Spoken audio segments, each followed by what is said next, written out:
Good morning, everyone. Welcome to the NIEMOpen Reveal virtual webinar. As we might anticipate, since it's only 9 o'clock, we don't have all of the attendees and participants yet logged on. So if you don't mind being just a little bit more patient, we'll give it another maybe 2 or 3 minutes and then jump into the agenda. So please stay tuned and we will be with you very shortly. All right, folks, we're going to go ahead and get started. I see we already have over 50 individuals that have joined our session. Though we have about 200 registered, we're sure that they're going to be joining us shortly. So again, welcome to today's events, the NIEMOpen Reveal webinar. For those I've not had the pleasure of meeting, my name is Maria Cardiellos. I'm the Executive Director of the IJIS Institute. And I'm very much looking forward to spending the day with you and with all of our colleagues, not only updating you on the recent accomplishments within the NIEM program, but then getting your input into the future of NIEM.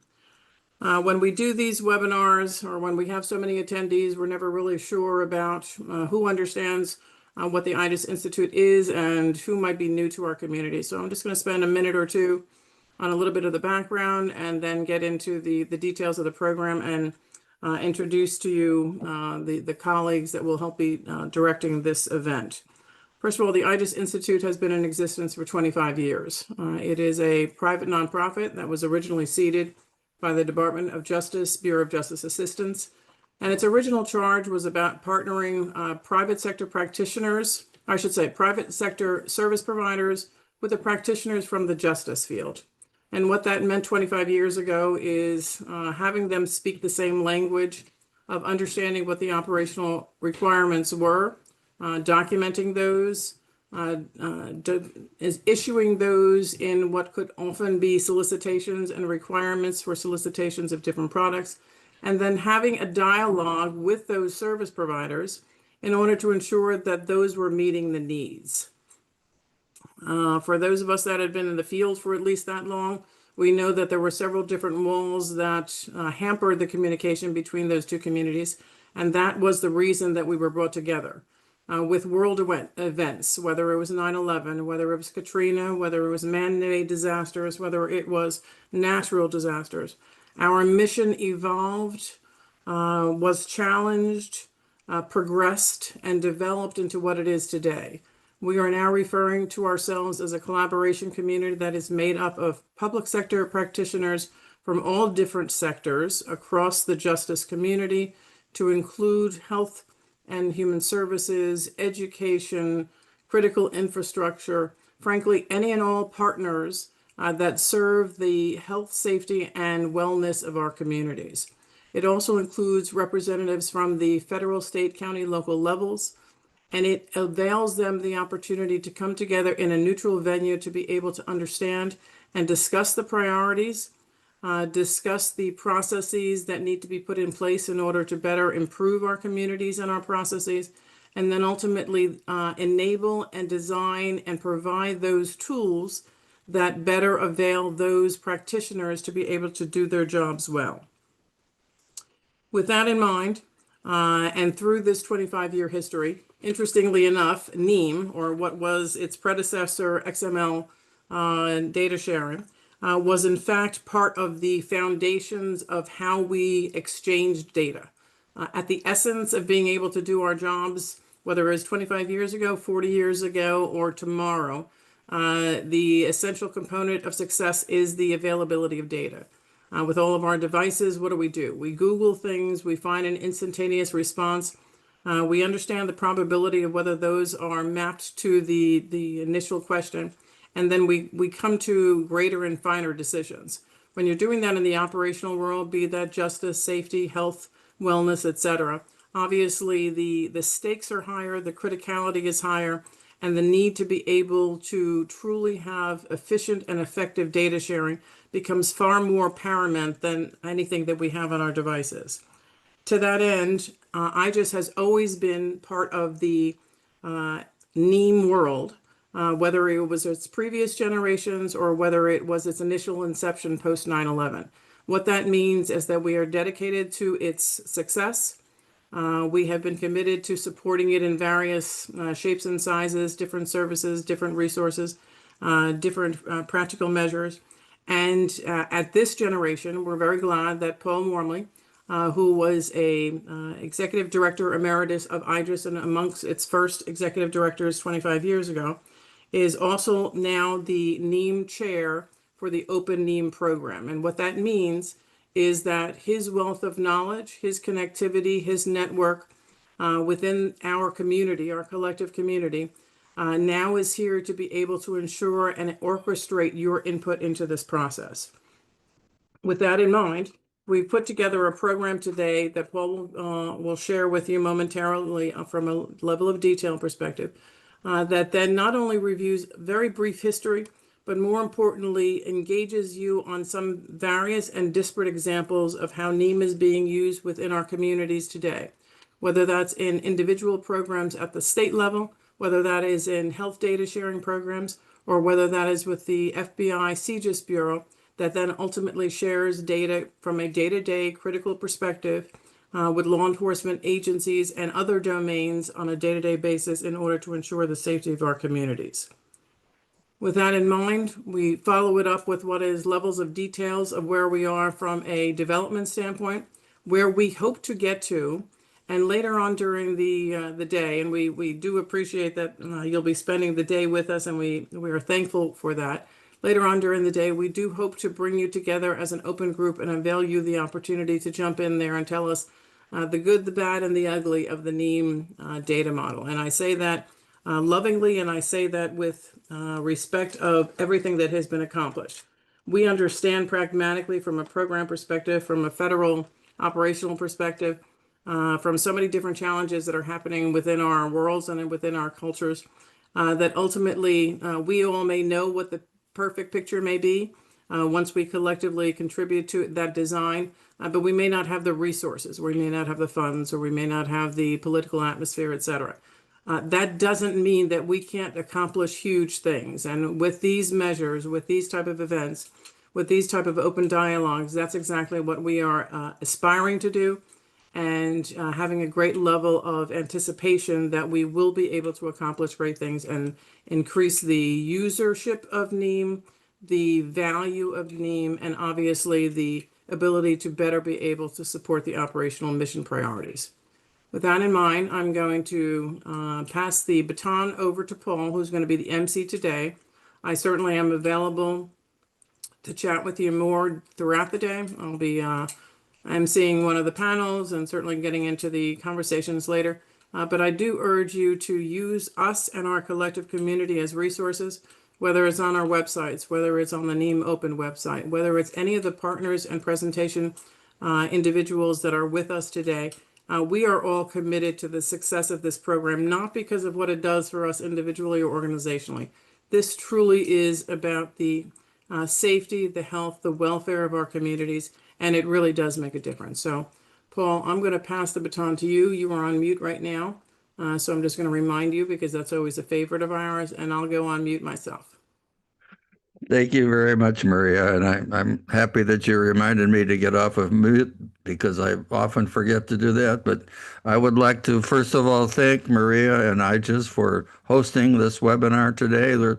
Our intent is to reveal to you what we think is an evolutionary step forward in this entire program. And we're very pleased and proud to have been affiliated with it for so many years. And as Maria said, I just had a very, very pivotal role in the beginnings of this program, even before it was called NIEM.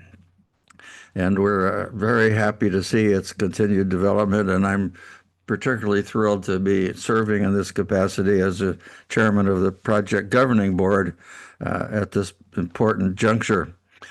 What we would like to do today is to just give you two different things. We're going to begin with this morning, really starting with kind of an introduction to exactly what the history of how we got to this point, and then talk a little bit about exactly the content of this exciting new release of NIEM version 6.0, and what what it is about and what it offers to you that hasn't been there before, and the evolving tools that are associated with that.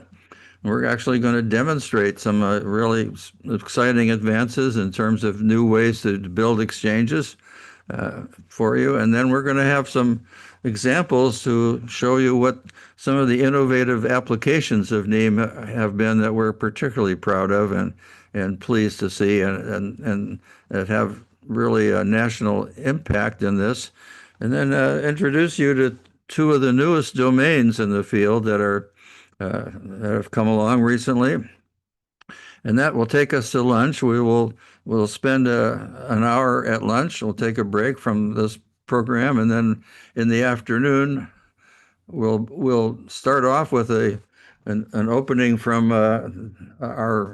our family of OASIS, led by the chairman of the board of OASIS, and what it means for NIEM to be a part of this family of OASIS standards, and then focus really on our digital future. We've invited Terry Takai, who's in charge of programs for the Center for Digital Government, the former CIO of DoD in California and Michigan. And Terry will be kind of setting the stage for us to discuss where this is all going, what we're going to be doing with it. And then we'll talk a little bit about some of the new potential uses of NIEM that are really new to this whole field. And then talk about what it means to have this, to collaborate in a new way as we've restructured the whole foundation of this program. And then we'll have a short presentation from the new Chief Data Officer at HHS. Dr. Kristen Honey will join us for a little bit, and then we're going to open the floor at that point to some questions, so I hope your questions and comments will be ready by that time. And we'll sort of end with providing the opportunity to award the Excellence Awards and Service Awards that we've defined, which Maria will lead, and I'll participate. And then we'll close that out and be sure to be ending this program by 4 o'clock at the very latest. And we know that you may not be on every single one of these agenda items all day. That's fine. You can come in and out as you see fit, but we hope you'll enjoy the program and learn from it. I think we're really excited to have the speakers we have coming both from the field and from the NIEM programs, including the co-chairs of the NIEM Business Architecture Committee and the NIEM Technical Architecture Committee will be presenting to you some of the progress and the exciting things that are happening with this new release.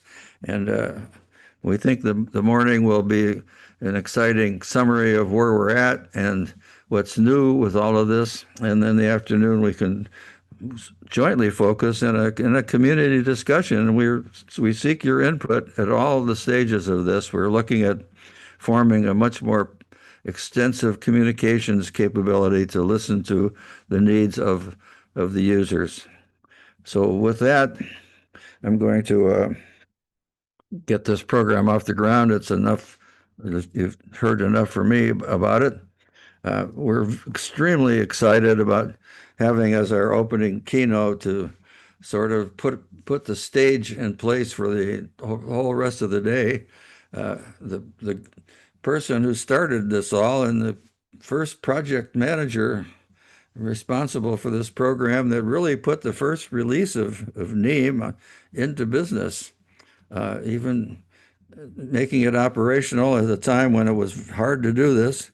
Shamendra Paul was the chief enterprise architect for the Department of Justice and took this on as a collateral duty in that job.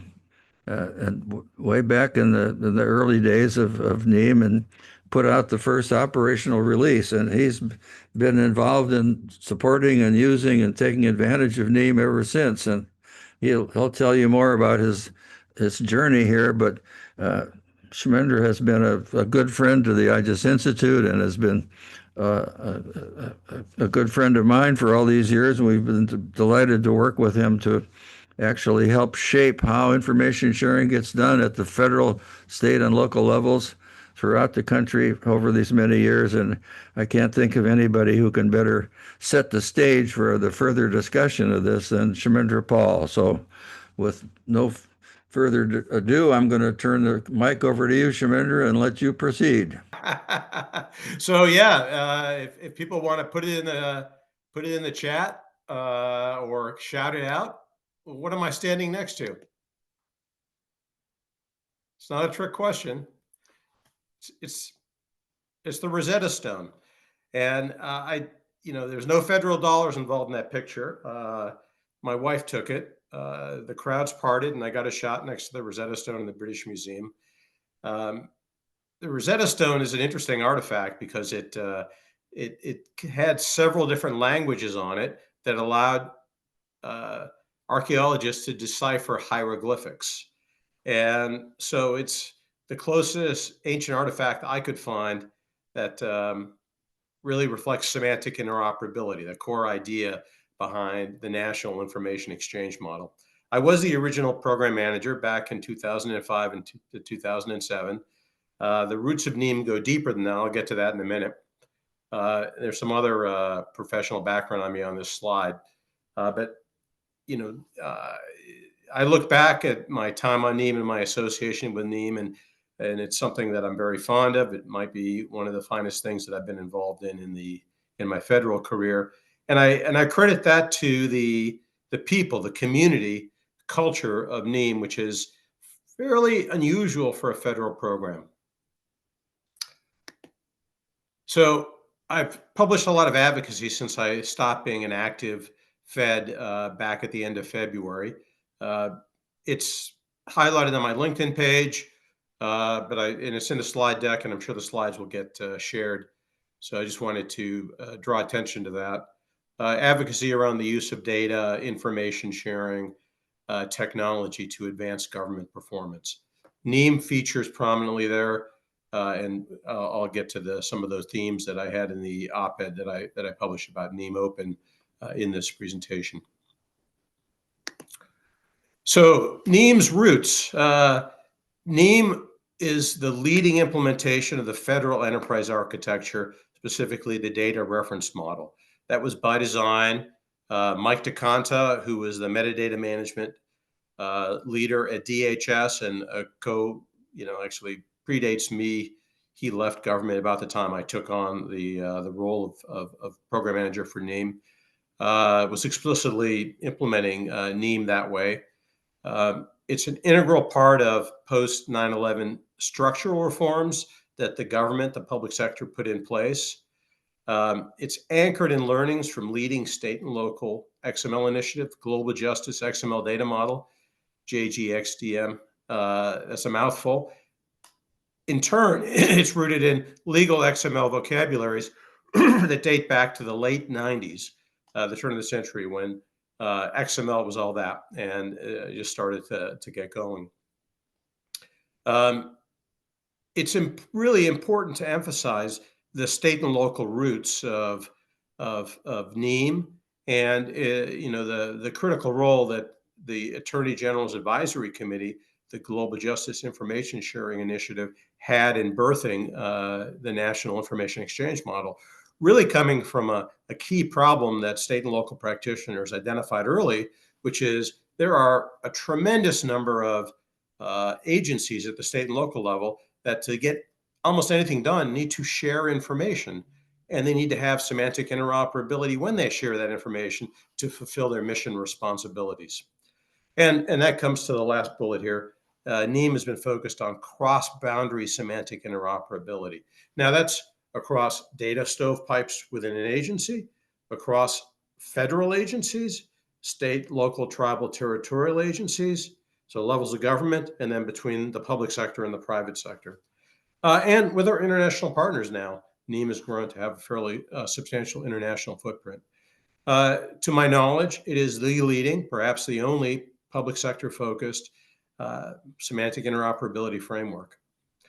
Now, NIEM is aimed at the classic N-squared enterprise integration pattern. Anybody that's worked inside large agencies or private sector organizations or across a marketplace of information sharing trading partners knows this pattern. And it goes back to, are you doing point-to-point interconnects between systems? Are you using bespoke syntax or standardized syntax? And then at the highest level of that value chain, are you using distinct one-off translation of semantics or some kind of a common data dictionary? If you're using a common data dictionary with consistent or well-defined syntax and reusable information exchanges, you're going to go from n squared to n in terms of the complexity. Of course, to do that, you have to make some investment up front in governance, right? Getting everybody to agree on those common minimum standards and on implementation. But if you do that, then on the back end, you get a lot of benefit in terms of reuse. Now, in the early days, we had a lot of challenges.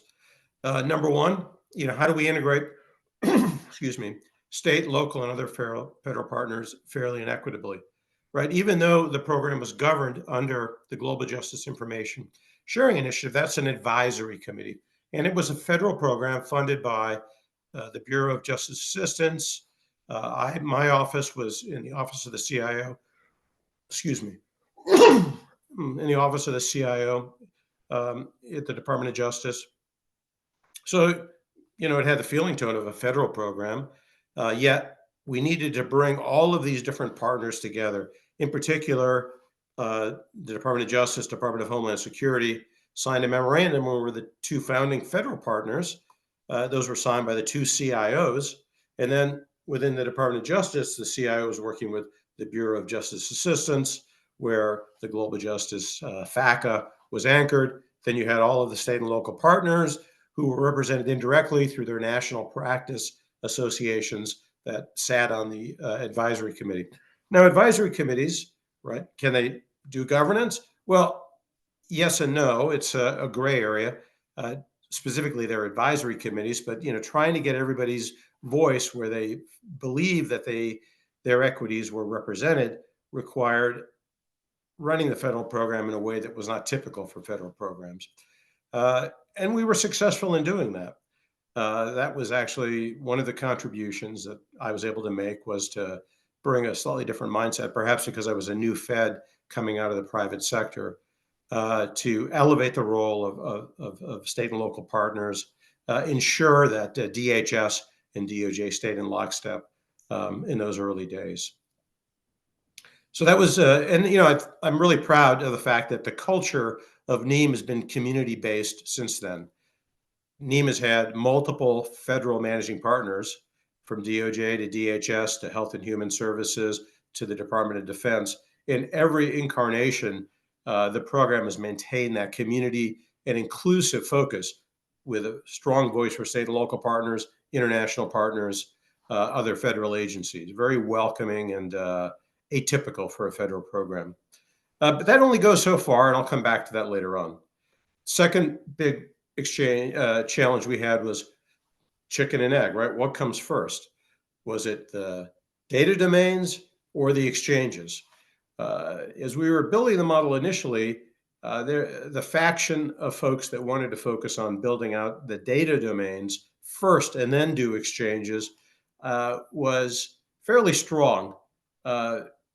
I insisted we work backward from national priority exchanges. So, we had some of those, and I'll talk about some of the early successes.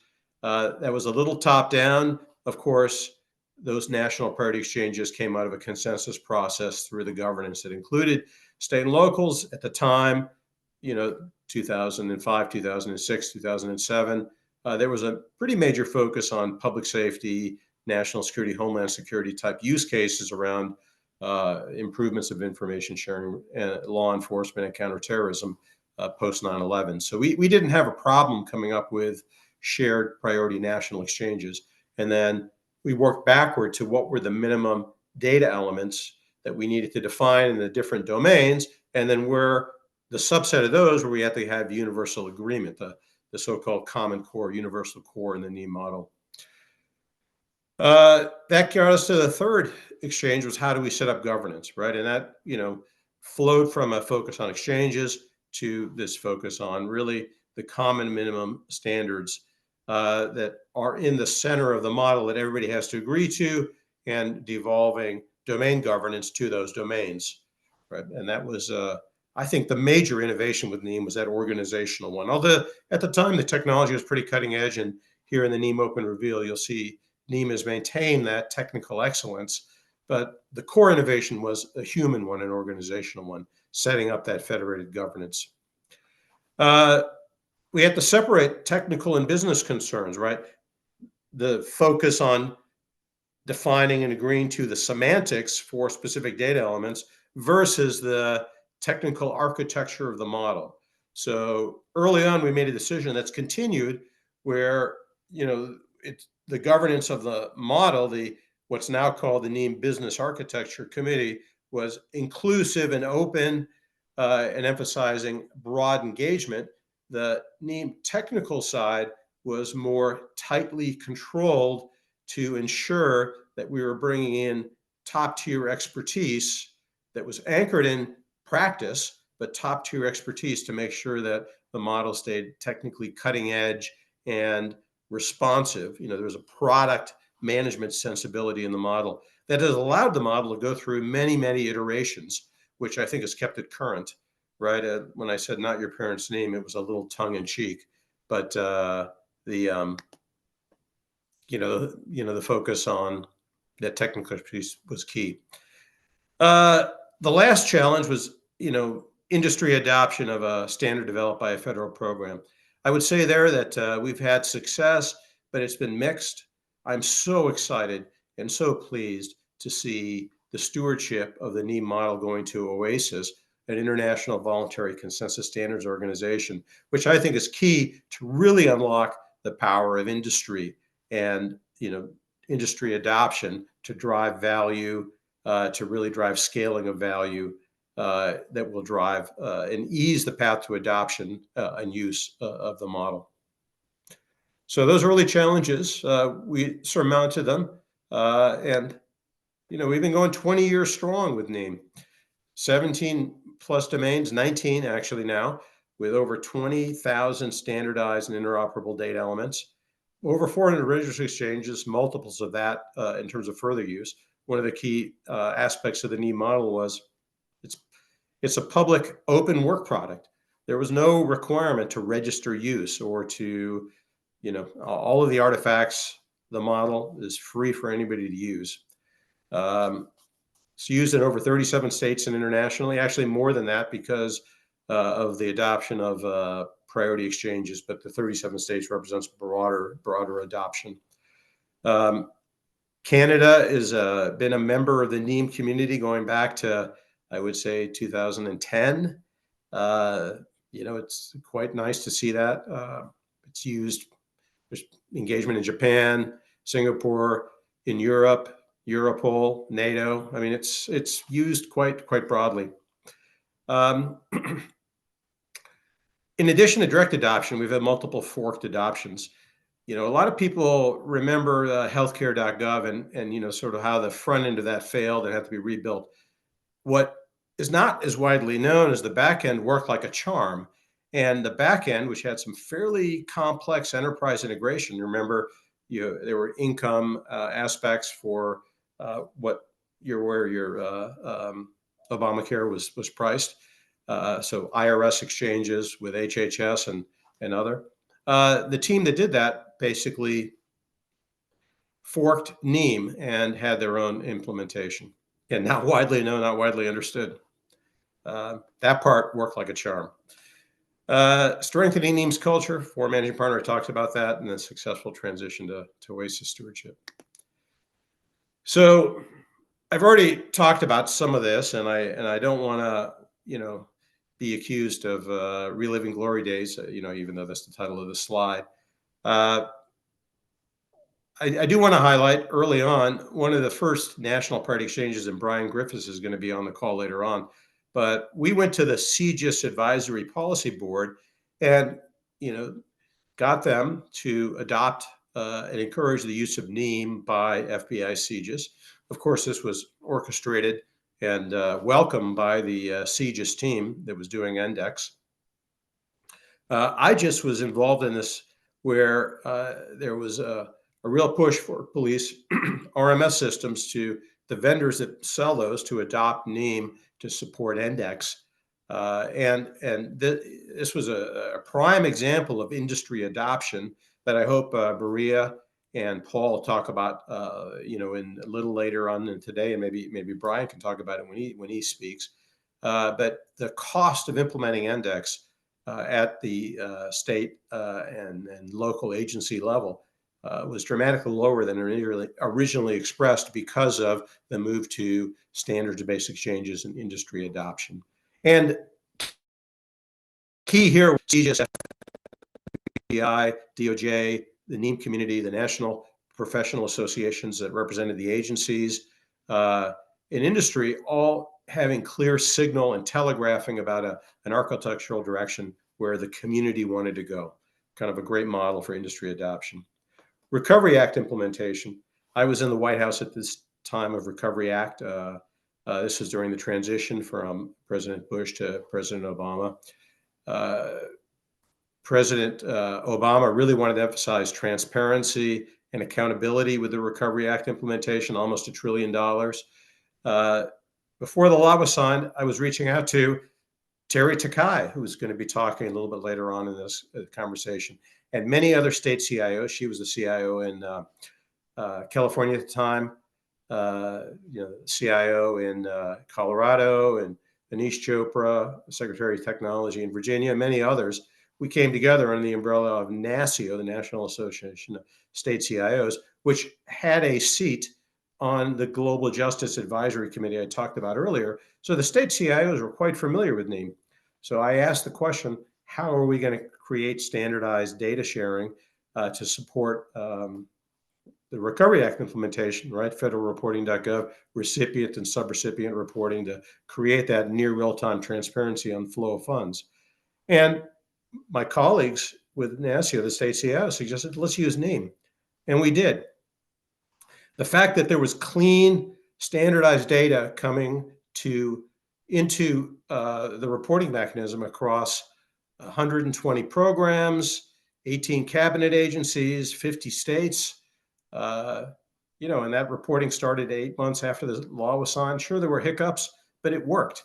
And it provided the standardized data that then flowed into the Recovery Operations Center run by the Recovery Accountability Transparency Board.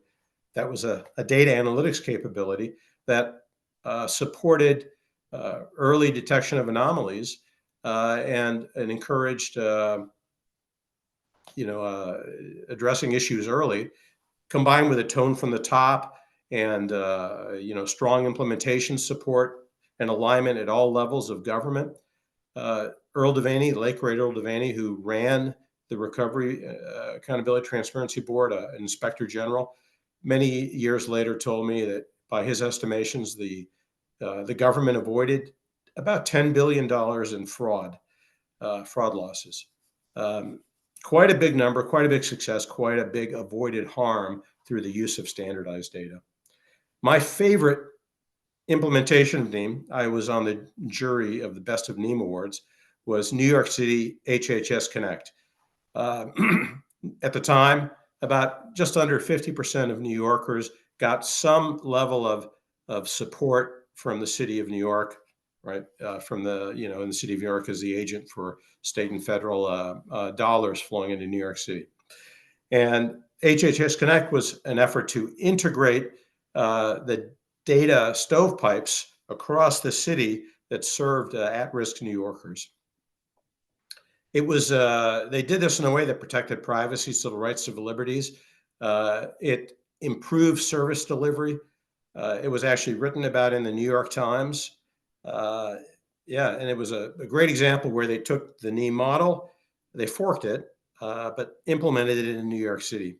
And I was amazed to see that implementation and the team there applying for a Best of NIEM award. And of course, after I left the Office of Management and Budget, I became the government-wide lead for information sharing focused on post 9/11 structural reforms, in particular with state and local agencies. Um, the ISE, the information sharing environment, NIEM was a backbone for how we did information sharing. And out of that effort, and because of a lot of grassroots efforts across the Department of Defense ecosystem, when Terry was the CIO over at the Department of Defense, DoD adopted NIEM. And that was the birth of the military operations domain and eventually DoD stewardship of the NIEM model. So, you know, I want to highlight, you know, where NIEM was when I had more of a direct role and where it is today as I see it. So it used to be a federal program. Now it's an integral part of the OASIS portfolio, an international voluntary consensus standards organization, well on its way to being adopted as an ANSI standard and an ISO standard, NIEM, specifically NIEM 6. When it was a federal program, because it was a federal program, there was a lot more emphasis on, frankly, federal payment for implementation. You know, we made efforts towards industry adoption with the CJIS example I talked about earlier and other examples, but the emphasis, you know, was on pay to implement. Now that it's run by OASIS, there's a clearer path and a clearer value proposition for industry adoption and industry bringing it forward as a key part of their products and services. Quite excited about that.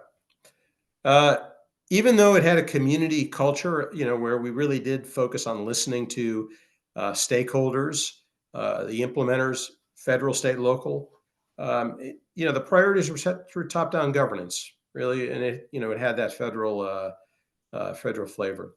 Now, I think it's more clearly self-organizing, clearer path to scaling to new domains.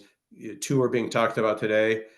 You know, there's it's, you know, yeah, it's stripped down to the model itself, and you know, it's being run now as a standards program, not a federal program. Over the last 20 years, we've had uneven federal domain stewardship. Some domains maintain strength, others wax and wane, depending on the priorities of the organization and the personalities involved. NIEM has continued to go forward, and the domains have strength and the model is strong, but now there's a cleaner model for federal, state, local, and international support for the model for domain governance and participation in the governance, right, through the model of participating in standards development and the like. You know, it had a strong technical architecture 20 years ago. You know, it's up to date because of the design of the governance, right, with the technical architecture committee focused on, you know, that integrating latest proven technologies. Now, the model is technology agnostic. It's expressed in multiple syntaxes, multiple languages. It's no longer just XML.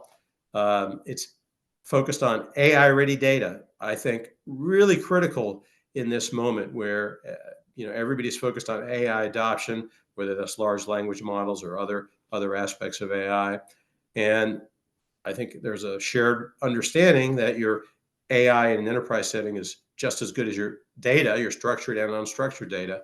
And having an ontology like NIEM that extends across domains and has that, you know, recognition as a standard gives you so much opportunity to add structure to semi-structured or unstructured data that you know works with large language models, and to create those knowledge graphs and to resolve entities represented in those data stovepipes in that knowledge graph, so that you don't fall prey to the garbage in, garbage out, you know, kind of thing, but instead really can leverage the full power of your data and have it be AI ready. That's something that I think is going to be talked about in depth during the day. I think it's a killer use case. In particular, look, you're going to have multiple implementations of integrated data systems, multiple agentic AIs, multiple large language models, and a pattern that's going to come up. We can see it because we've been working in this space. Is the semantics implicit in those different implementations interoperable? And if it's not, you're not going to have the level of quality when you try to link them and have them work together in an ecosystem across agencies, as is the required to do anything at scale in the public sector. So, my call to action for this community, for the broader community, my advocacy that I highlighted earlier, integrates these 4 ideas. One is, I think there's a role for federal support for American standards leadership, including AI-ready, semantically interoperable data. I think that's a strategic imperative for this administration. It's a strategic imperative for the public sector in America. It's a strategic imperative for our technology industry, for national security reasons, for economic reasons, and the rest. It's much cleaner now for federal, state, local, international partners to engage in NIEM governance, engage via OASIS, engage via IJIS, including appropriate domain and standard sponsorship, resources. The models that you're going to hear about from Paul, from Maria, from many others today have all sorts of tiers for entry. OASIS meetings are open to OASIS members. There's, tiering of the potential for sponsorship. Important for folks to consider that. In particular, because it was a federal program, there was an expectation, especially because of how grants worked in the past, that state and local partners would participate underwritten by federal sponsorship. Those days pretty much are past. I think it's also the case that historically, our international partners were able to participate because America and the federal government had an interest in standards leadership internationally and invited that participation. Now, because it's being sponsored through an international standards organization, different models come into play and more direct opportunities for sponsorship and participation. I think it's critical to strengthen NIEMOpen's community user focus, right? That community, the agencies that use it, the user focus, and its business model through structured engagement, right? How that happens is a little unclear. Maybe it'll be a topic of conversation today, but really trying to inventory representative use and use cases so that we can come and support the 4th bullet here, which is strengthening industry adoption, leveraging community demand through concrete use case patterns. So with that, I think I've used up most of the time, but I'm going to try to stop sharing. Let me see if I can do that successfully. And any questions for me? Any questions?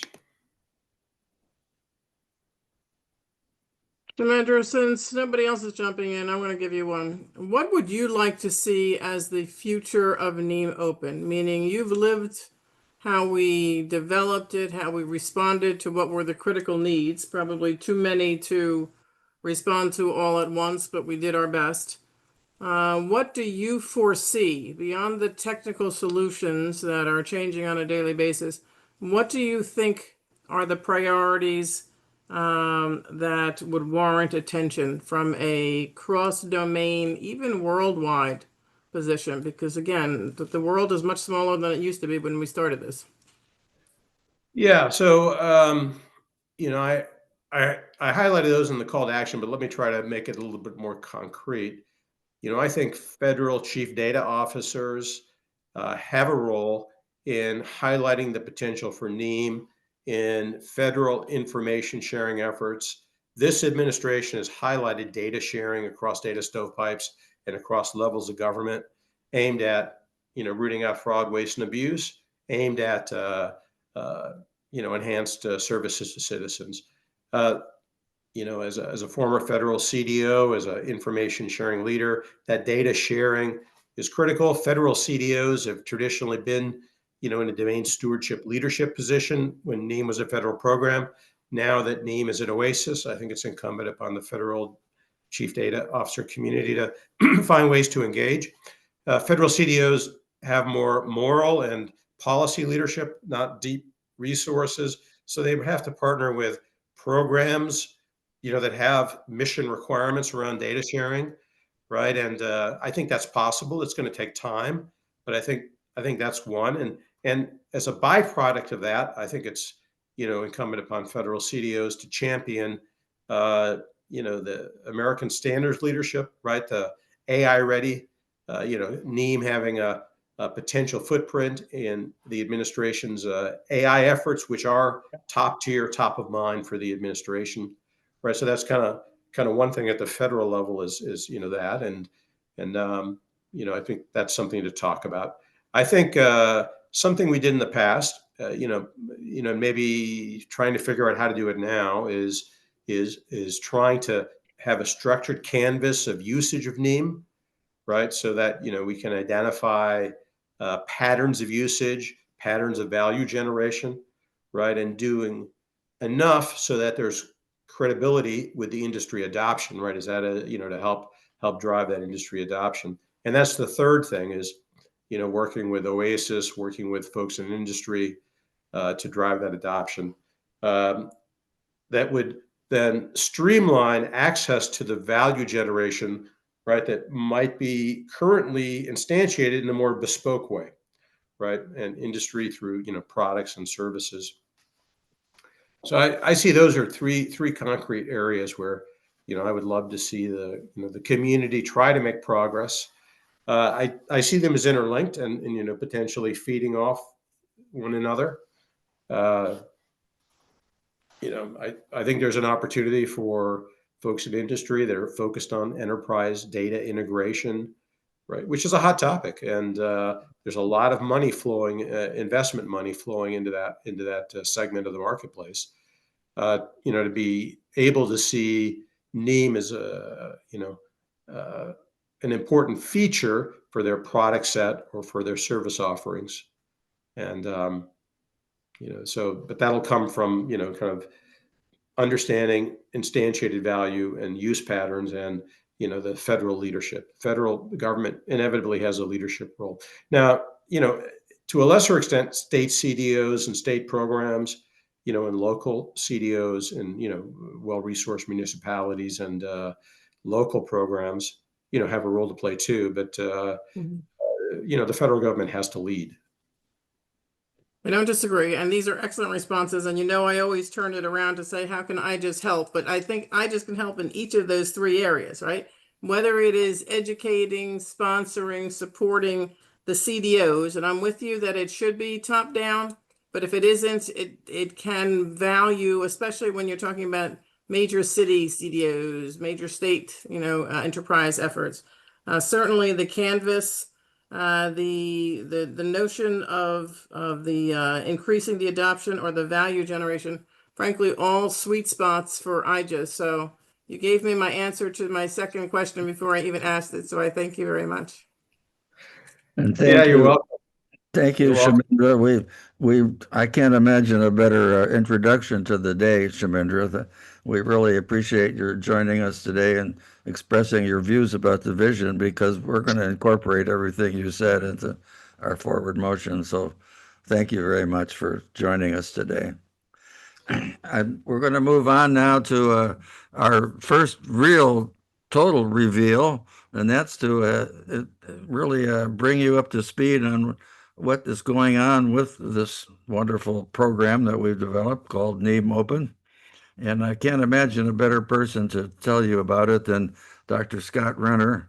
Scott has been the co-chair of the NIEM Technical Architecture Committee for 10 years now, and has been involved in NIEM long before that, and involved as a very, very senior manager and enterprise architect, systems architect at MITRE.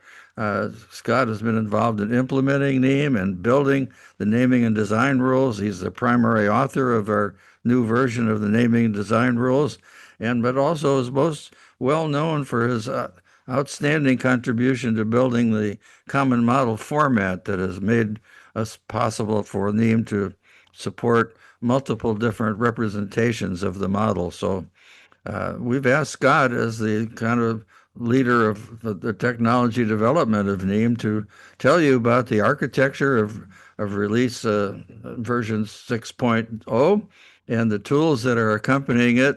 And he's going to be putting his screen up right now and sharing that with you as he speaks.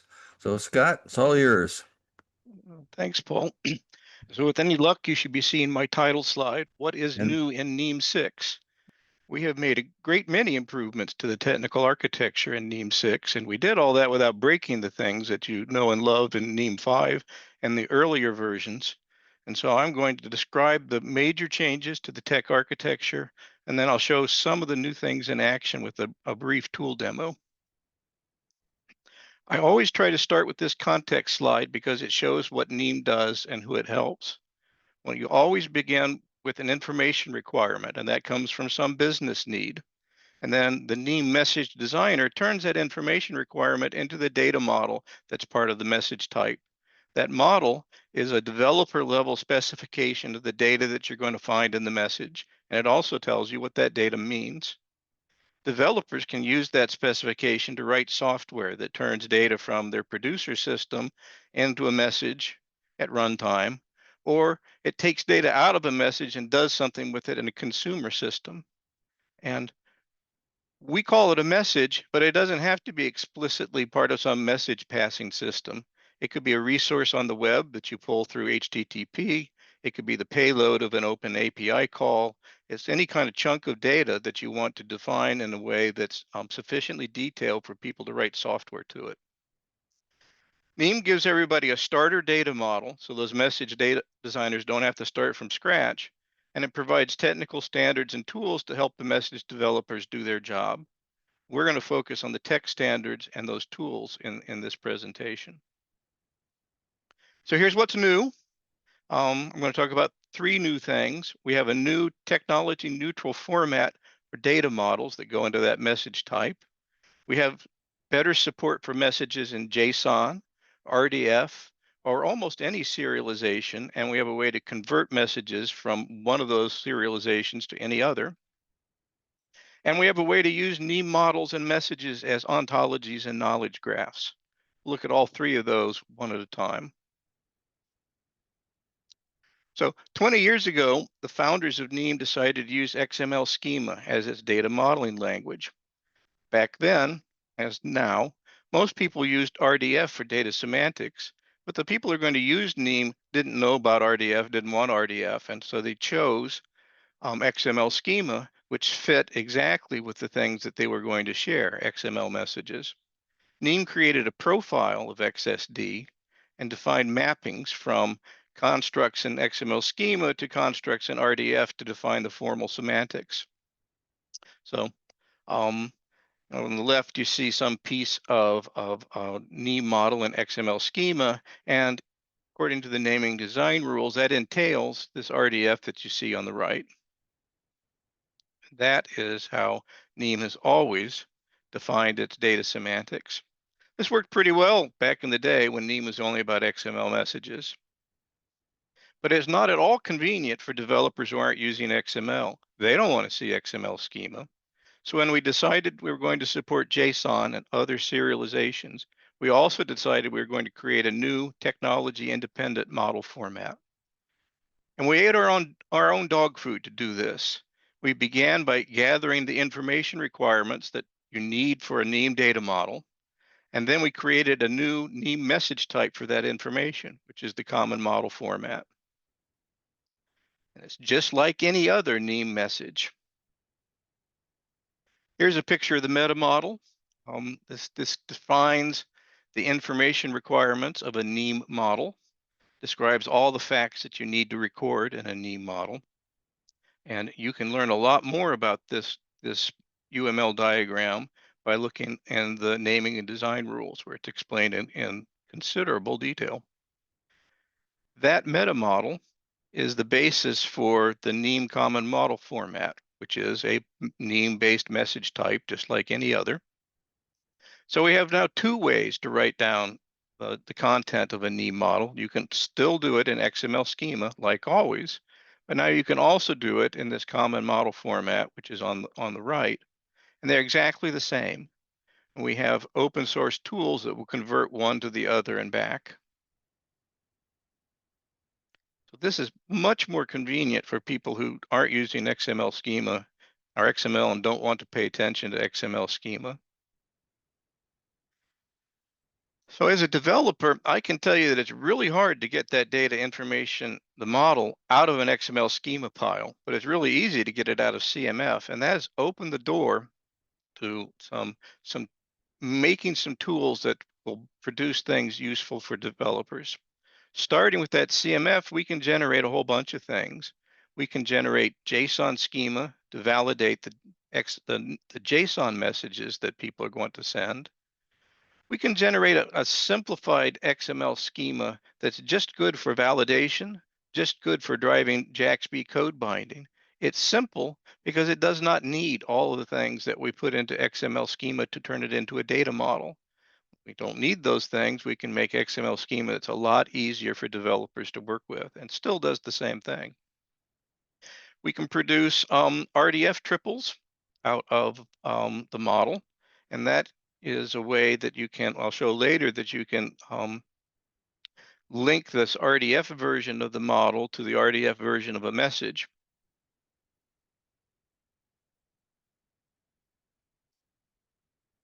Another thing that we can do with CMF is it can drive a translator program that's able to convert a NIEM message from one syntax to another. If you define the message type, you then can have, here's the XML version of that message, here's the JSON version of that message. Imagine later on you can enter the protobuf version of that message. Lots of serializations can be supported. And the cool thing here is that the translator does not require any kind of custom programming for any particular message. Everything the translator needs is contained in that message model in CMF. We can take the XML, any XML message, and turn it to the equivalent JSON and back again.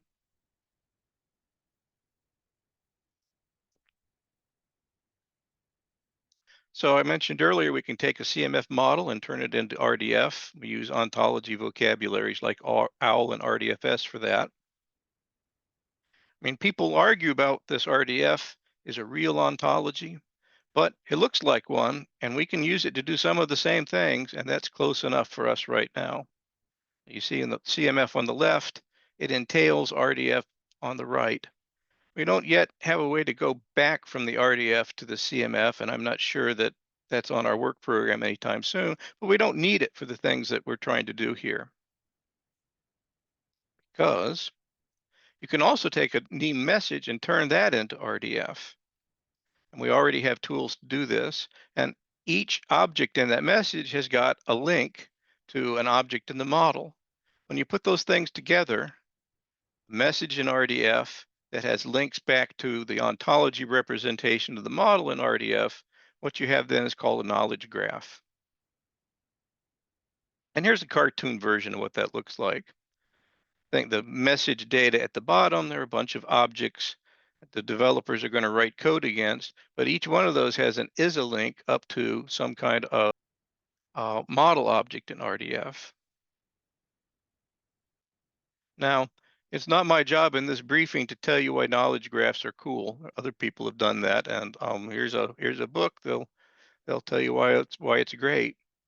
But I know that one thing that you can do with this is you can take that RDF for the model and the RDF for the message and put it into a graph database, and then write Sparkle queries against that, the triples there. And those queries that you write can use inference to return answers that are not explicitly in the source data.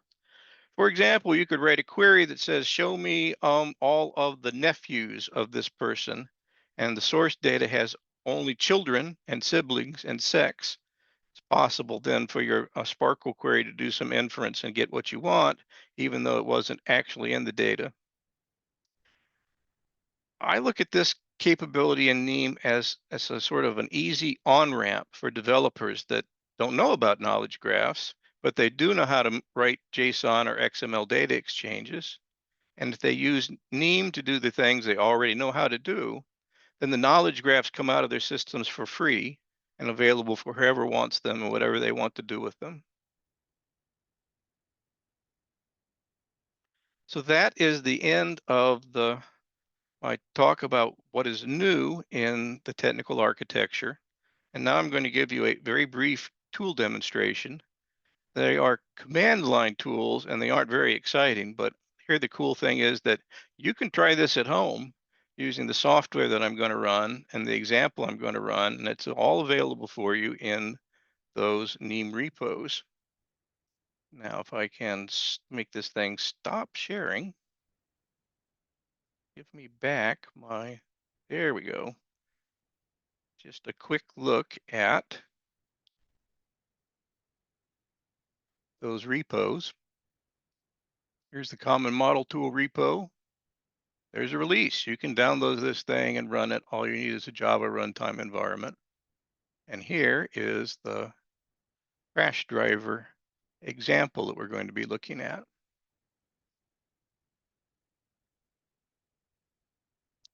Let's go now to the demo.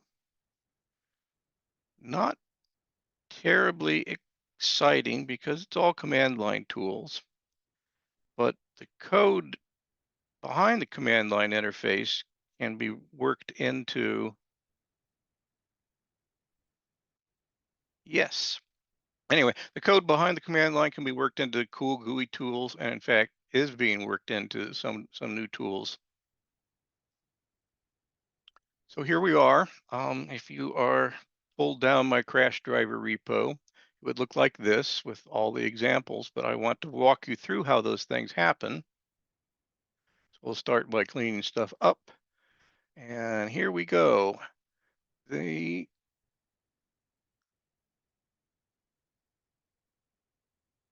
This is what the crash driver message looks like. It talks about some kind of vehicle crash, happens at a time, it happened at some place, tells you about the car that crashed, the people who are driving it, what happened to them, a bunch of things like that. It's not a realistic message, but it does exercise all of the things in the technical architecture. Here is the XML schema representation of the model. This is what the model looks like. It tells you a bunch of things. Here is the definition of the main element. The crash driver tells you about these things. So one of the things that you can do with our tool, it does a lot of things. It's kind of a Swiss Army knife, but here we're going to use it to take the XML schema version of the model and turn it into CMF.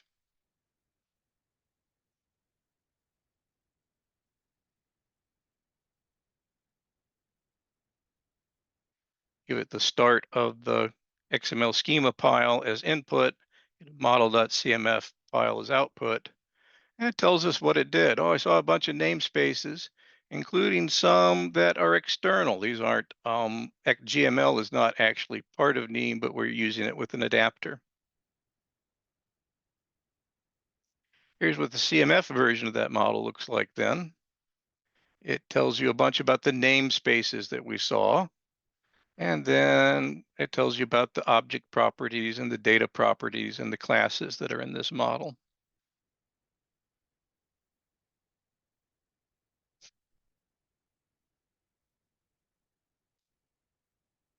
The next thing I'll show you is how you can take that CMF and turn it into a simplified version of the XML schema for validating messages and doing JAXB binding.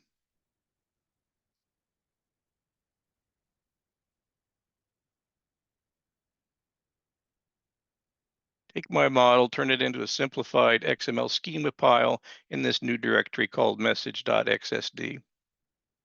Since there are external documents that aren't actually defined in CMF, it says, oh, hey, you got to copy those in too.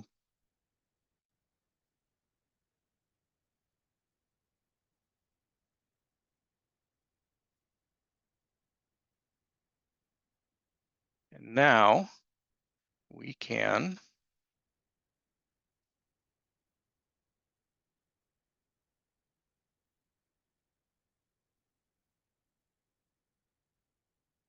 switch to a different window.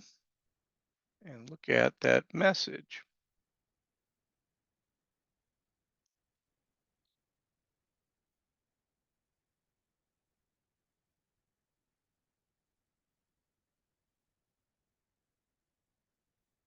If everything is working right, you are now looking at an Oxygen window that has the simplified version, and one of the things that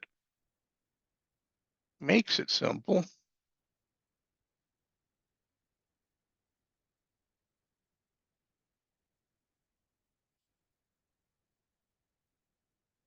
I'm not actually going to try and show you that. What's simplified about this is all of the substitution groups are gone, the augmentation points that aren't used are gone. And it's much easier to work with this thing than with the original. And you can use it to, come on. Of course there isn't. That's what I'm going to do. We can use it to validate. Ta-da! Nothing wrong with that message. And it does work because if I mung it up on purpose,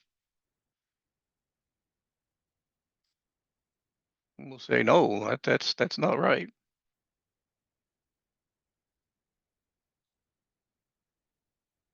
So we've looked at how to go from the XML schema to CMF. We've gone from CMF to a simplified message schema.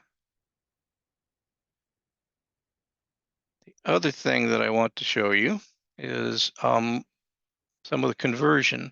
We can take a XML message and turn it into a JSON message. So now you should be looking at the JSON version of one of my messages. And here's the commands that I was doing to make the conversion. The last thing I want to show you is take the model and turn it into two more things. We'll show you how to take the model and turn it into RDF.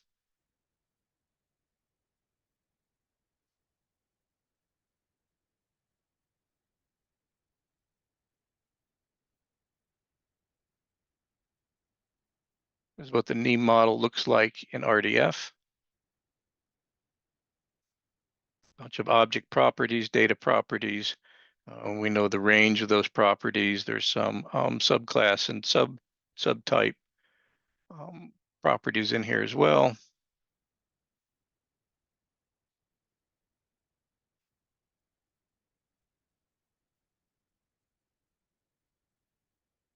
And the last thing we'll show you is I can take that CMF model and produce JSON schema for validating JSON messages.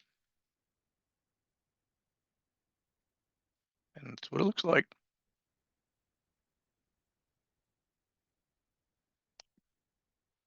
So that's the end of the tool demo.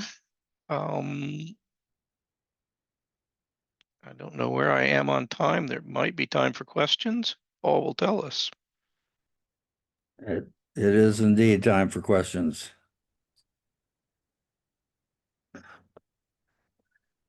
I think we're running out of time, but Scott's going to be available, I'm sure, the rest of the day. If other people want to put questions in the Q&A or chat, we'll answer whatever we can while we're here today. So I do want to mention a couple of things real quickly that these tools to do all of this work are in various stages of production.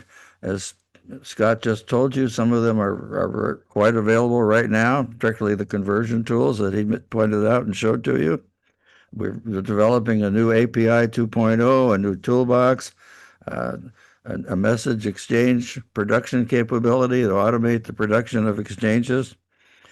I know some of you have had trouble in the last few days of getting access to the SSGT tool that has worked with all earlier versions of NIEMOpen and NIEM. That's the problem has been a result of our moving from the NIEM.gov website to the NIEMOpen.org. But I'm assured by the developers that within the next day or so, SSGT will be available under the tool catalog resources page on NIEMOpen.org. So if you can be patient for another, I hope in a day or so, SSGT will be fully restored. With that, we're going to move to follow up on Scott's excellent presentation on the new capabilities in version 6 with a demonstration of a live ability to automate the creation of a JSON exchange and take you from the womb to tomb of approach to do this. We have the other co-chair of the NIEM Technical Architecture Committee, Brad Bollinger.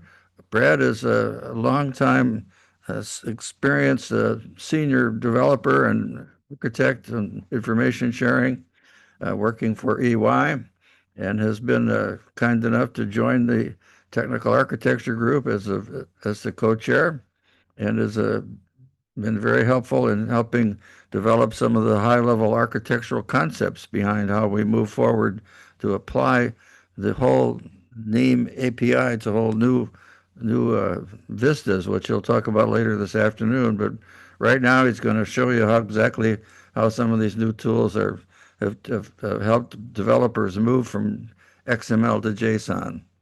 So, Brad, can I put you on?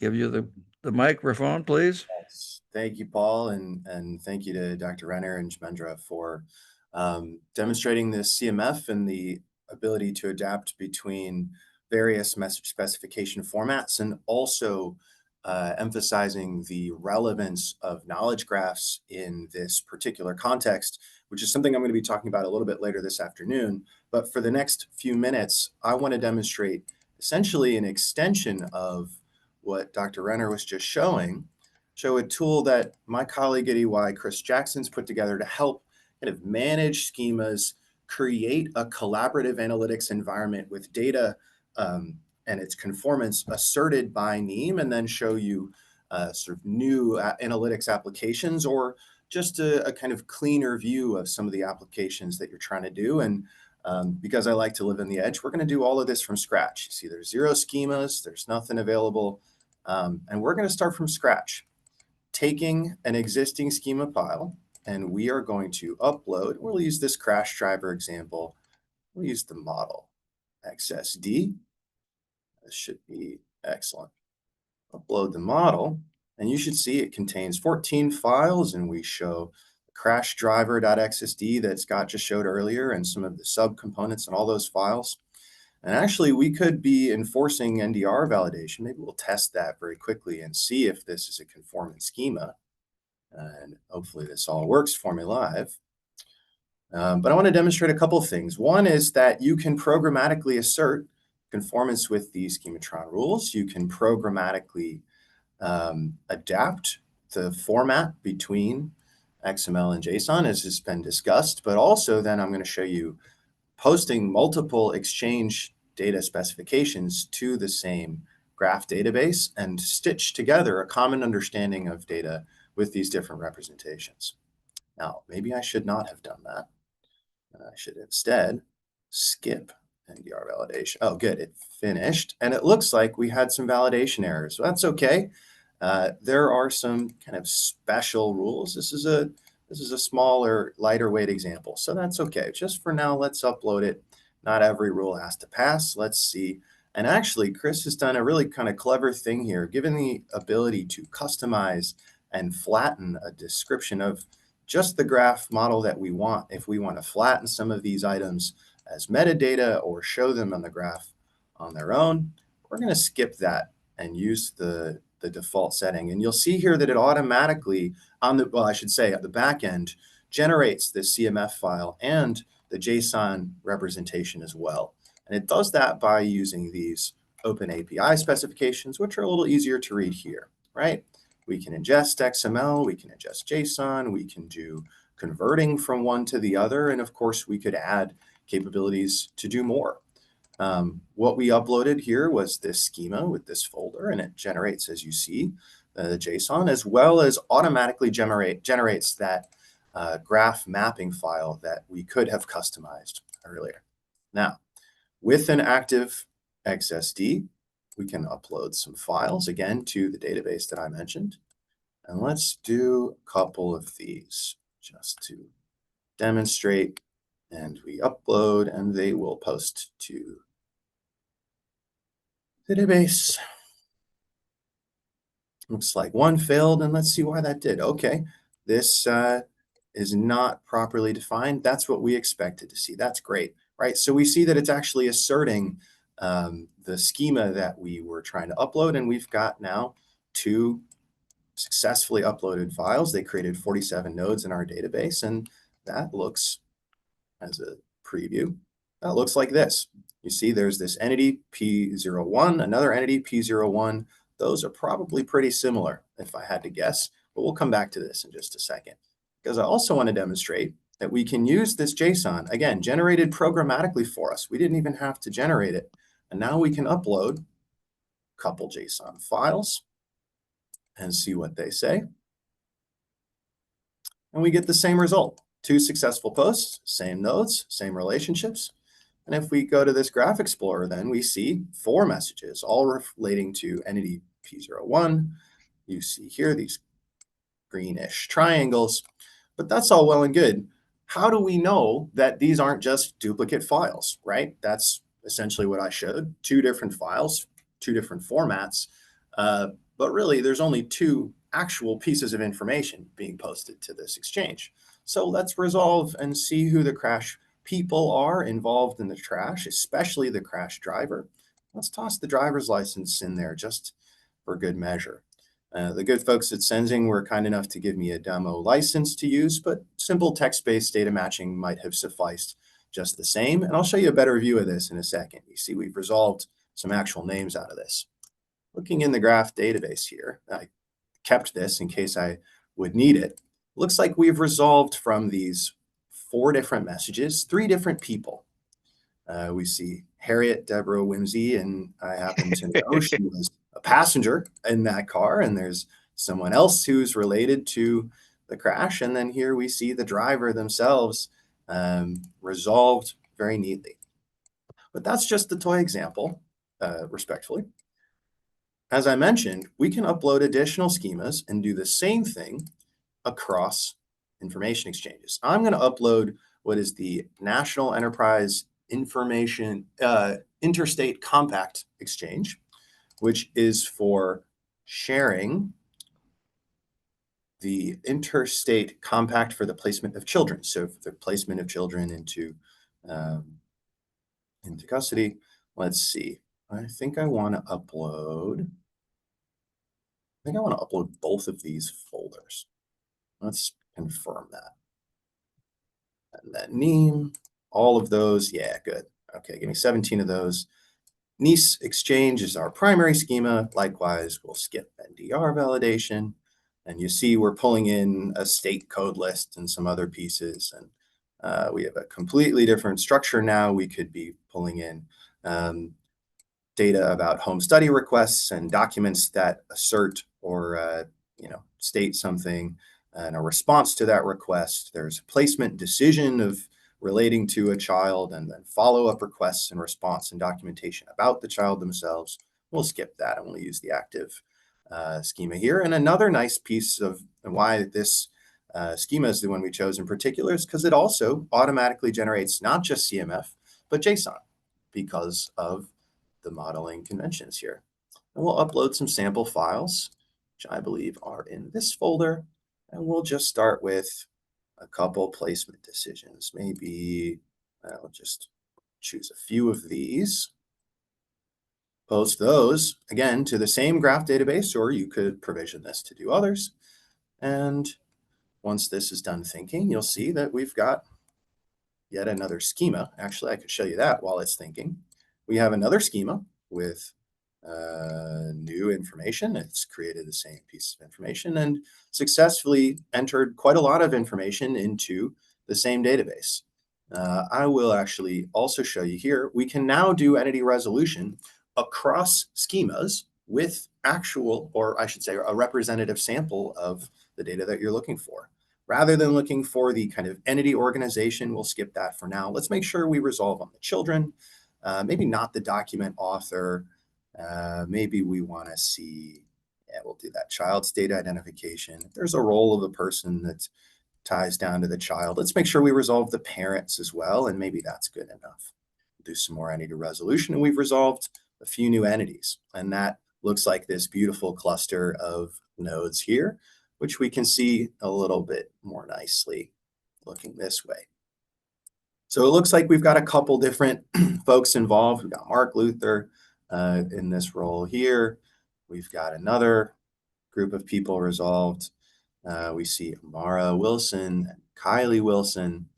And so you see the utility not just of using these framework agnostic approaches to represent the data that you need for the mission that you're trying to execute, accommodate other people's description of their data and localization of the kind of terms that they want to use, and then marry that context using the kind of knowledge graph principles and other types of highly relational information to generate new insights. I'm going to talk more about this a little bit later this afternoon and extend this concept a little bit. But I think for now, unless there are questions, I'm going to return the floor to Maria and Paul. Thank you, Brad. Are there any questions for Brad? We've got 2 minutes left. Paul, I see a few questions here in the Q&A box. Yes. See one here, I'll read it out. Can you do some samples with C hashtag? I'm not sure what that actually means. C#. C sharp, thank you. C#. Also show tools that generate code from XSD to C#. XSD.exe is a good tool, but NIEM is complex and XSD.exe tools are not working great. What other tools work with C#?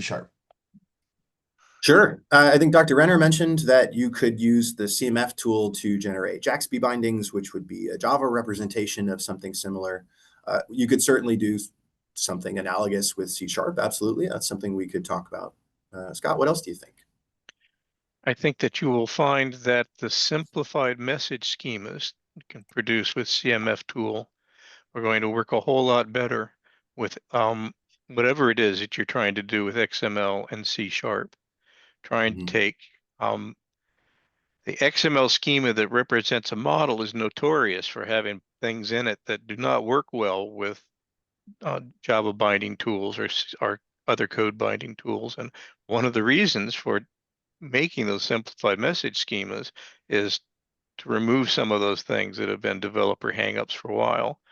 If you give it a try and still have problems, that's something that we would like to know about at the NTAC. Over. I would like to add that in addition to supporting additional syntaxes, we also hope to support additional modeling conventions, which may fit into your particular stack a little more easily. And again, we'll talk about that more this afternoon. Paul? Okay, I think we've covered these topics. I appreciate your demonstration, Brad. I think that should be very impressive to everyone that we've done these nice automated steps forward to improve our ability to handle JSON in particular. I think with the message coming from NTAC and from all of us at NIEMOpen is that we're no longer dependent on XML as the fundamental message here, that you can operate quite nicely with JSON or RDF as your representation of the model from the CMF without having to depend on XML as the way that you deal with the model. So it's a growth spurt and a realization that we're all happy we've come to. With that point, we're going to take a short break, give you some time to stretch and get some refresh your coffee, because I'm very excited about the next section of our day today. We're going to really address the voices from the field. Maria Cardialis will take us through 3 examples of federal, state, and local uses of NIEMOpen that highlight some of the major accomplishments that we've made and innovative new uses for the entire NIEM platform. So with that, we'll we'll break now until exactly 10:45, and we'll resume this with the voices from the field. We'll leave this everything open and active here, so you can just, cut your audio off, and if it isn't already, and come back at 10:45. Thank you. All right, I am going to assume that everyone is back and joining us. Everybody stretched their legs a little bit. I'm actually going to put my desk a little bit higher because sitting for long periods of time is not good for any of us. But I appreciate that. Hopefully you got a little bit of a break, you got a refreshment, and now you're back to hear what frankly are what I believe are the critical stakes of the game. When you devise these types of programs or agendas, the voices from the field, using that term from a reference point, but obviously the realities from the programs nationally is what makes a critical difference and what truly puts meat on the bones. From a selection process, I will tell you that typically what we look for are the operational programs in play, not those from an historic perspective, not those from an inception perspective, though there's a lot of good information on both of those sides, but definitely in play. Those, in this case, with limited time from disparate fields, and of course using NIEM goes without saying, but most importantly that there are lessons to learn and lessons to share. Whether it's health, whether it's justice, whether it's industry, whether it is any different domains, the lessons that we learn, the challenges that we face, sometimes the missteps or the skips in the record are those that frankly we all do. And though we try to share as much as information as possible, it's these types of open dialogues or conversations that makes us think for the next time. So what I'm going to do is very briefly review the bios, and I'm going to offer the opportunity for each of the speakers to fill in any gaps that I might have, and I am going to look at my reference document. But I'm going to speak to the individual bios of our speakers that we're very pleased to have, and we're grateful for their participation, and then I'm going to pass it off. We're going to start with Sonoma County, California, where we have two speakers that are going to chat today. We have Carolyn Statz and Jody Levick.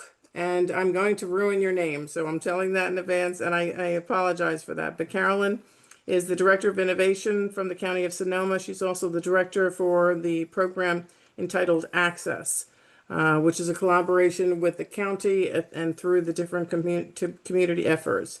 She was named one of the top 40 women in the world in artificial intelligence by IBM, and this was named by a joint IBM New York Times New Rules Summit in 2019. And she has many years on the private sector side, public sector side, and she was actually the CIO for Birkenstock USA. We also have with us Jody, who has 29 years of leadership experience across the Bay Area courts area. She comes on the practitioner side of the world. She's dedicated her career to modernizing California's judicial system through innovation, collaboration, and legislative engagement. And for those of you that understand the IJIS pillars of operational priorities, policy, and technology, that is much of what we do and what she has spent her career in doing. She bridges her technology, legislation, and public service advocating for open data exchange and transparent collaboration across the fields. Again, critical to the field, addressing the operational priorities and moving forward. We have our own Joe Fibich, and I say our own because Joe is a IJIS staff member. He is a subject matter expert at the IJIS Institute, and he supports what is the RxCheck Interstate Data Sharing Hub. We have worked this effort for over a decade, nearly 15 years, and it is one that we have evolved over time, again, meeting the operational needs of that field and ensuring that we're doing so in a manner that ensures security of the data and also the privacy of the players at the table.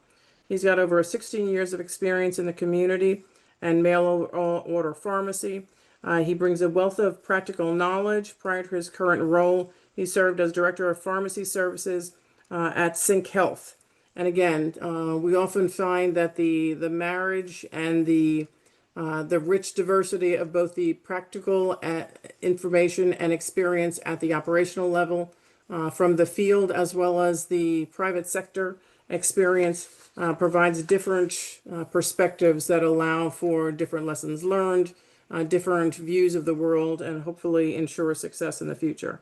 And then certainly last but certainly not least is Brian Griffith. He is Deputy Assistant Director at FBI CJIS.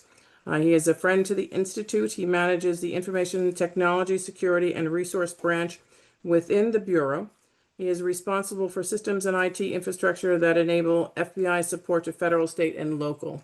We can't underscore that. For those of us that have a heart in justice or our roots in justice, the connectivity to the field at all those different disparate levels and numerous agencies, too many to even name or number, frankly, even when we try to do so.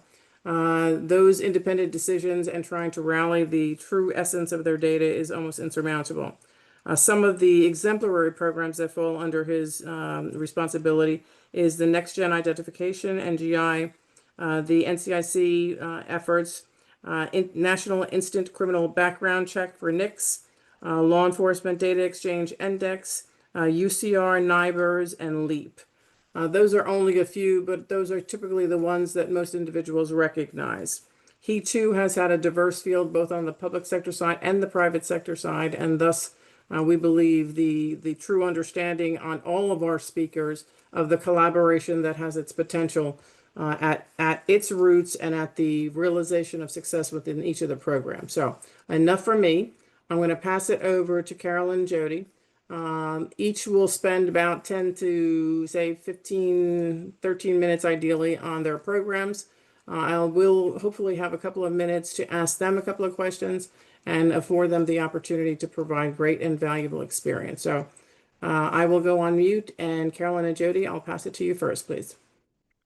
Well, Maria, thank you for the introduction. And I would just like to thank NIEMOpen and IJIS and you and Paul for inviting us to talk this morning. I know we've got a short window. It sounded long a minute ago, but I do have a couple slides I have decided I want to share after seeing some of the earlier discussions.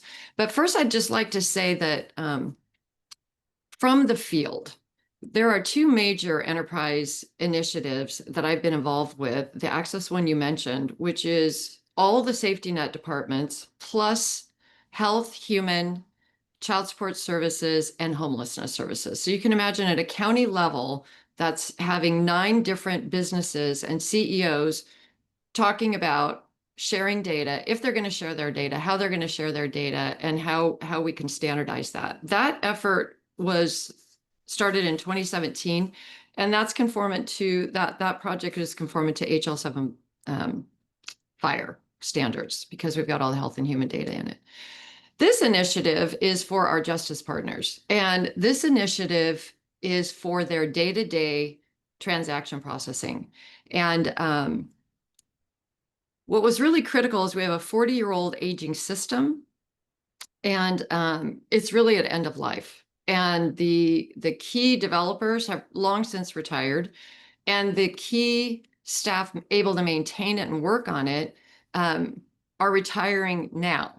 And so 3 years ago, we decided to, and this was key in our journey, we decided to meet with every department head over a justice unit. So we met with the district attorney and all their associated staff. We met with the public defender. We met with the head of probation. We met with the sheriff. We met with the courts. Well, actually, Jody, we may have left the courts out of that one, but you were informed. And so we met with 5 different Justice Department chiefs, and we said, we know you love the system. It's a custom system, and it is at end of life. And we need to start working on something now. And we need something with a standard that we can follow. And we made some key determinations before we even did our assessment. We decided, the CIO and myself, that we wanted AI part of our solution. It had to be cloud-based, and we wanted to follow, be conformant with the NIEM model. And so I'm going to share. There we go. All right. So Problem just stated, aging system, costly, difficult to maintain. We can't move it forward. We couldn't even really secure it, even based on CJIS standards. And I hope Brian's not listening to that part. And of course, we weren't able to leverage any of the modern technologies. These were the findings, which will come as no surprise to anyone on this call, regardless of your background, whether it's health, human, if you're in government, even in the private sector. Oftentimes you're finding these things with systems that have just lagged behind technology. One of the key things as a voice from the field in our approach for success, because when you're dealing with justice partners, it's a very tricky situation. They guard their data like they guard their process, like the chain of custody for evidence. And so meeting up front was really important, and establishing an executive steering committee where they have membership so that they could understand what was going on, even from the beginning of the assessment process. Then we had our project team who's actually going to work on this project. And then we had a steering committee within the executive branch of the IT department. And it was really important for us to come up with slides that would explain the value proposition to a group that's not responsible for taking care of technology and is not unhappy with the solution that they had. And so you'll see that we oriented the slides with the platform in the center, but our justice partners around, so that they could see, here's what's important to me and how it's going to be addressed in this platform. And then we would kind of walk them through the key components of the solution, really from the top view of what their side of the business is. So we didn't talk to probation about what data integration and event orchestration is. We said, this is how we're going to be handling referrals, your probation case management, violations. These are the key components in the solution that we're going to manage in this interoperability platform. And then these are kind of just some of the high level value statements that we shared with them around, lifting the burden of upgrades and securing their platform, having a knowledge graph so that they have an easier way of adding in different data sets simply and seamlessly, and the ability to see a 360-degree view of that particular client, that particular case, whatever it was that they were looking at. And like I said, I'm going to fly through these because this is not really the main intent. But the other piece that we really wanted to key on is that this is a platform as a service. So putting cloud in the solution enabled us to have access to all of these components that work together very well for the user. And we did get CJIS certification. We have our authority to operate in the cloud. And you'll see over here in the platform as a service, there's only 2 areas that are now reliant on the county to manage. All the rest of the areas in the green are managed by our Azure government cloud. The NIEM, we could skip because this slide I wanted to share as well. So as a voice from the field, you're trying to make a change and they don't understand the components of the change, they being the justice partners, because justice is their business. It's the same conversation if it's health and human services, if you're dealing with child support services, if you're dealing with homelessness services. You have to create some simple slides where they can understand where they fit and what it is that's happening next. When we say, okay, you're all going to be down at 3:30 this afternoon, every justice partner, because we need to change endpoints. They have no idea what that means. They don't know why they're doing it. And they're frankly not happy about it. But there are states in a project where you're really, now the rubber meets the road. We've taken all the philosophical conversation and we're actually trying to implement something, and it's their day-to-day operation that's at stake here.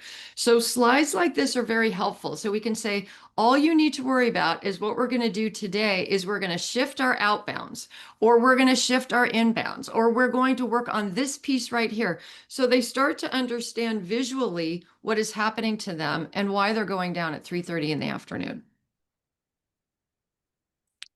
And this slide I'm pulling up, and Jody's going to laugh. So sometimes when you're trying to implement a project with your partners, you need to give them, we call it the money slide. well, we call it the money slide in the private sector. So I have more private sector than public sector in me.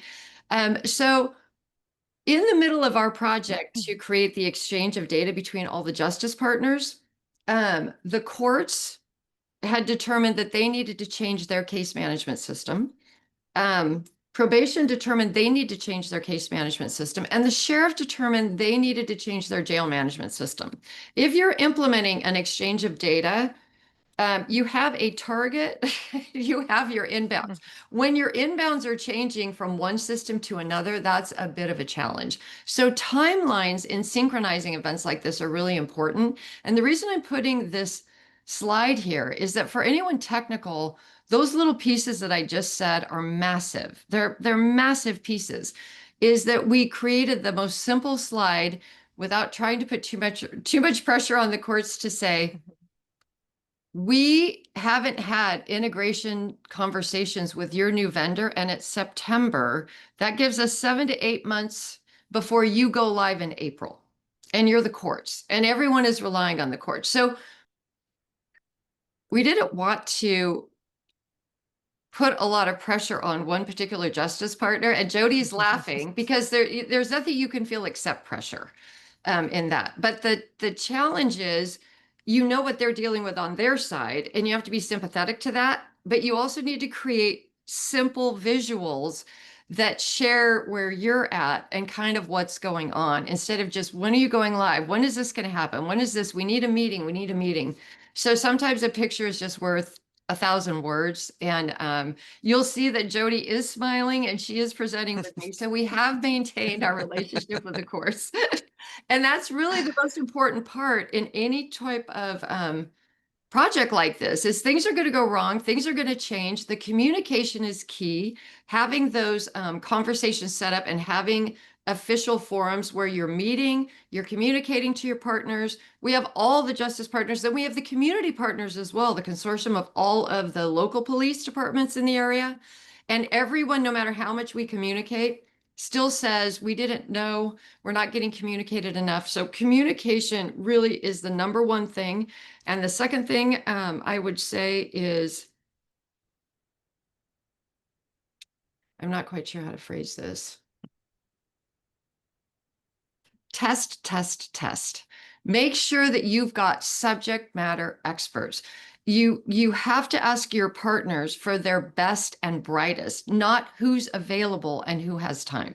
If you don't have the best and brightest, and you don't explain that concept to your justice partners or your health and human services partners, if you say, you're going to live in the house and you're the owners, if you don't give me somebody that can represent your stake in the game, if you give me maybe the gardener who has a great view of the landscape, but not because the gardener has more time, then that's the house we're going to build for you. So, really emphasizing and insisting on the best and brightest people is going to make your project work. And also, don't just create something because it's a nice idea. You need to create something that has meaningful use to your partners. In this case, they have to have this data. In the previous example I gave, that is kind of a white glove service example. It's not a day-to-day necessity. And with that, I'm going to turn it over to Jody. Thanks, Carolyn. Hi, everybody. I am just going to kind of back up a little bit and give you some background of how we got here. I oversee all the non-judicial operations at the court in Sonoma. I have worked at 4 different courts now, and so in California. And so when I came to Sonoma 3 years ago, I very quickly learned that while the court and the county are integrated way more than most counties in California, there were definitely issues and concerns with the way it was being handled. So the background from the court's perspective is that the county had created this custom solution when we went to a new case management system back in 2017, I think it was, where before that we were all on the same legacy system. So the court pulled off and we had our own case management system. So the county created this custom solution. And like Carolyn said, some people that were involved in the creation of it are no longer there. And so you lose some of that, history when the people retire and the information is not there any longer.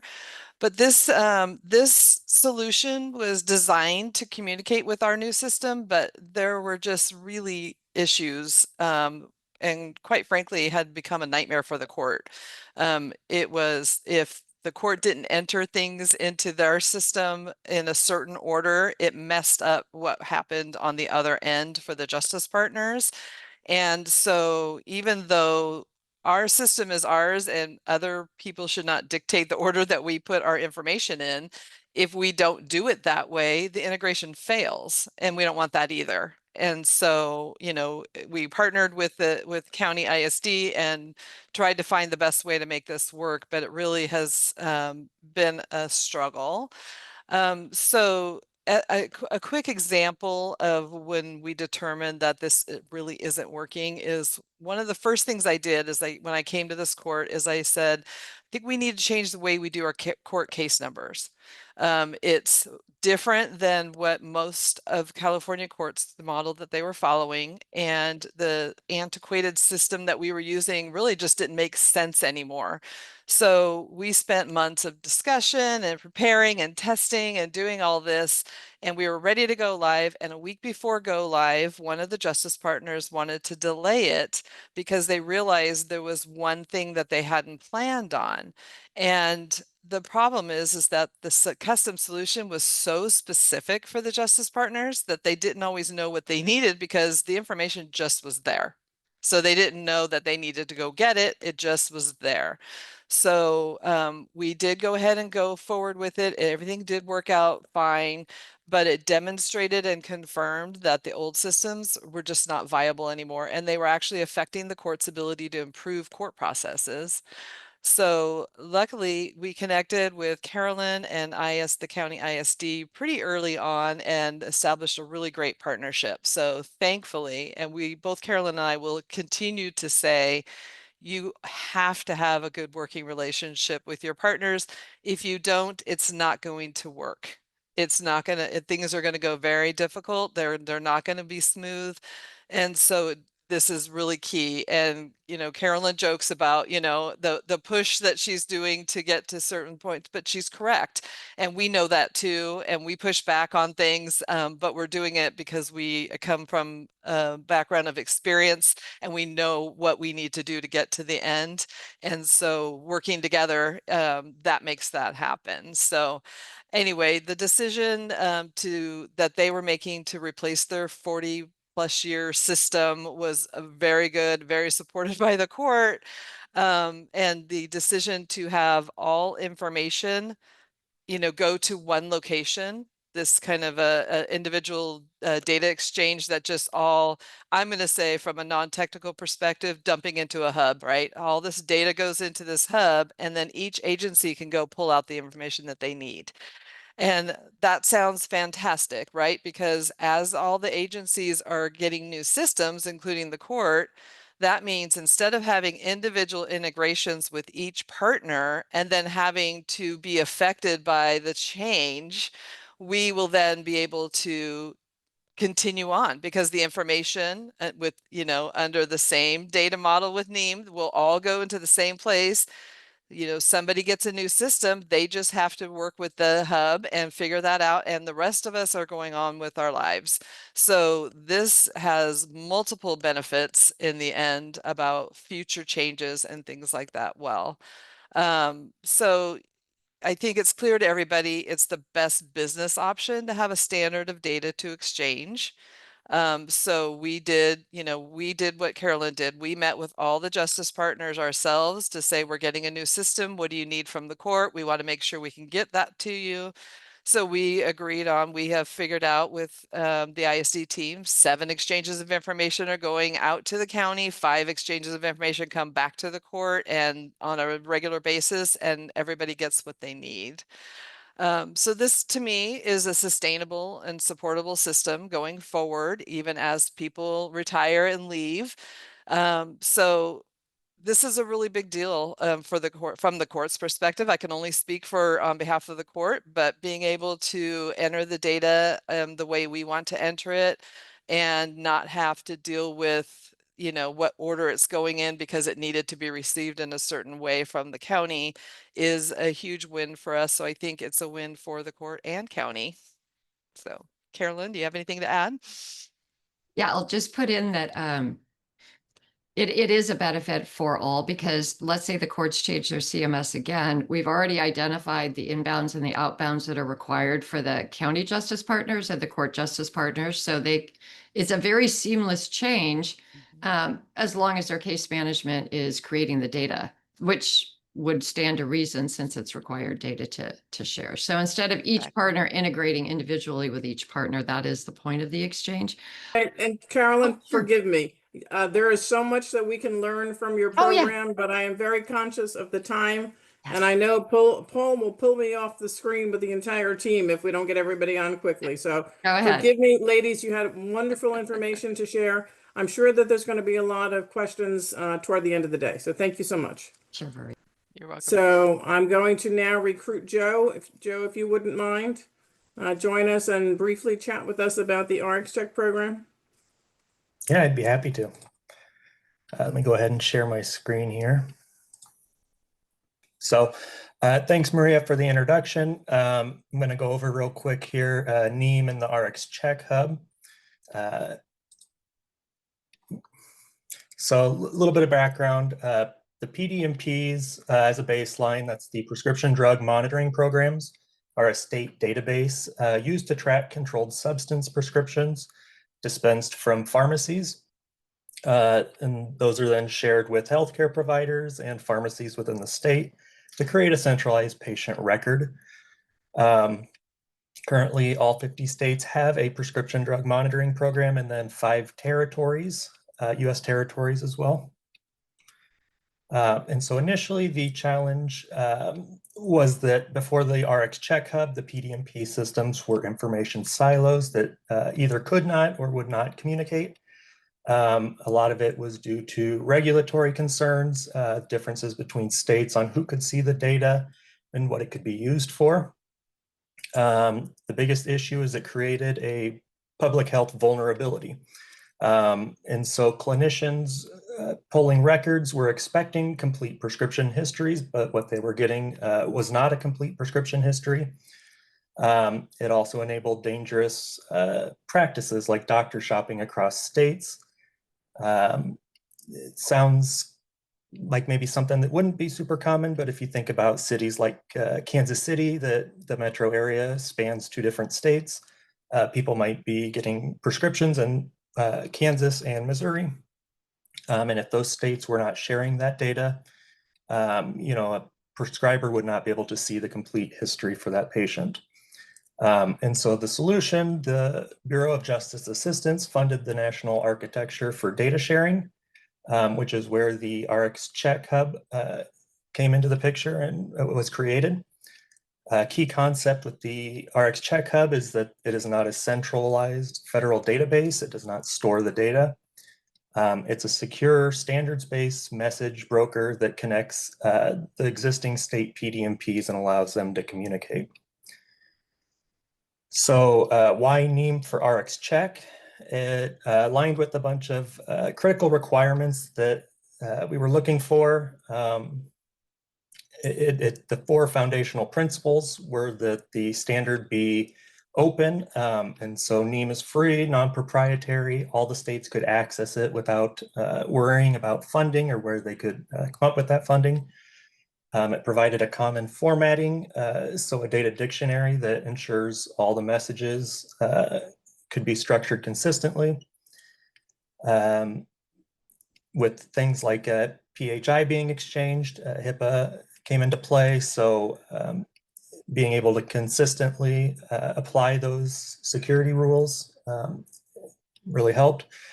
And then it also, the most important requirement was that each state wanted to be able to manage their prescription drug monitoring program as they currently were, but they did want to be able to communicate with neighboring states or states that they were interested in. So NIEM operated as kind of that interface contract, and so the state could use any vendor they were currently using for their PDMP. They just had to be able to make those NIEM compliant messages for the exchange. So inside the RxCheck hub, NIEM is used with PIMX, and that PIMX standard is the messages that are relayed between states. PIMX standing for Prescription Monitoring Information Exchange. It's the specific application of NIEM used in the hub. It's a detailed blueprint or the IEPD or message specification that defines the exact XML NIEM structure for the PDMP data. And what it does is it allows the structured communication between different PDMPs across state lines and mediated by the hub. So what does a PIMX data exchange look like? There's two primary message types. There's the request, which is initiated from one state, and that's a query to another state. That state can then reply with a report message. Some of the core data elements that are defined by PIMX relate to kind of that prescription information. So patient, prescriber, pharmacy, dispensation, and that metadata. Metadata being things like the request ID, the requester, who's requesting it, what their role is in their organization, and who they're requesting the data from, which PDMP. So kind of an architectural view of the RxCheck hub and how it works with PIMX. I like to compare it to a post office and a person bringing a letter to a post office. And so a person might write a letter and bring it to the post office, where it is then put in an envelope. The couriers take it where it's addressed to. The receiving post office gets it, and then the person on the other end can open that, and then it can go backwards. And so how that relates is PDMP can send a message in whatever format they wish to a state routing service or SRS server that they host. That SRS server then takes that message, converts it to PIMX, encrypts the information, sends it through the hub, and then, like I said, the other end SRS decrypts it, changes it into the language that the PDMP on that end is expecting, and vice versa. So the SRS, the state routing service, it allows for states to maintain control and ownership of their data. Each state operates their own SRS, which fits in between the PDMP or Prescription Drug Monitoring Program and the hub. It's actually a requirement for connecting to the hub. So the SRS, as I mentioned on the previous slide, performs a few functions for the PDMP. It allows the state or any hospitals that are integrated to receive the PDMP data to talk with the SRS in whichever format they currently use, changes that message into a PIMX message, encrypts it, and then sends it to the hub. Security-wise, since the state is hosting it and encrypting the data, that is occurring before the message gets sent to the hub. Meaning that the hub is actually blind to the contents of what is being sent or requested, and then also the response coming back. And so, like I said, the hub is just a message broker. It does not see the data. It does not store any data, simply used for routing the information. So a few key takeaways. Essentially, the RxCheck hub, the PIMX standard, broke down those state information silos, reducing the public health risks that were mentioned earlier, generated a cost savings for states. Each state could connect to the RxCheck hub is one connection.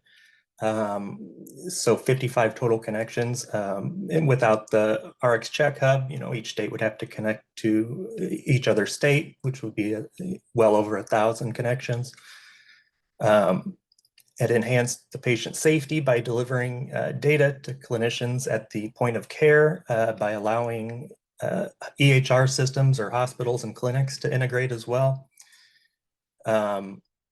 The RxCheck Hub and PIMIX was recognized with the Best Implementation of NIEM Award in 2022.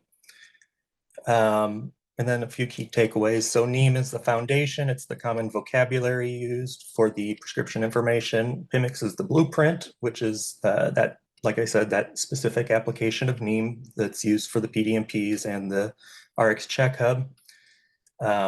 And the hub is a multi-standard ecosystem, and it essentially bridges the world between the NIEM and XML format world with the EHRs of the world, which are in FHIR and JSON. Then I don't know if there's any questions, but I know we're short on time, so. Thank you, Joe. I do appreciate that. There is a list of resources there that Joe made reference to. We will provide these slides to all the participants that are interested in that, so please know that those details are available for you too. But Joe, I appreciate the information shared. That's one more domain that we've addressed. And now, as I've mentioned, last but not least, Brian Griffith. Brian is going to chat with us about the history and the accomplishments within the CJIS Bureau. But remember the community that it represents nationally and in certain cases internationally because of the safety, justice, and homeland security issues. So Brian, don't feel pressed with time. We're going to stretch it just a little bit, but if you can come on camera, or maybe you're already on camera, I just don't see you. There you are. Alrighty then. I will pass the baton to you, sir. Wonderful. I'm only going to be talking to just this one slide, but the point that I want to make, the FBI CJIS division, some of you are familiar with the mission that we are responsible for. Some may not be. So I wanted to start there.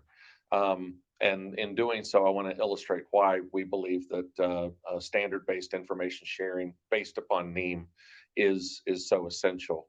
The CJIS division, Criminal Justice Information Services Division, and you could easily swap the S in services and say Information Sharing Division, because that's core to our mission. The CJIS division's major programs are the parts of the FBI, the parts of the federal government that support and interact closely with our state and local partners, not just law enforcement partners, but individual firearms license dealers and in some cases the public. The National Crime Information Center, NCIC, is the foundation of law enforcement information sharing. NCIC is the ability to share warrants, stolen vehicles, boats, firearms, various information that law enforcement rely on to the tune of about 11 million requests and queries a day. The NCIC is a system that when it has a hiccup, it has the ability to impact officer safety nationwide. I say that, and then I want to say we don't have many hiccups, so I'll go there. Next generation identification, and this all started with fingerprints. It's the biometrically enabled criminal history information. So it started with fingerprints in order to access an individual's criminal history, but it's grown now to facial recognition, iris, palm prints, various other modalities that we're investigating now. But to be able to not only repose and make available criminal history information, but to be able to uniquely identify it to an individual. The National Instant Criminal Background Check System, NICS. NICS is the front line of defense from keeping firearms out of the hands of people who should not have them. But we take this mission twofold. One, it's important that we keep guns out of the hands of people who shouldn't have them. We should also make sure that somebody's constitutional rights aren't impeded by process. So we want to make sure that somebody who's allowed to purchase and possess a firearm can do so easily. Uniform crime reporting, I think we all know that it's the statistics-based work that the FBI does, collecting information from state and local partners to be able to create this analytic tool and analytic service for the nation. National Threat Operations Center, something that many haven't really connected with the CJIS division, but it's important to know that we do it. 1-800-CALL-FBI, anywhere in the country, anywhere in the world. If somebody is reaching out to the FBI, more than likely, the National Threat Operations Center here at the CJIS division is taking that call, receiving that tip, trying to disposition and discern whether or not there's actionable requirement at hand. The National Data Exchange, Shemendra mentioned the early days of NIEM and NIEM adoption, and his time as the PMISC. We were growing the National Data Exchange. To me, this is one of the biggest success stories of not only NIEM, but of the ability for state and local partners to share information, because this isn't arrest information. This isn't necessarily criminal history information. This is information that is incident based in many cases, that becomes the connective tissue, the connecting of the dots, if you will, that's essential for law enforcement on a day-to-day basis. And all of that wrapped together with the Law Enforcement Enterprise Portal. I share all of that quickly to say, you can see the reliance of law enforcement and our state and local partners on these systems. The only way to create manageable interfaces is through standards. Each one of these, with the exception of NTOS right now, the NTOC at this point, each one of these have an IEPD. We just heard about the notion that that's the framework of that sits on top of those NIEM standards. Each one of these has an IEPD that's based upon NIEM, that allows our exchange partners to be able to program to, plan to, and understand the data that lives in each one of these systems, and the data that's available to them. But I'll tell you where the shortcoming is. The shortcoming is the fact that, and this is part of where we're going in the future. The shortcoming is that when you look at the CJIS division from the outside perspective, we frequently look just like these seals that are on the screen. We look like a collection of unaggregated individual services. And the next phase of our data integration, data implementation, is to start looking at this more holistically. Use cases come around all the time where an individual presents themselves at a firearm sales counter. They're purchasing a firearm, and they do a NICS background check. To be able to wrap all of that together into a single query, rather than the network of individual queries that have to take place to find out if the person is prohibited through their criminal history, if the person has an active want or warrant in NCIC.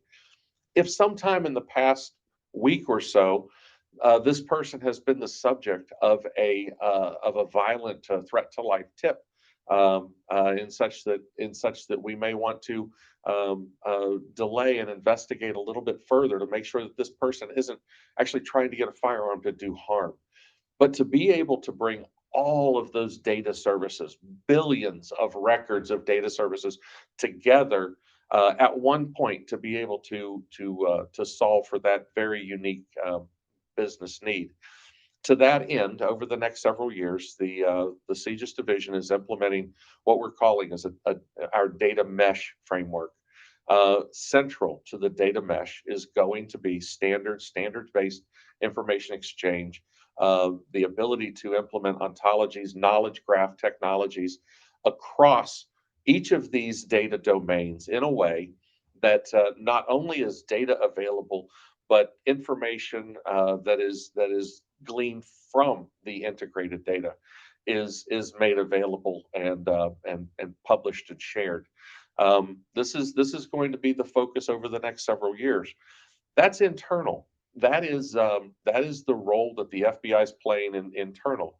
But we're also moving in the direction, as we just heard on the RxCheck, that the world is moving in this direction of rather than the FBI having and holding this data and it living in these applications, moving in the direction instead of our state and local partners publishing or making their data available in a larger mesh framework, making that data available not just for query, not just the ability to ask for a name or an address or a phone number and understand what a system might have, but to truly be able to use the analytic tools and capabilities that exist today across a meshed environment regardless of where that data actually resides.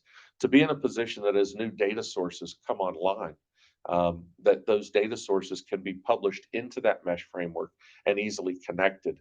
This is where the criminal justice information sharing services are moving. And I will say that the only way you're going to get there is through the rigorous adoption of standards, moving in the direction of not only using them, but advocating for them, eliminating any kind of competing or duplicative activities that would take us away from those standards. So over the next several years, it's going to be a very exciting time for the CJIS division, kind of moving in a direction of not just have and hold and share what we have, but to be able to create environments, to be able to create interfaces, and to provide governance that sits across the information sharing in a way that we connect not only the law enforcement, public safety, the courts, so that this information is available to the users that need it when they need it. And so, Maria, that's as fast as I can do it. You not only did it fast, you did it very comprehensively, Brian. So, and you actually kept the schedule because we were going to throw some time in. But a couple of things. What it shows to us, and really it's all three examples, but most certainly with the CJIS perspective, is it shows to us not only what you accomplished individually in the silos within your community, so all of those programs that you say represented themselves in each of the logos, but then the mesh framework that you move towards, and you will then be creating a broader community.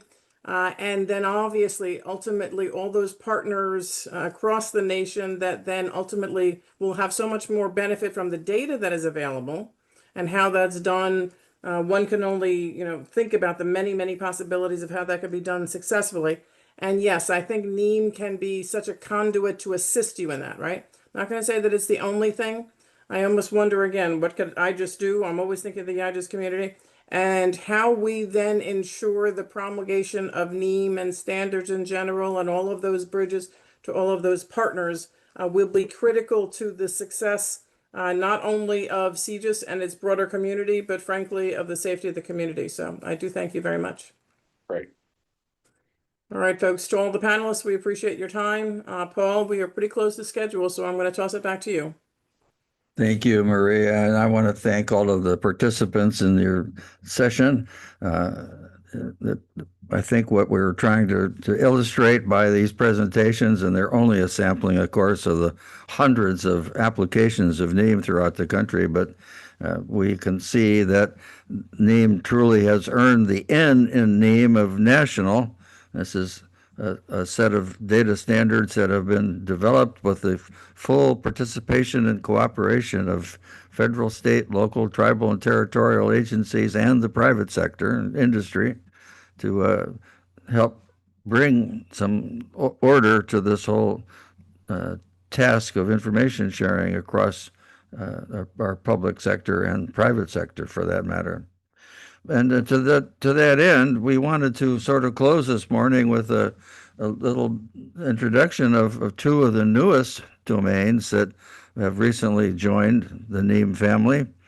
I sometimes think about NIEMOpen being a holding company of progressive projects designed to solve problems of information sharing, and as we've continued to increase the number of domains and the number of people who have use cases that can take advantage of this concept, we're always happy to do this. And we've had two very exciting new domains join just this year that deserve a little bit of attention in case you haven't heard about them.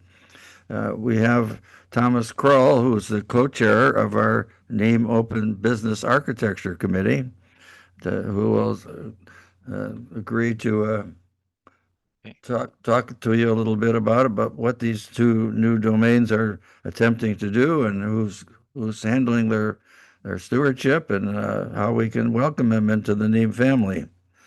Thomas, are you online? Yep. Can you hear me? We can. Can you Okay, open? thank you, Paul. Can you open I'll your open. Yep, I'll open camera? it in a second. Brian, that was a great presentation. Thank you for that because it reminds me that we have the exact same discussions and problems at the military. But also when I worked at Public Safety Canada, working with RCMP and Canadian Association of Chiefs of Police and everything, cross-border stuff, the problem is endemic, and we're all gonna hopefully get there. Now I'm gonna try to hit the share thing here so we can get that slide, my slides up. First of all, I'm going to try my best. This was a presentation that was supposed to be given by the expert, Cameron, who is my co-chair, one of the co-chairs of the Business Architecture Committee. He is recovering from a bit of an illness, so I'm going to do my best. Put this together yesterday, so apologies if I blunder on some names. I did my best with trying to research all the work that Cameron had been doing over the last few months. So first, we're going to start off with the forensics domain, which has been sorry, biometrics. Sorry, I beg your pardon. Domain, which has been created under the Defense Forensics and Biometrics Agency. I'm going to tell you a little bit about them. It is the subcommittee for the forensics is currently being established and stewarded by the what's called the Defense Forensics and Biometrics Agency, DFBA. That's within DoD. It functions under the guidance of an executive committee with and I can give you some names if you like, but what I'm going to try to do is get to these slides without reading anything off the slides, but encourage anybody who is interested in the subject matter to get involved or know somebody who should be involved. There'll be some contact information at the end of the slides. So we have some folks who are working on the committee with Ryan Triplett from DoD being the chair, Tim Zolantz from the FBI as co-chair, Patty Wolfhope from DHS as another co-chair, and Jennifer Stathakis from the NIST, National Institute of Standards and Technology, as ombudsman. And this executive committee manages the forensics subcommittee content and promotes harmonization and interoperability across the forensics community. My gosh, okay, there we go. The functions of this this group are pretty straightforward in terms of advocating, facilitating, championing, coordinating, collaborating, all the sorts of wonderful things. They're doing a bang-up job, and you'll see in a second what they have accomplished. So when we say value proposition, we're talking about, you know, what's what is all this work in aid of? And of course, in typical, increasing interoperability across all kinds of organizations that exchange forensic information, increasing the use of the common standards to promote information sharing, and basically working with things that I myself in Canada am very interested in, which is NATO and working with allied partners. So far, we've got the subcommittee kind of maintains a member list, which includes forensic stakeholders across the federal government, private organizations. Stakeholders have the opportunity to actively participate in the development of forensic schema by participating in working group sessions, and they do reviews of the technical aspects, the schema, the code list, etc. This is basically where we're at right now. What has been delivered, and when we say things like want list, that is a list of attributes requiring standardization for input into OASIS, the ones that are already being mapped. And then we get to future action plans, and that's expanding membership and doing some more organizational efforts, identifying places where exchanges occur so they can start, hopefully evangelizing and building a NIEM conformant conversations between systems, and building reference exchanges and that sort of stuff with that. And if anybody has any interest in this domain, either contributing or getting involved or has a exchange they'd like to add to the list, these are some of the names, and they'll be given to you. You can always reach out to myself or to Paul or Cameron or whatever to get anybody of us to kind of get some sort of leads on this, and you don't have to copy these down. We can provide them for you. Next domain is the Analytical Laboratory Subcommittee, or the domain. And this one here is managed by what's called the Integrated Consortium of Laboratory Networks. In 2005, this ICLN, a community of 7 federal laboratory networks, along with several additional federal analytical laboratory stakeholders, was formed through a signing of an MOA. In 2011, Congress enacted the Food Safety Modernization Act, establishing ICLN as a congressionally mandated program. And this community established operational policies and practices to enable effective communication and coordination across the federal analytic community in the event of a large-scale CBRN, chemical, biological, radiological, or nuclear incident. Additionally, they established supporting tools within the portal icln.org. They got a methods database and data sharing tools. And no common analytical laboratory data format existed. So the group has developed and agreed upon the minimum data elements, which we call MDEs. There are about 47 of them of individual data elements and several user-defined fields to allow, the growth of NIEM, but also to enable exchange of information in a standardized fashion. The Analytical Laboratory Subcommittee develops, incorporates, and curates analytical laboratory unique data elements, attributes into the NIEM structure, and supports simplified data sharing among analytical data producers and consumers. They do similar to what the forensics domain does. Here's how they work. The Analytical Laboratory Subcommittee, it develops, incorporates, and curates all those data elements into the NIEM structure to support simplified data sharing among the analytical data producers and consumers. So they're the go-to for all of that. Here's the overview where the status is at this point and where they sit within NIEM so far. The progress has been moving forward. Obviously very similar to the forensics and other domains, establishing and communicating, evangelizing, and building, those kinds of ability to ensure that interoperability is put forward using NIEM as much as possible. And we can also provide information for you if you are interested in this particular domain contributing, or if you've got an exchange or of an exchange that should be a part of this. And basically that's it. Any questions? Thank you very much, Thomas. We appreciate you summarizing these 2 new domains. I'm eager to see the realization of their plans.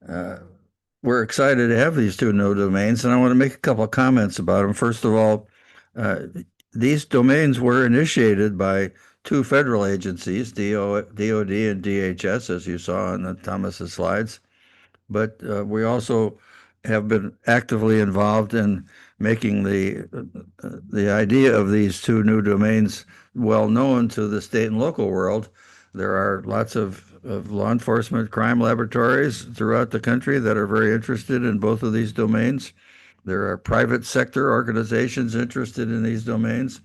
There will be a town hall meeting for the forensics domain on September 8th that anyone interested can join to explore what this new service will provide in terms of exchanges to be built and how it can be applied. We'll be doing that with the sponsoring steward agency, but also with invitations to the FBI and elsewhere to participate. So that I think that domain is going to grow rather rapidly and rather extensively because it's so important. And again, both of these domains really satisfy the original objectives of NIEM that you heard about from Shemendra this morning, that of cross-domain information sharing.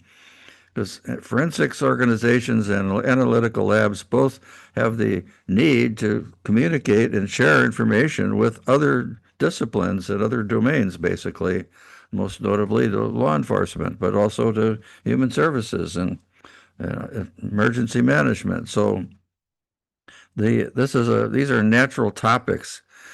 I also want to say that we're open to new domains in NIEM, and not necessarily ones that are sponsored by federal agencies, which most of the original domains were. That was just a kind of a outcome of the way the funding was dispersed. But we're open to domains that are formed and organized and created by state and local governments or industry, for that matter, or the private sector. I had the occasion to talk recently to some folks who are worried about coming up with standards to share information on international shipping, and they were considering the idea of a NIEM domain to deal with that kind of topic.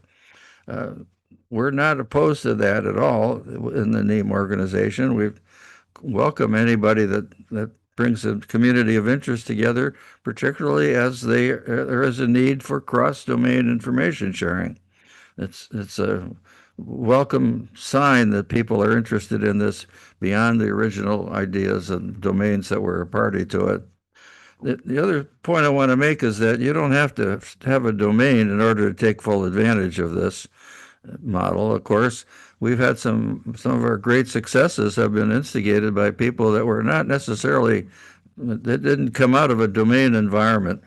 I'm thinking about the Association of Public Safety Communications Officers that worked with IJIS to create a standard for alarm companies to communicate with dispatch centers, and created a standard in collaboration with the National Association of Alarm Companies and with APCO to come up with a standard that became an ANSI standard then, which was issued by APCO under their authority to do so, that so the alarm companies can have one and only one piece of software they need to create to talk to any dispatch center if that standard is followed. So the standard of use in NIEMOpen is open to your interpretation in terms of how you can use this open source, publicly available tools and model to accomplish information sharing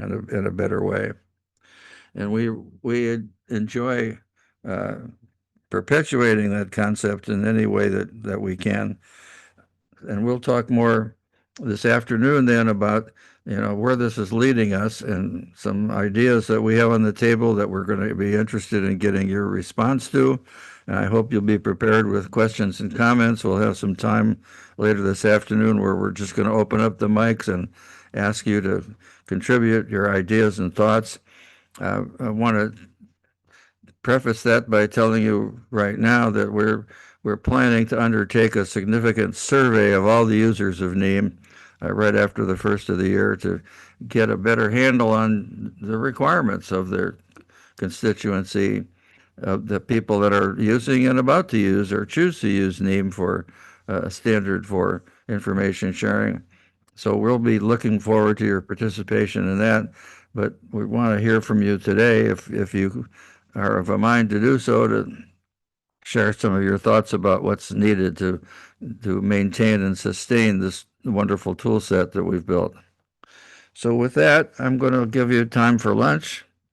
We're going to have, we'll take 1 hour, a little over an hour, and reconvene promptly at 1 o'clock, where we'll begin to talk about some of our visions for the future of NIEMOpen and how you can participate in it. So we'll keep this line open and the everything in place, and you can just put yourself on mute or close your window if you want, but open everything for business promptly at 1 p.m. Eastern. And we appreciate everybody coming back for this exciting afternoon time. Thank you much. Okay, well, thank you all for coming back after I hope you had a good lunch.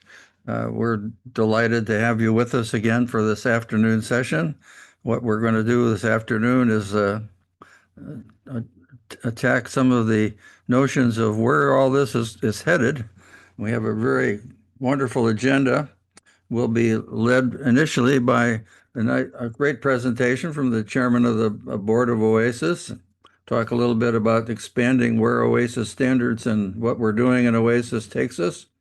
And then we have a excellent introduction to the future from Terry Takai to lead us into the discussion of how we shape some of what we're doing in NIEMOpen for the future, led by our NTAC co-chair. And then we'll talk a little bit about, what this means for a more collaborative future for NIEMOpen. We have then a very important guest keynote from Dr. Kristen Honey at 3:05 this afternoon, followed by some open discussion that Maria and I will leading up to then the making of the Excellence Awards, which you won't want to miss, and then we'll close that by 3:50 to adjourn no later than 4 o'clock. So that's our agenda for today. Now I'm really delighted to introduce to you Danielle Travaux, who is the new chairman of the OASIS Board of Directors. Daniela has a tremendous career and expertise in trade negotiations. She was the U.S. trade representative in several important positions with the U.S. government, including representing us at the World Trade Organization. She has expertise in building global organizations and also in the regulatory world.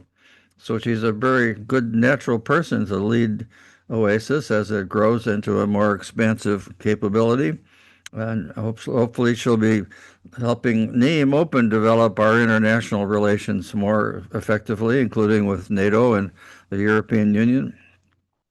Daniela speaks 6 different languages fluently, and she's also a highly trained and qualified opera singer. So she brings this broad capability of talent to work in the OASIS family, and I think she's a wonderful person to lead the cats that are involved in volunteers for building standards throughout the world. So we're just delighted to have Daniela with us, and we appreciate her taking the time to talk a little bit about how NIEMOpen fits into this family of the OASIS Open projects. So Daniela, can I give you the floor? Absolutely, Paul. And first of all, thank you very much for that warm introduction. I'm really happy to be here. I actually just met with Catherine Escobar the other day in Virginia Beach, which was really lovely. I wanted to thank you, first of all, for inviting me here. I've really appreciated the conversations that we've had so far. And I also wanted to thank my very esteemed colleague and fellow board member, Jim Cabral, for all the work that he's doing and also for inviting me as well. So I think you gave me 20 minutes to speak, but I promise you I won't take that long. And I also promise you that I will not sing for you unless, it's a holiday party. So first of all, good morning, everyone. I did prepare a few remarks, but of course, happy to discuss a few other things while I'm here. It's really a privilege to be here, and I really have an incredible appreciation for the work that you're doing. I've been the chair of the board for OASIS since September 2025. And I want to start by expressing my sincere appreciation for all of your commitment, your technical leadership, and your dedication to the mission that's enabled OASIS to become a globally respected institution. And I'm really grateful for your continued service. As many of you know, we are entering a period of significant organizational transformation right now. We recently onboarded our first ever director of information technology, and it's a critical milestone in the modernization of our technical infrastructure. We hope that this investment in this position and role is not just simply to upgrade our system, but to build a more solid foundation so we can build the next generation of standards development in interoperability frameworks and global digital trust. Next week, we will be onboarding an interim transformational leader with a deep background in standards, law enforcement, and security. And I hope that all of you have the opportunity to meet with him as well. And there's a lot that we can cover, so I'm giving you kind of the 50,000-foot view, and feel free to follow up with me individually if you like, or with anyone on the OASIS board. And of course, Jim, you know very well. And I think I saw Vasilios on this call as well, which I'm very excited about. So because our work is inherently international in scope, we're approaching right now OASIS Open and NIEM with an expressly global mindset.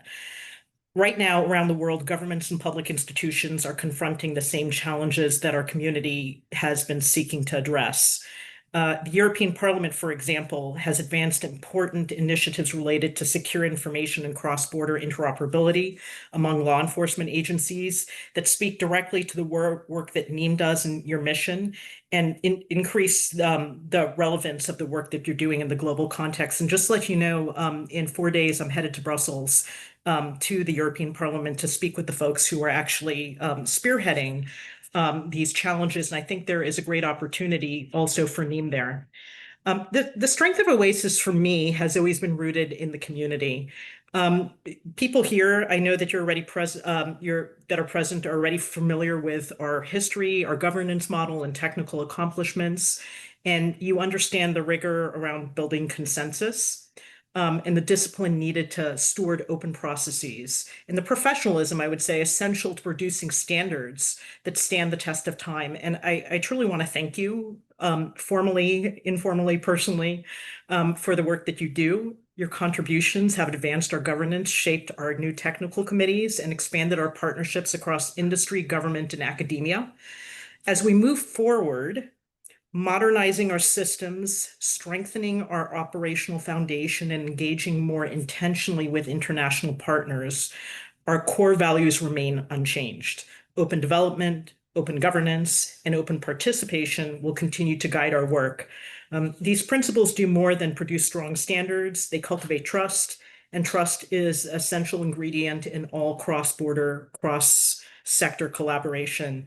On a personal note, I'm not sure if I mentioned my background in standards, which is different than many others. Paul mentioned a little bit about the WTO. I represented us at the WTO in all of our free trade agreements in many sectors, but in standards for many years as well. So I understand how standards can be used to promote interoperability, but they can also pose a threat if they're developed in a way that shuts out various industries and interoperability for different entities. So we're at an interesting crossroad right now that we find ourselves in a world that's increasingly interconnected, but it's also incredibly divided. I think that OASIS Open demonstrates that cooperation remains possible, productive, and necessary. Our mission to build open standards that enable secure, interoperable, and reliable systems has never been more important. I want to thank you again for your service, your leadership. I think you guys have been doing a great job. It's been fascinating getting to know Paul and the team and understanding more and more about what you're doing and how we can service you better. I'm honored to serve as the chair of OASIS Open. I think we're making great strides right now, and there's a lot of change that you're going to see. And I look forward to the work that we're going to do to advance these things together in the coming months and the years ahead. I can't stay here, unfortunately, for the entire session, and I apologize about that. But again, I really do appreciate your time and your work and your energy. And if you have any questions for me, please don't hesitate to reach out. I'm happy to provide all of my contact information and set up meetings or calls or whatever you like. Thank you again. And thank you, Paul. And again, thank you, Jim. Thank you, Daniela. We appreciate your spending a few minutes with us and appreciate what you're doing. Maria may have a question or two for you, but I want to ask the question about what you see as the potential for expanding NIEMOpen, particularly because of your background with the EU, and how should we go about attempting to cement our relationship with the European countries to make NIEMOpen as popular a standard there as it is here? So at the heart of my background, I'm a business strategist. That's what I do. And I look at business strategy and marketing strategy and understanding, first and foremost, putting yourself in someone else's shoes and what they need. So we have something that we can offer that we think can be really helpful, but we first and foremost need to understand, and I've worked extensively with the EU for decades. They have a little bit of a different regulatory system, a different political system. They have different sets of concerns, I would say, that are not necessarily ours that we take for granted. So the first thing is understanding where they may have impediments and what they need to do to execute on the legislation that they have right now. My understanding is that they rely heavily on NATO. and NATO relies heavily on NIEM.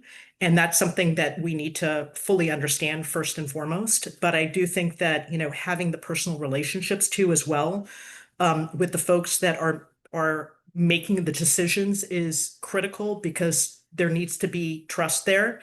I mentioned earlier that, we're at a really weird crossroad where we need to rely very heavily on our allies. At the same time, we're very fractured. So how we could bridge that gap, I think, is going to be critical. Maybe a second question is how do you think that NIEMOpen as a platform and a program, as we're trying to develop it into this collaborative, hotbed of standards development, can be helpful to help OASIS? How can we help you? That is a great question. I think the work that you do is so fundamental to our brand. If you look at, historically the work that OASIS has done, I really think that the work that, and I'm not saying this just because I happen to be here. One of the reasons that I've sought out speaking with you and understanding more about the work that NIEM is doing, and actually just recently possibly recruiting some additional members, we'll talk about that afterwards. I think that the work that you do is really important, and it's always a matter of timing as well. Right now, I think the world needs your standards, and they're realizing that the transfer of data and some of the impediments, especially for law enforcement, are putting us behind the curve. I will leave it at that, because I'm always worried that I'm going to get myself in hot water by saying something that I shouldn't say. So Danielle, I'm gonna throw in a question there. I'm Maria, by the way, so very pleased to meet you, and thank you so much for joining us today. It truly is a great opportunity on both sides.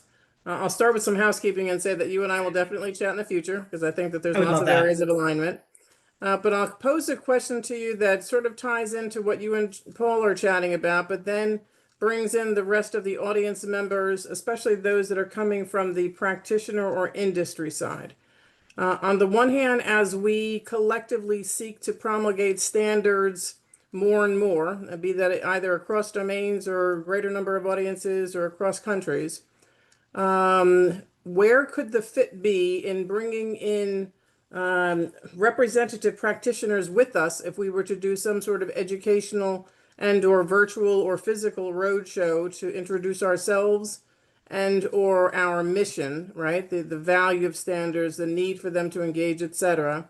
Or where would the service provider fit? Because always when, even on a national basis, we're doing with the administration and the Hill and everyone else, we have strong voices. We represent communities that are diverse and of great value, but you bring in the practitioner and they rightfully have a credence and a gravitas when they walk in the room, right? Figuratively or otherwise. Right. So you're asking me, if I understand correctly, what is our strategy for— What might the strategy be with that? Yes. I think that that's something that's actually more complex than we think. And the reason I say that's because again, I work as a business strategist. I think that there's a lot of information that we need to collect and better understand, because we're always going to have a bottleneck with resources, right? And so I could map out for you right now all the various people that we need to speak with. How do we get our name out there? And I'm reminded actually of a plane ride that I took about 15 years ago, and I was chairing a board for a nonprofit organization, and I was struggling at the time with fundraising. And the person next to me was the head of California Libraries, and I was talking to her about this, and she said, "You know what?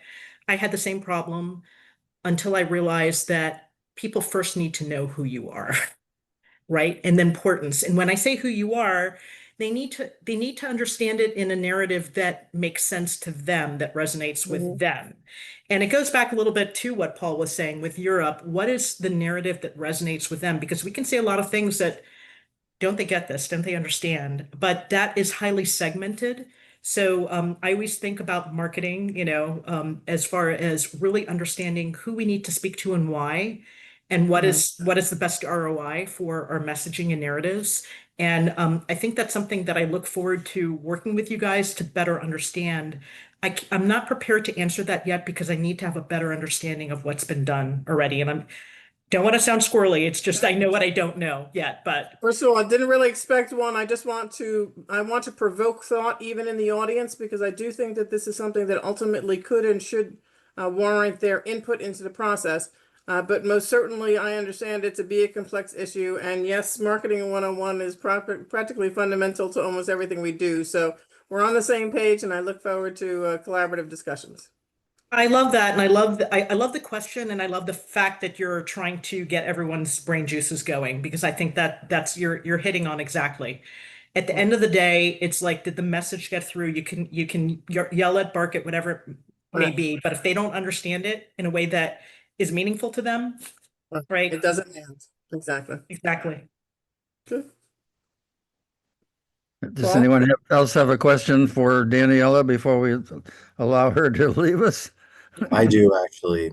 Yes. Daniela, thank you for joining us and for your comments earlier.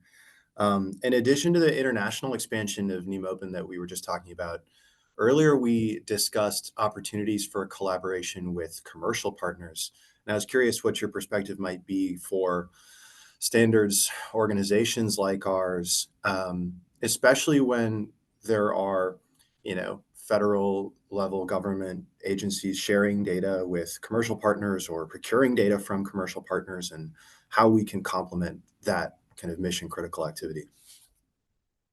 I actually just had a meeting in Austin with a startup that's been extremely heavily funded, and has its first, after a year and a half as a startup, has their first major client, which is LAPD. They're very interested, for example. I think there are a lot of commercial entities that understand the problems. That's one of the reasons I'm excited about the person that I have as this interim, who's not an executive director, but they are a problem solver. They're gonna, fix a lot of the processes, but they have a deep background in law enforcement. And that was particularly exciting for NIEM. So one of the things that I would like, first and foremost, he starts on the 17th of November. His name is Nick Selby. He ran cybersecurity for NYPD as well, longtime law enforcement, a really amazing person. He's based in Berlin right now. First order of business is I actually want him to talk to you guys as well and come up with, let's start coming up with a strategy of what we can do. And again, I like the fact that he's based in Europe, because that's where a lot of legislation has recently been passed. And it was actually a very dear friend of mine in Parliament. So I'm going to be joining her for 4 days there, talking specifically about this. So I think we can explore, possibilities, but there are a lot of folks on the commercial side that clearly have an interest here. And this is a great opportunity for collaboration. That's awesome. Thank you. Thanks, Brad. Is it Brad or Bradley? It's both. Don't worry about it. He responds to whatever you call him, as long as you're polite about it. That's right. I say hello. Sure that. And thank you so much, Daniela, for coming with us today. We know that you're very busy, and we appreciate you taking this time, and we look forward to a long-term relationship with you, and of course with the whole OASIS board as we move this forward. Thank you very much. I do as well, and if you don't mind sharing my email information with my email is not yet an OASIS open address, but we will be fixing that as we just hired our head of IT to restructure a lot of different things. So if you don't mind sharing that with everyone, I would appreciate it. We'll get it out. Thank you. All right. Thanks so much. Have a great day, everyone. Thank you. Bye-bye. And there's a natural extension now of after listening to Daniela's and her wonderful ability to extend our reach beyond our shores.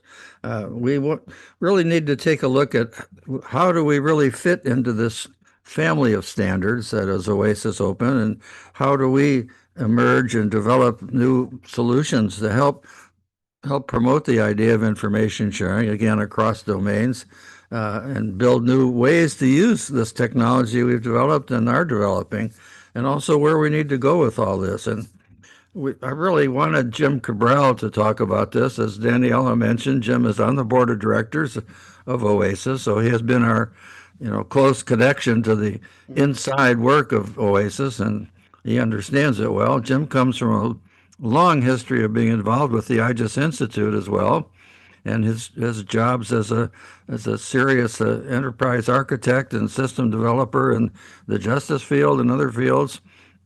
He's also one of the most knowledgeable users of NIEMOpen, and he's been very actively involved in a key part of the NIEM Technical Architecture Committee for many years, and has been associated with all kinds of programs at IJIS, and both in the cybersecurity world as well as the general system development world. So I can't think of anybody better than Jim to bring to us some ideas about how the OASIS discipline and standards come to bear on what we're trying to do and how we fit then into this mold. So, Jim, take it away.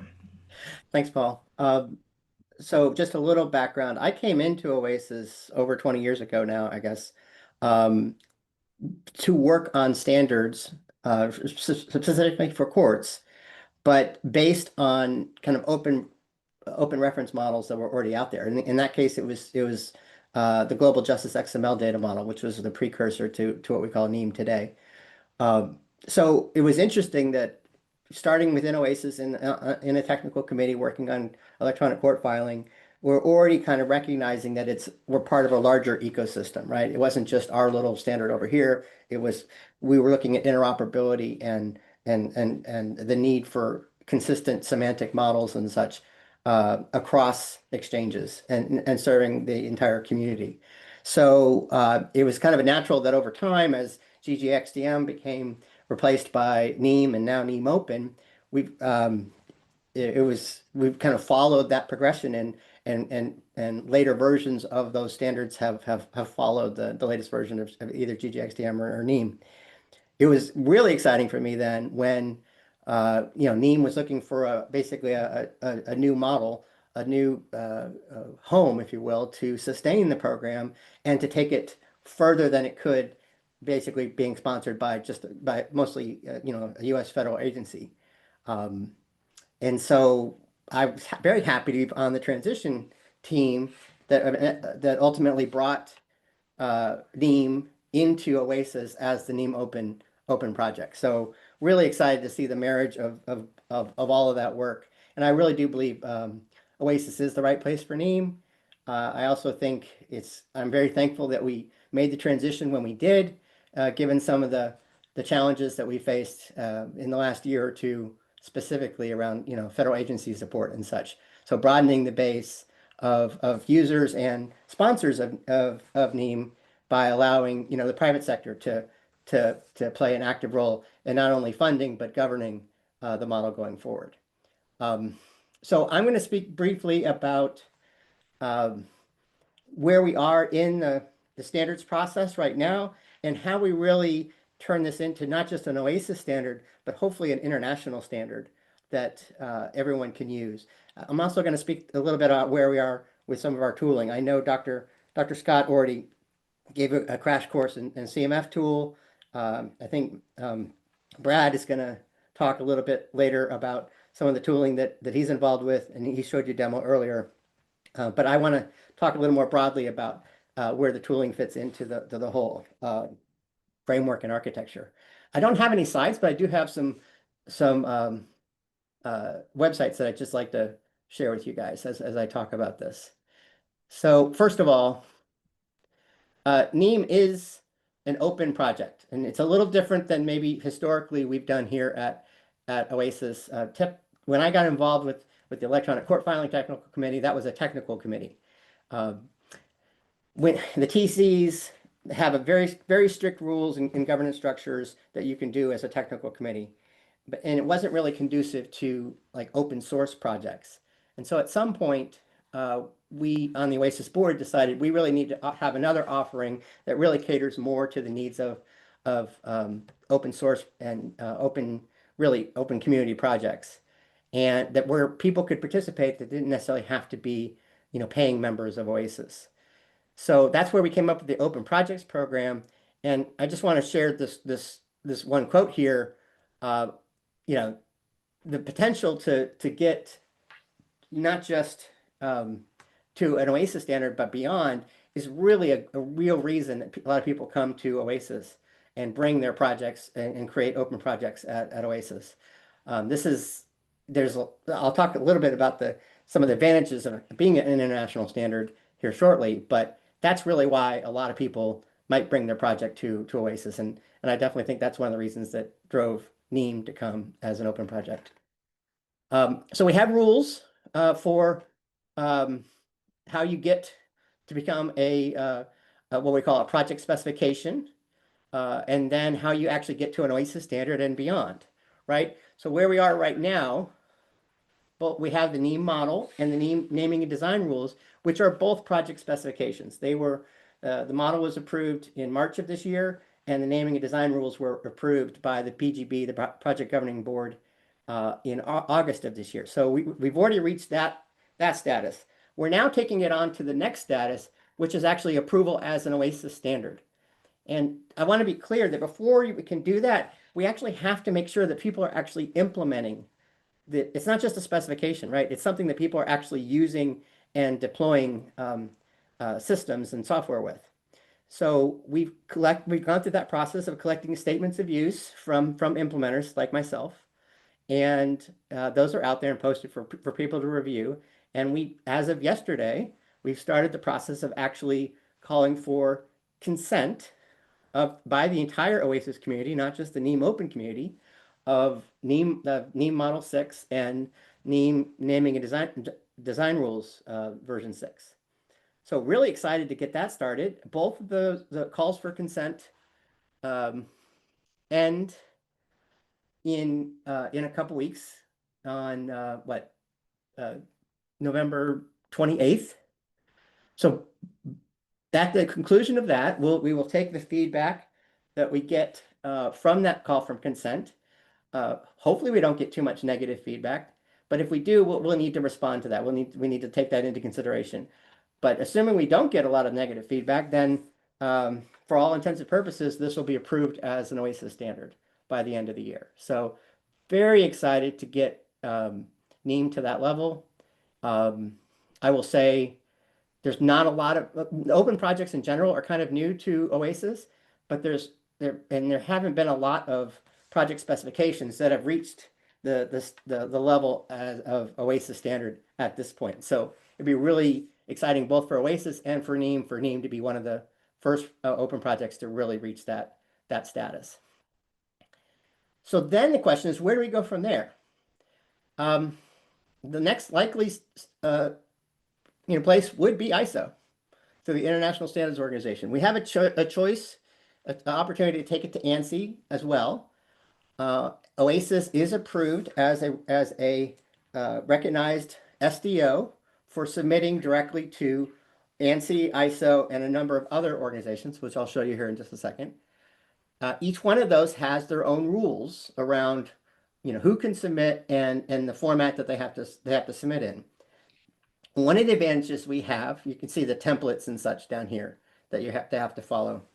One of the nice things about doing this in OASIS is we have designed our templates to make it easy to convert those to the required formats for the various organizations, including ISO, IEC, ANSI, etc. So there is some work involved with that conversion, but it should not be too painful.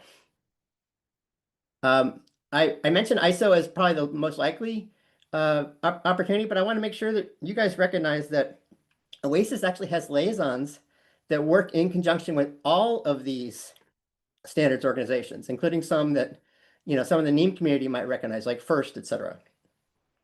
So we have a choice of really any of these to take it to once it's an OASIS standard. I think the most likely candidate is ISO, but there might be other ones that we'd want to consider. So that would be a question really for the project governing board of which of those to consider. So then the question is, why would we want to go through the trouble of not just becoming an OASIS standard, but maybe an international standard? The higher level recognition certification that we can get by just being an OASIS standard is a really great thing. And right then you can say you're an open standard. That makes it easier to quote it and reference it in, let's say, RFPs and contracts and such. Government can mandate it easier if it's an open standard.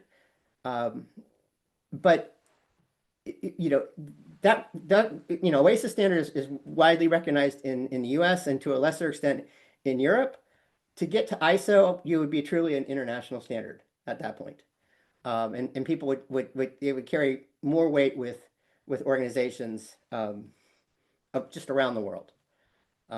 We have a great track record of taking work that was developed here at OASIS and submitting it through those liaisons with those ISO and IEC committees that we work with on a regular basis. And we have a really good track record of getting those approved at that level as well.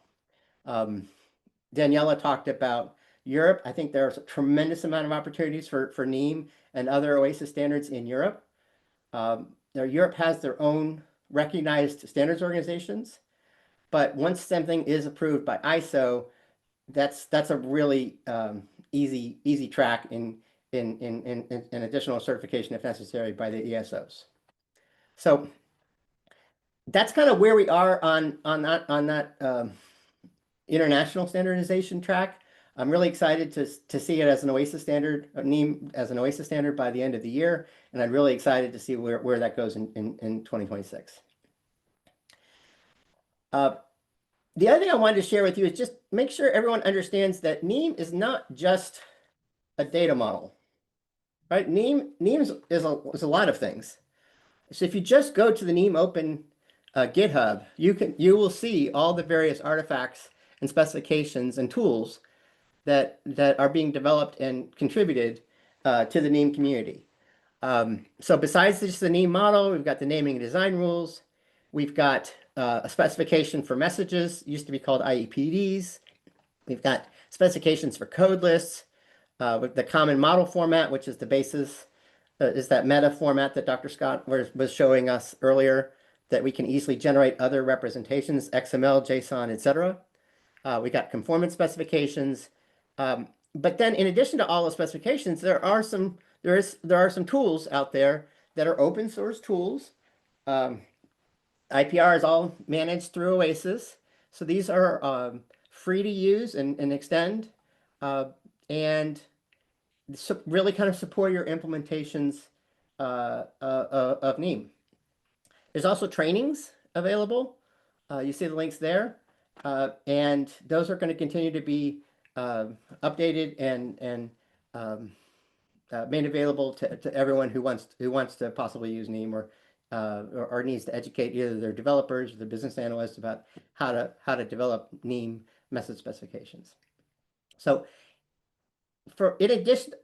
just related to those tools, OASIS does define certain licenses that if you are going to contribute something to OASIS, including that tooling, that open source that we talked about, it needs to conform with one of these licenses. And the general idea on all these licenses, these are some of the least restrictive licenses out there. These should not raise any concerns with people sharing and extending those tools and other open source. I also want to make sure people knew how to find those. So if you just go to the NIEMOpen website, if you click on resources and click on tools catalog, you'll see this page has been updated. It'll probably be updated here shortly as we resolve some of the issues we're having with the SSGT right now that Paul talked about earlier. But if you just click on that box there, you'll see here's our link to our NIEM toolbox. Going forward, this is going to be the real hub for you to access all the tooling that's available as part of the NIEM, made available to the NIEM community through OASIS. So, what do we have here? We've got tools for browsing the model, which everyone knows that the model's quite large. It can be sometimes hard to find things in there. So you can browse and search through the models. This will be your link for working with the models and generating subsets, etc. But then when you have your method specification or schemas and sample instances, you also want to basically just validate those and make sure that those actually work. So you have links for that. Converting between different formats, if you want to do that, you got a link to transform models. And if you're coming from a previous version of NIEM, which again, this is NIEM 6 now, so we've had a number of prior versions that a lot of good work has been put into. You just want to basically migrate that to the latest version to get things like support for JSON, etc. We have a tool for that as well. So just wanted to make sure people knew how to find those tools and understand that a lot of these are in alpha. Some of these are not working quite yet, but you basically watch this page because you're going to see more and more tools become available here shortly. And one of the things that's going to be driving a lot of that tooling is the availability of, actually, let me go back to this. You see this link down here, NIEM API 2.0. So this is, let me go to the dev branch.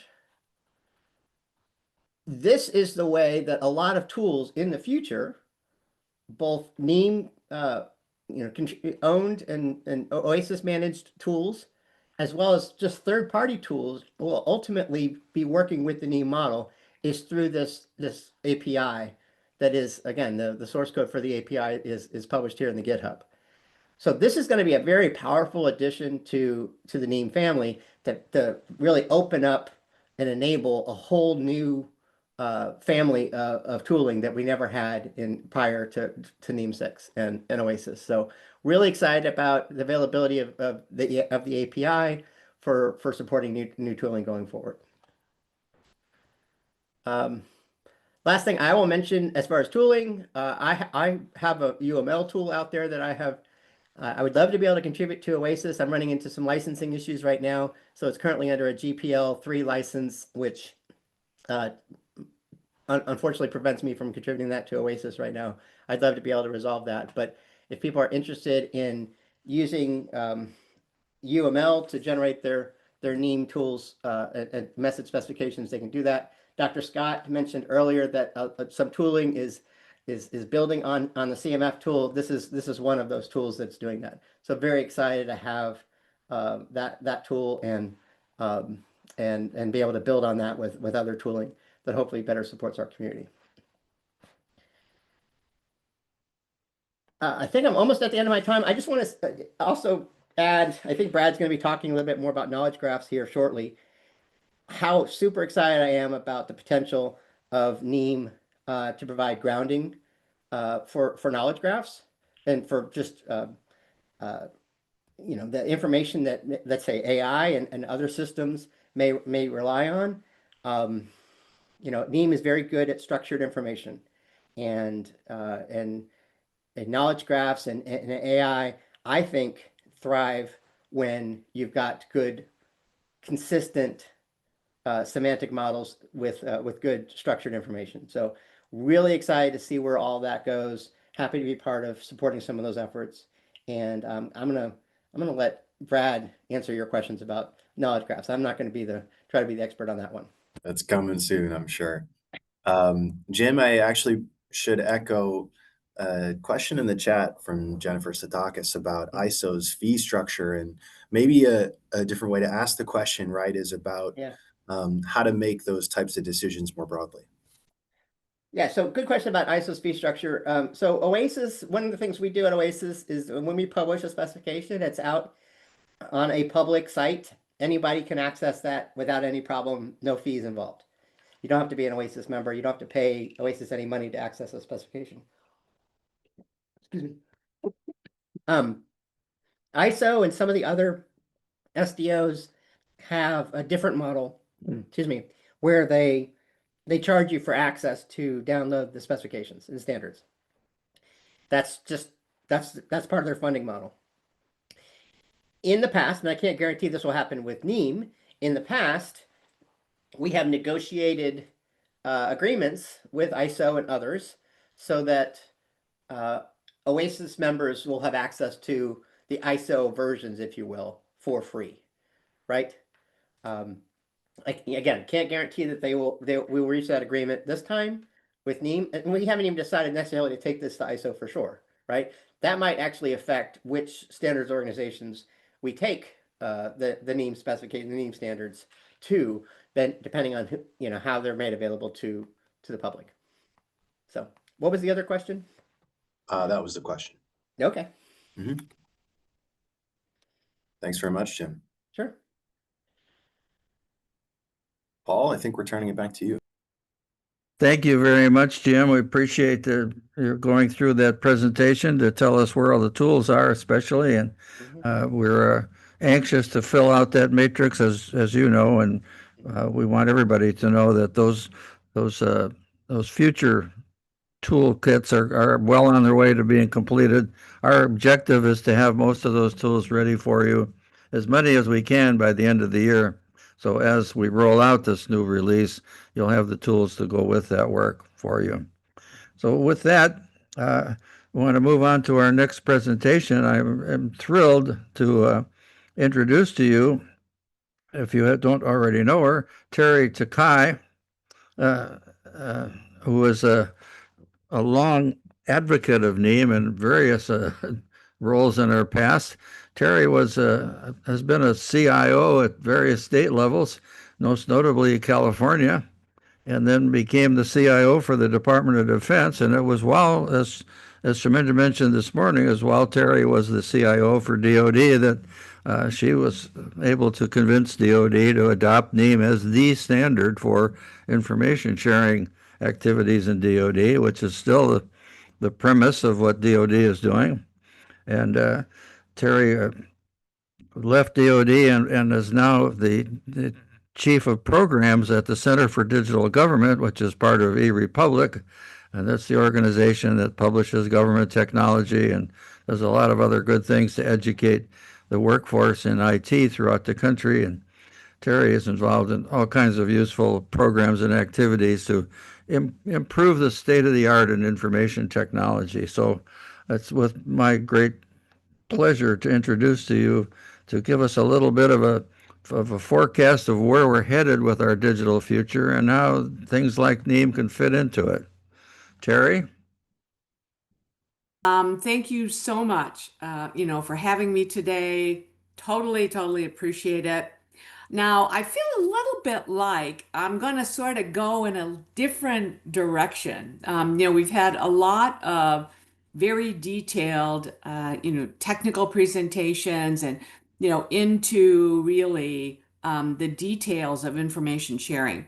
What I would like to do for you today is to give you kind of a broader technology context into which the information sharing is really the underpinning and is going to be critically important going forward. So I just wanted to level set with everyone because you're going to see some pretty high level concepts here. And again, keep in mind that I'm really sharing that as a way to really be able to talk about, the importance of all of the work that all of you are doing. And so just wanted to, make sure that we had that context. All right. Well, let me get started here. One of the things that we like to do at the center is we like to take a look at where is the technology going. Now, one other caveat that I will give you is that, again, for those of you that are familiar with the Center for Digital Government, we have a Center for Public Sector AI, and we also have a Center for Digital Education, is that we are mainly focused in the state and local space, as well as in the K through 12 and higher ed. So there are some other implications, because all of you know that I spent my time and spent quite a bit of time at DoD. So this doesn't really cover, some of the intelligence work that is done, some of the work that's done from a Department of Defense standpoint, and even some of the broader things that are happening within what I call the civilian agencies at the federal level. So I want to make sure that I have those kind of couple of caveats as we talk about this. But again, we like to start with kind of what's the future look like over a horizon. So here are some areas in the 2025 horizon that we've extracted, and then I'll go into a little bit more detail. These are the things that we're seeing are emerging in 2025 And I'll give you a little flavor of why NIEM and data sharing standards and being able to really look at control of the data is so important. The first one, obviously, is AI. Now, talk a little bit more about how AI is actually being implemented at the state and local level. And of course, as all of you know, what is really emerging is that the AI is really only as good as the underlying data structures. Next is cybersecurity and identity management. We talked a little bit about that already. But again, the challenges that we have here is implementing the well-known zero trust model, but also doing it in an age where AI is posing new and different threats. The next is, I think, particularly important as it relates to the NIEM standards, and that's really around digital services. Because one of the things that's happening as AI is being introduced into the citizen engagement space is there needs to be a greater ability to do information sharing across different jurisdictions. And you can't do that without standards that go beyond the borders of a particular state or particular city or county. We talked already about public safety and emergency management, CJIS and the new CJIS standards and the compliance, and if you will, the rationalization of standards is super important right now in the public safety space as the new CJIS, next round of CJIS rolls out. And then the last one, which we always talk about, is really around infrastructure and workforce modernization. One of the things that's going to be really important is that it's interesting. Enterprise architecture kind of went out of vogue, and now it's really coming back in because it's such an important part of how organizations are going to be able to build their capability for the other four areas. So let's just take a look at what's out there.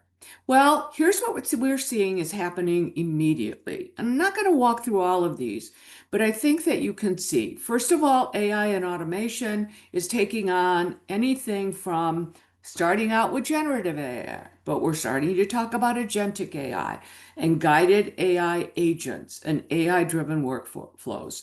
And then we're going to start to get into some actual decision making. Right now, lots of conversation about human in the middle. But again, all the AI capabilities driven by data.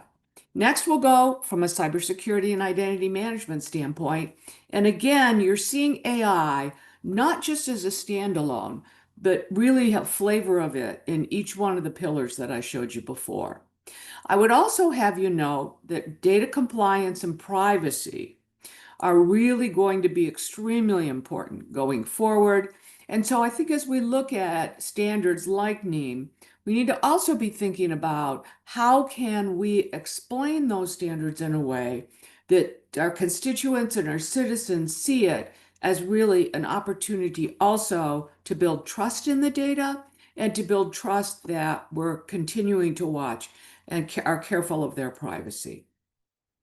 As I mentioned, we're starting to see, my sense is that if you look at something like generative AI, it's really sort of the next version, if you will, of the search capability, but much more sophisticated, much more specific. And so we're going to have a question around, are constituents going to get their data that they need to interact with their state and local governments through a website, or are they going to do it through a chat? Or are they going to do it through a Gen AI look? And is that going to be, again, not just a state website, a city website, a county website, but rather about what service do I want? And I don't really care where I get it from. We've talked about public safety and sort of the AI-driven part of that. And then all of this means that we're seeing governments still continuing to struggle with technical debt, with needing to do modernization. And the reason that's important from a standards perspective is the more that we can use that opportunity to drive the standards, it really helps the rest of the implementation. So this is just a list of some of the things that we're seeing in AI that are going to be important going forward. I'm not going to walk all the way through them. We're going to be sharing this presentation with you. But again, I bring it to you because I think there's a lens on each one of these from the standpoint of data, data sharing, and data standards that we want to make sure that we're thinking about as we're continuing to develop the standards. All right, so what's coming next? Well, what we're seeing coming next is really the next step of what we've already seen. Again, we're going to start to see AI agents. It's not going to be that just single interaction of Gen AI up front. You're going to start an agent looking through what is the government data. And we believe, and we're going to come back to this later, this whole question of the role of the chief data officer, where the chief data officer stands in the organization. That's coming back into conversation because while chief data officers are very important from the standpoint of making sure that we're following and we're actually using structures, they need to be more involved in the implementation of solutions and be able to bring that structure and that concept to the implementation. Carolyn and I have spoken about this many times as it relates to the work that she's done in Sonoma County. And what I love about that work is it's really that bringing together of that practical implementation with the data standards. And it brings that whole concept to life. You're going to see decentralization. Identity is going to be a big topic. MFA, everyone has sort of started into MFA, but that's not enough in the world of AI. And now we're going to start to see conversations around what does post-quantum look like. All right, and then now we start to get into not just our quote systems of record, but into, how do we actually look at being able to empower to the technology, what we call at the edge or the Internet of Things. And again, that's going to even be more important from a data perspective because that just means more data and more opportunity for data sharing. And then I think in the infrastructure side, I'd call your attention to systems of record modernization, because again, those systems of records need to be where, in fact, the data standard conversations start. And this is just a set of points, I think, that quantum is actually coming at us. It isn't necessarily where we're going to use it or how we're going to use it immediately, but it's starting to be how do we need to understand where our data are encrypted and how, in fact, we can be thinking ahead into a time where there may be challenges to that encryption in certain areas. And then just going beyond that, I won't dwell on this. You can see in the 3 to 5 year period, it just takes it and it moves it at a faster pace. But I think the thing that's important about all of these is that it's going to start to be embedded technology. And again, I keep emphasizing, once you have embedded technology and technology that actually, quote unquote, is working together, that the set of standards around the data becomes even more important. And you'll see, again, in the public safety and infrastructure modernization items, very similar conversation. And again, this is just one of the areas that we're calling out from a cyber threat perspective against data, is really needing to start to think about what happens when you're starting to see synthetic data.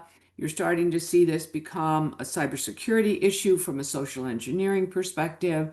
And again, this question of where's the truth in data is going to start to be a topic of conversation. And then, of course, out there in the 5-year time frame, really hard to predict. But I would just call out Web3, I'd call out 6G. Again, the pace of change and the pace of information sharing is just going to get faster. Same kinds of things that you're seeing here from a public safety and a workforce perspective.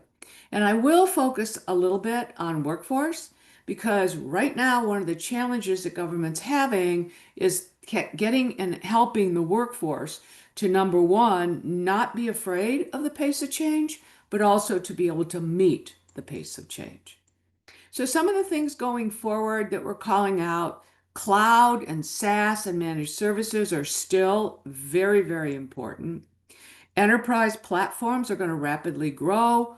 All of this means that the data standards, the ability to be able to share information across new and emerging technologies that are coming out, particularly where we're going to be buying services, we're going to be buying software as a service.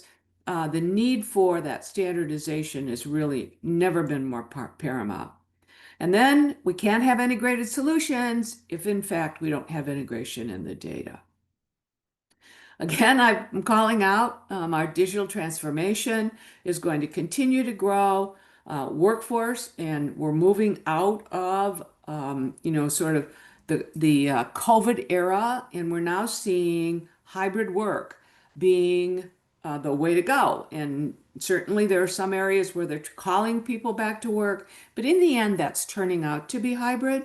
So the question is, how do you manage in that environment? How do you develop the technology in that environment? So here's top 10 data trends that we're seeing. And again, not only from the standards perspective, but just overall. First of all, data processing and intelligence is really going to grow at the edge.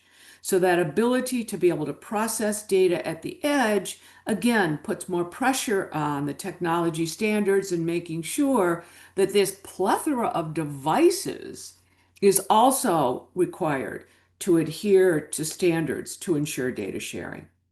We're going to see AI-powered data catalogs. So again, the role of the CDO is changing, as in fact, technology is really helping them be able to actually mobilize data catalogs in a way that we've struggled with over time. We're going to have increasingly fragmented regulations. We talked a little bit about that with OASIS, and that's something that we're going to need to navigate. Again, as I mentioned, privacy is going to be a big part of how we look at our data. Then we're going to start to have what we call augmented data. We're going to start to see AI adding to data as it processes it. And then the question of where's the system of record and how, in fact, you maintain integrity of data is something that we'll need to address. API governance and being able to, as we see connectivity, that's going to be and create a new platform approach. Data ownership is going to start to get grayer. There are now groups, particularly around identity, that are saying, do I own my identity and I allow others to use it, as opposed to your identity is what your driver, basically given by the DMVs. So we're going to start to see much more conversation around the topic of data ownership. We're going to start to see self-orchestrating data governance. In other words, AI is going to have to really look at what we're calling here unauthorized data flows and applications. And again, the standards become more and more important. We're going to see this adapted governance. So we're going to need some level of synthetic data in order to actually train our AI models. But again, the question is, what are the industry best practices for this going to be in terms of what you can utilize in the development of the technology and effectively what becomes the data system of record?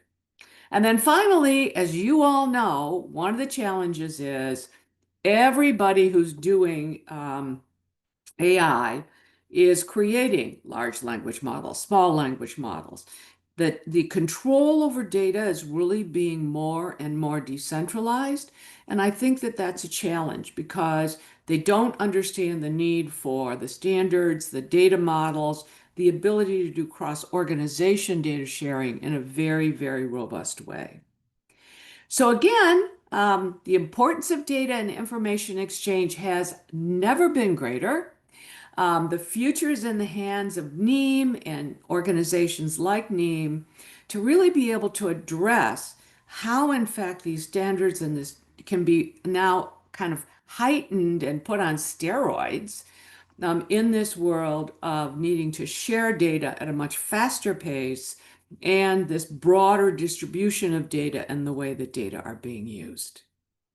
So again, thank you all very much for giving me the opportunity to really speak to you today.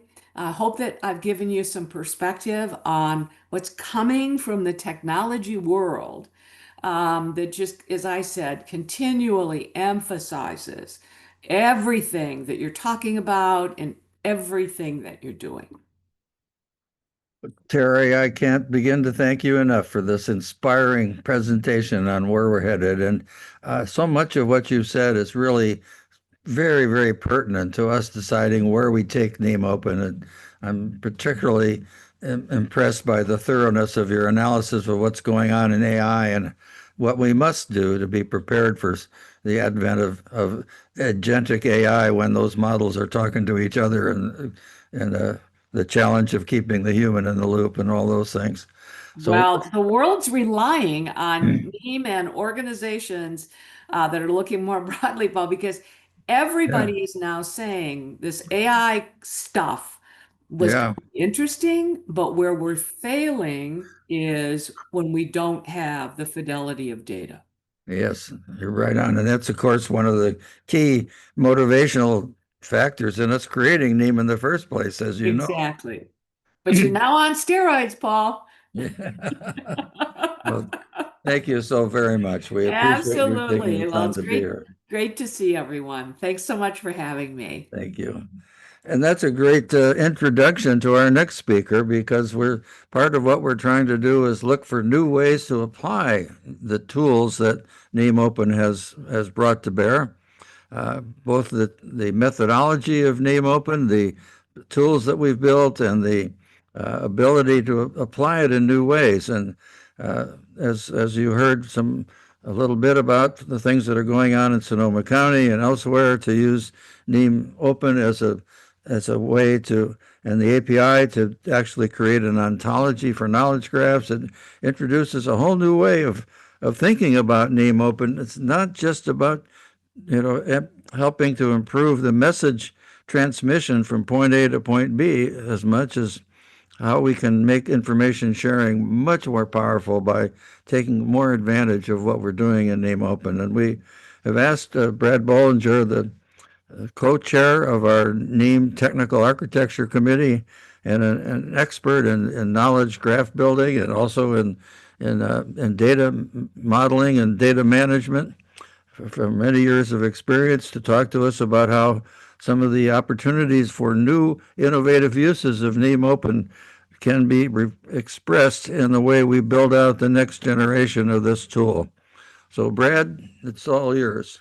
Thank you, Paul. And I have to say, I'm really grateful to be following such a kind of robust framing of the nature of the problems that we're facing moving forward, right? So many of those topics are kind of still rattling in my mind a little bit, and thinking about, as one shares their screen, how NIEM meets some of these challenges that were just discussed. And I'm going to elaborate on a few of those in particular, and how NIEM enables semantic interoperability. So as new systems proliferate, new autonomous functions can be called or can call each other, and how those processes are orchestrated. But also to Mr. Kai's point, the kind of larger picture perspective about the changing expectations that we have of public services and what they really do for us and how they keep us secure, are also really important things to talk about as we design more complicated systems. And so I'm going to elaborate a little bit on how NIEM and some of these other techniques come together to achieve a common understanding of the data that we're sharing so that it remains relevant across jurisdictions. I'll also, of course, elaborate a little bit on knowledge graphs and give a case study of how one understands a diagnosis, maybe a kind of an existing problem, and helps upgrade while adding new features on top of it. And we'll there elaborate on knowledge graphs, which is an area, as you said, I'm very passionate about. and then hopefully conclude with some examples that build on some of this content, which you'll have seen already, but extend those concepts with concrete examples in the market of people doing innovative techniques, synthesizing NIEM standards together, applying multiple ontologies in concert to create some larger picture of meaning. First, I want to reiterate that NIEM is designed to enable a semantic approach to data interoperability, and in addition to these really robust future architecture pieces and the tools that are coming to help unlock these critical enablers for success in your message exchange environments, but also providing greater data provenance and quality and governance assertions and the ability for users to have greater levels of kind of trust in their data, new levels of developer flexibility, and as I said in the May webinar, new degrees of confidence for administrators and funders. I will, of course, then elaborate on how NIEM directly facilitates a semantic layer kind of on top of or in conjunction with the data elements that you use, and then how NIEM enables AI in, as I say, kind of a rapid fire handful of use cases, because there's a lot one could say there as well. Again, this is about bringing new utility for existing and for new communities of interest, how one integrates with new tools, how we expand the NIEM toolbox, and what you all want those tools to do and which problems you all need solved are something I want to follow up on later as well. But again, I like to start with, like I always do, with some of Dr. Renner's great work and really emphasizing this connection between the overarching enterprise need and the production implementation of a functional piece of software that helps bring semantic consistency to machine level implementation. Button over here. And therefore, applying a model, describing some piece of data and its contents and what those contents mean and how they relate together, not only creates a knowledge graph as you share more data, but as data becomes more relational and relational across more dimensions, traditional data storage and data analysis techniques become less capable of actually applying and delivering meaning in your environment. This is one of the great benefits of the common model format, is not just giving you an ability to adapt between different syntaxes that you may want to use, but also the ability to directly convert and translate at a machine level without needing a lot of hands-on developer time and attention, which is one of the other great promises of AI. And I actually showed you already earlier this morning an implementation that leverages a new NIEM 6.0 tool. And actually the NIES information exchange example, I mentioned it, but I want to emphasize that is from an older version of NIEM that works with the CMF tool today and generates JSON on your behalf programmatically if you needed that. And that is one of the great kind of extensible areas of potential for some of these new tools that are coming together. And we intend to support more of these types of conventions. And later I'm going to elaborate on other types of opportunities for tools and actually elaborate on what Jim was saying earlier about new things that we can do. But first I want to take a step and really talk about analyzing a problem space and how we meet some of those challenges that Mystikai was talking about. This is one of my favorite slides, just to kind of ground on what a knowledge graph is, what it's for, but more to the point, how it helps you understand not just a software landscape as it exists today and charting the path to where you're trying to get to, but more generally, how it helps you understand the actual problem that you're trying to solve and make targeted recommendations to get there. So as has been discussed before, knowledge graph is really about understanding the entities that are present in your data and the types of relationships that they have. Thinking in systems terms, maybe calling these stocks and flows. What types of aggregates are there? In which systems do they occur? How do they interact with each other as people interact with the data and drive business processes forward. And I like to give the example of varying levels of implementation of state level implementation of NIBRs and the federal implementation of NIBRs and how they speak to each other. And then again, the processes that people have to take to update or reassert or clarify something at one level of organization requires the technical backend to be able to accommodate that. Again, at multiple implementations at the same time, working together in concert with each other, as well as the people who interact with our data. And so understanding the difference between these types of entities, what they mean, and how they fit together is really critical to understanding how to action some of these novel concepts and new types of capabilities that our citizenry expect from us, and what new types of value that we can deliver, again, for constituents. I'm going to be elaborating on this in a week from today, actually, in the future, talking more about collaborative analytical environments, and you'll see a little bit more about that in a second. But I like to show this example of taking a hypothetical justice information system and looking at, in green, the virtual machines or the servers that are responsible for hosting these functions or business processes. And this is everything down from the button that sends a job to print something at the printer to an integration control mechanism of some kind, or a screen in part of your business process.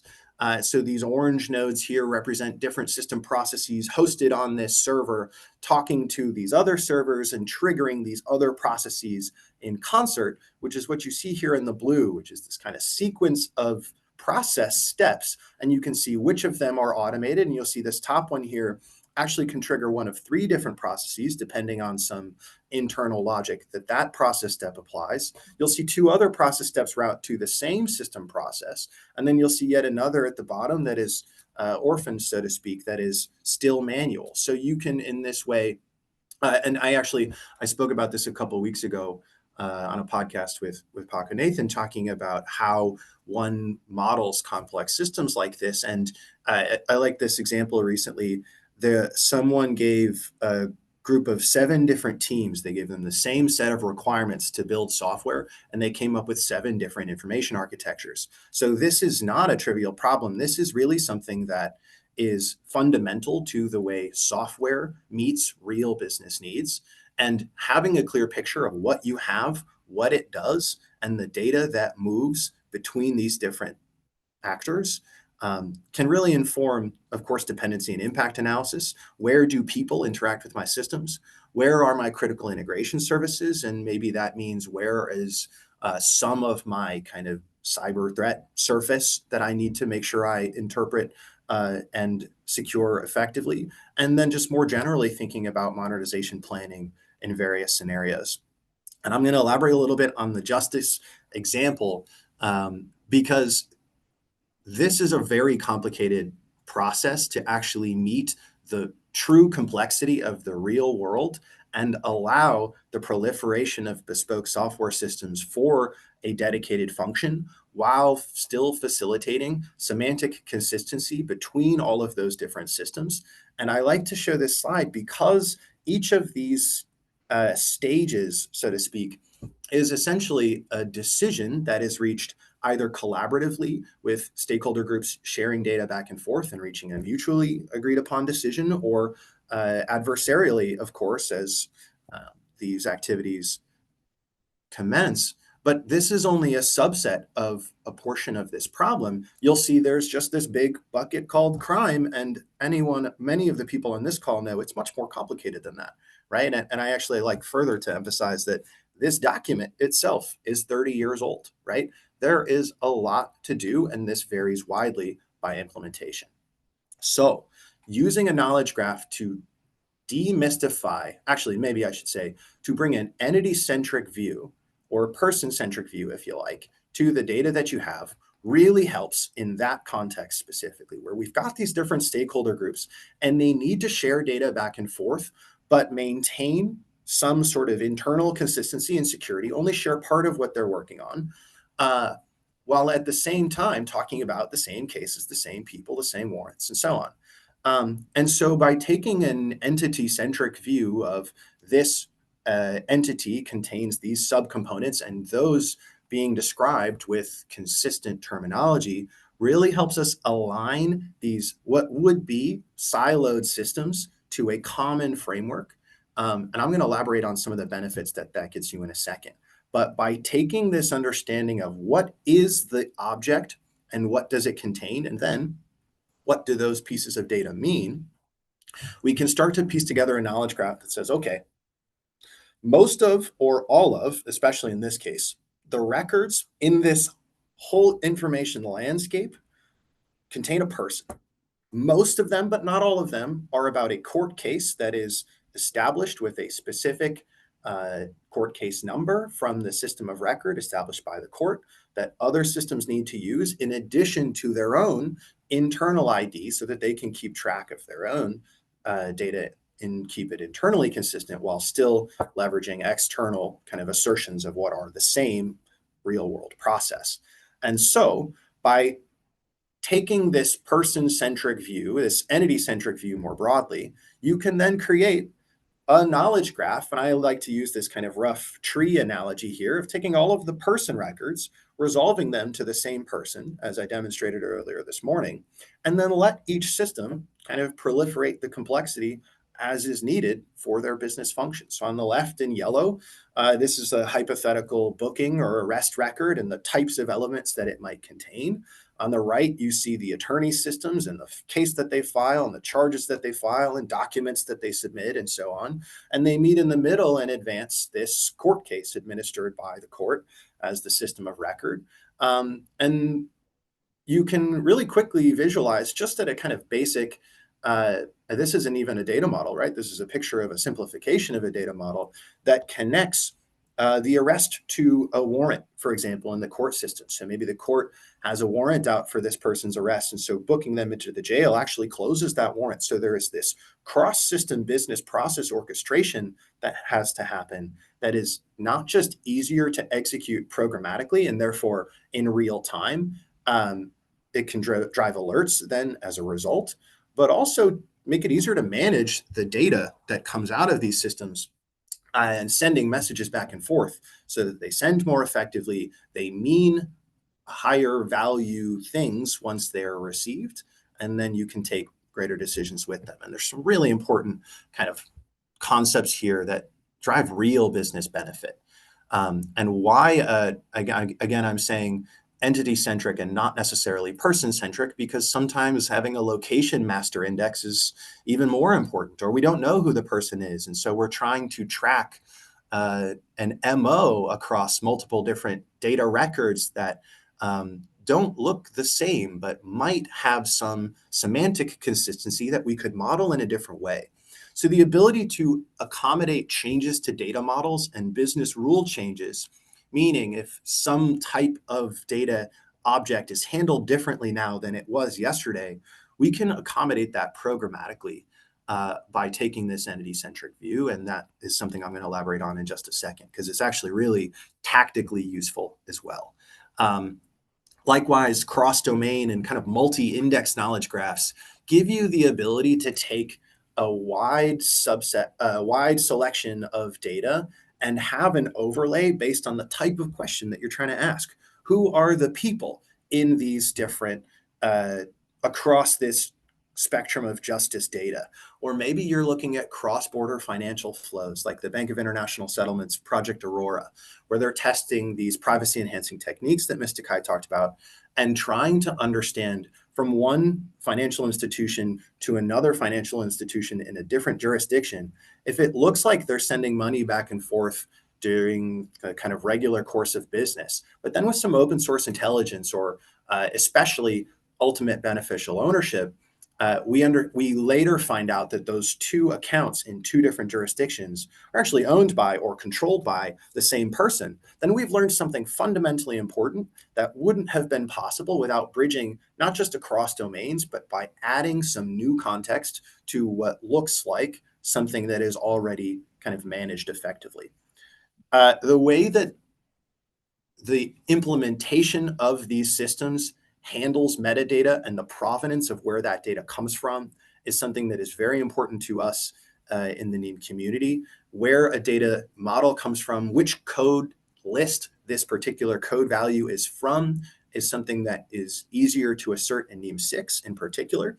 And then fundamentally emphasizes the importance of audit trails and logging the actions that occur to data, which is something that's, again, easier to manage if you allow data objects to have many more relationships. And so we know that there have been many more transactions on a specific data object, for example.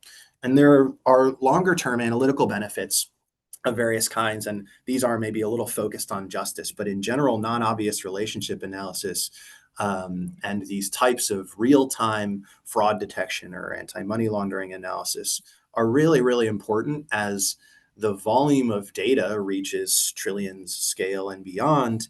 And of course, this is relevant in other contexts where you're trying to understand networks of data that interact with public health data, healthcare data, or financial data. And this cross-domain understanding of how these data elements fit together is really relevant to a lot of contexts. Having this highly relational view of your data then lets you accommodate data science use cases using graph data science and network analysis, which then has its own kind of benefits, as I said.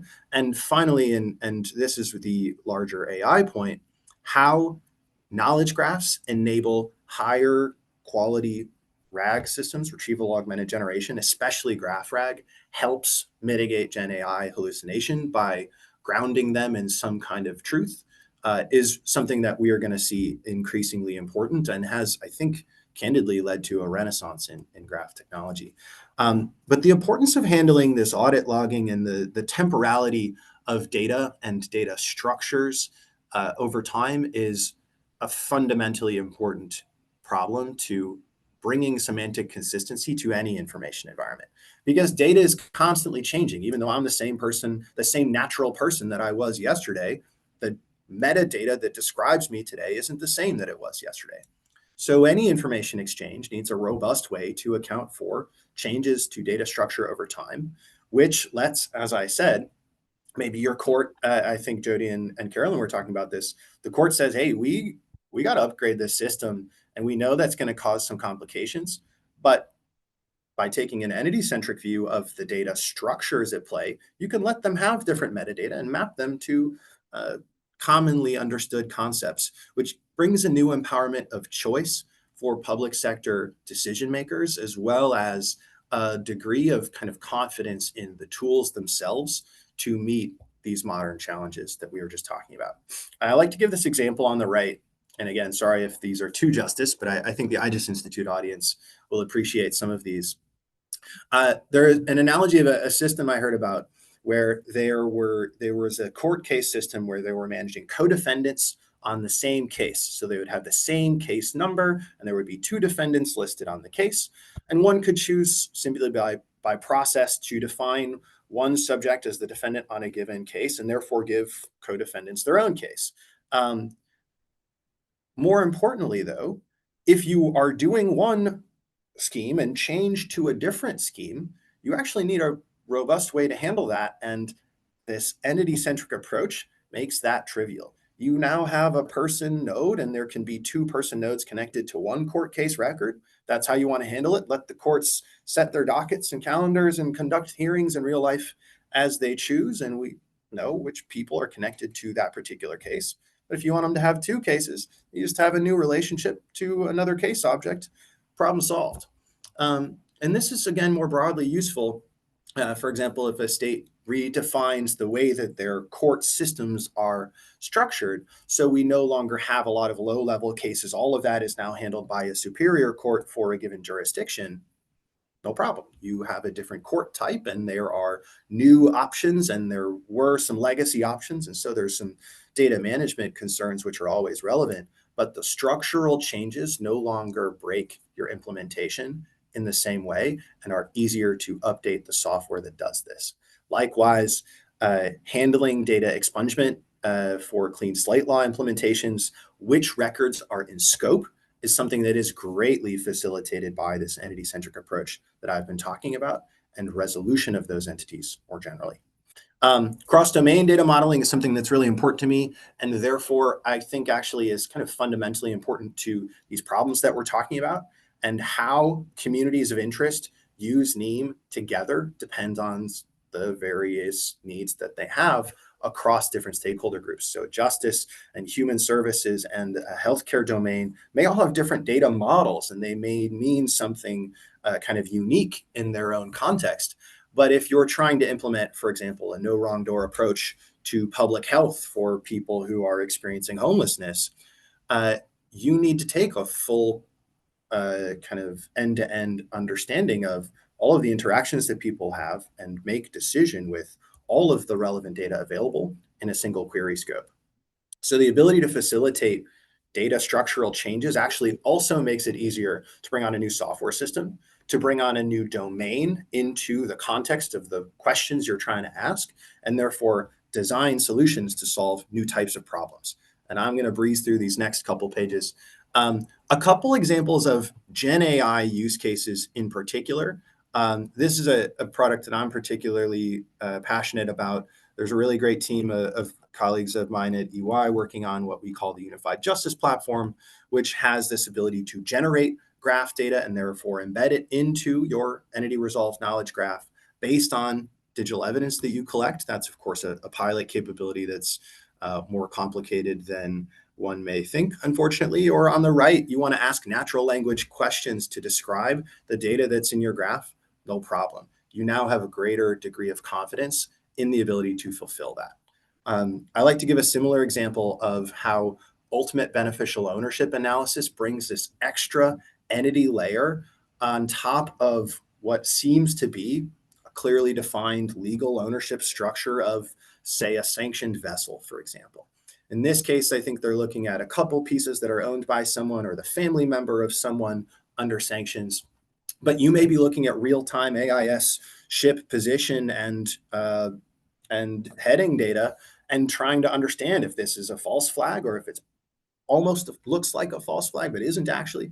And so anyway, by clarifying who the people are and folding in open source data sets like open ownership and open sanctions and some of their data standards in this kind of common context, you get a new picture of who those people are, who they're pretending to be, which is useful in plenty of other contexts, and brings a new degree of kind of anchoring consistency when there's complex data path travel that makes computationally makes these problems harder to understand. I like to give this example of a public health context. This is convergence in viral outbreak research. So a team of researchers did some really interesting work on natural language processing to bridge the gap between the bench science community and what they are talking about from this example is the COVID coronavirus 2, maybe you've heard of it, and what public health people are describing, and then what people in an active treatment scenario describe and what they see, and bridging the gap between some of those common terms to accelerate bringing these things to market. This is a really interesting PDF. I have emphasized this on a previous call as well. John Lambert gave this talk at Graph the Planet. You can find it on YouTube, called Attack Graphs and the Algebra of Defense.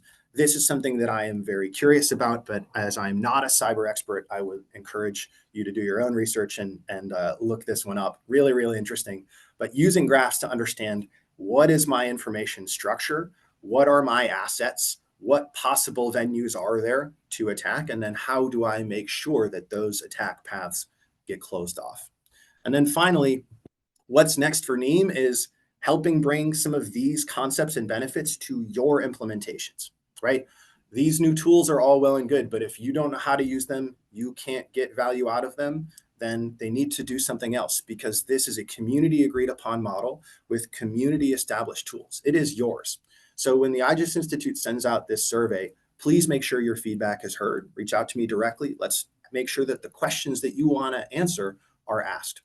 I think this whole conversation today has been about the robust new potential with NIEM 6.0, with important new additions to tools and frameworks and licensing conventions and open specification recognition, as well as sort of tactical benefits that you can get out of new modeling conventions, taxonomy and semantic mapping and understanding codeless mappings between different code sets or between a legacy code set and the updated code set and so on. And then of course, we are always expanding and trying to bring new people under this tent. And so encourage you to reach out to me directly with what else you would like to see. And with that, I am going to turn the mic back to you, Paul.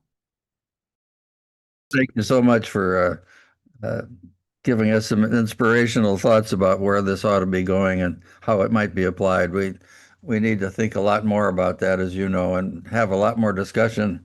I'm just sitting here thinking when you mentioned the idea of the survey that, you know, we're big in the NIEM world of talking about how much we want to bring people to the table. And that's true. We want to bring everybody to the table. But you know what? Once you get to the table, you need to order. Otherwise, we don't know what to feed you, right?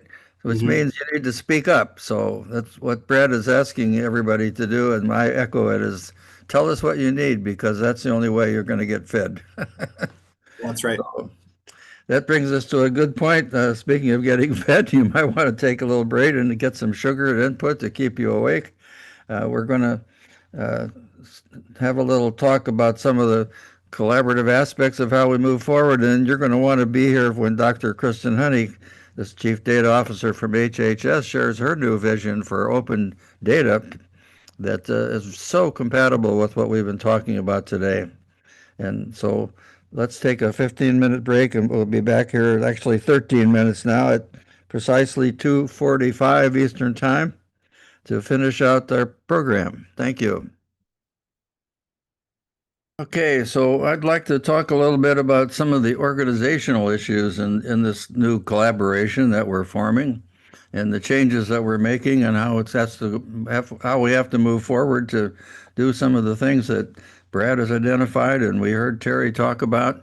I'm going to just take you through a few points of discussion, and we'll talk more about this later. And this will lead up to the presentation by Dr. Honey about open data and how we can move forward with some of these things. But first, we really have to sort of understand where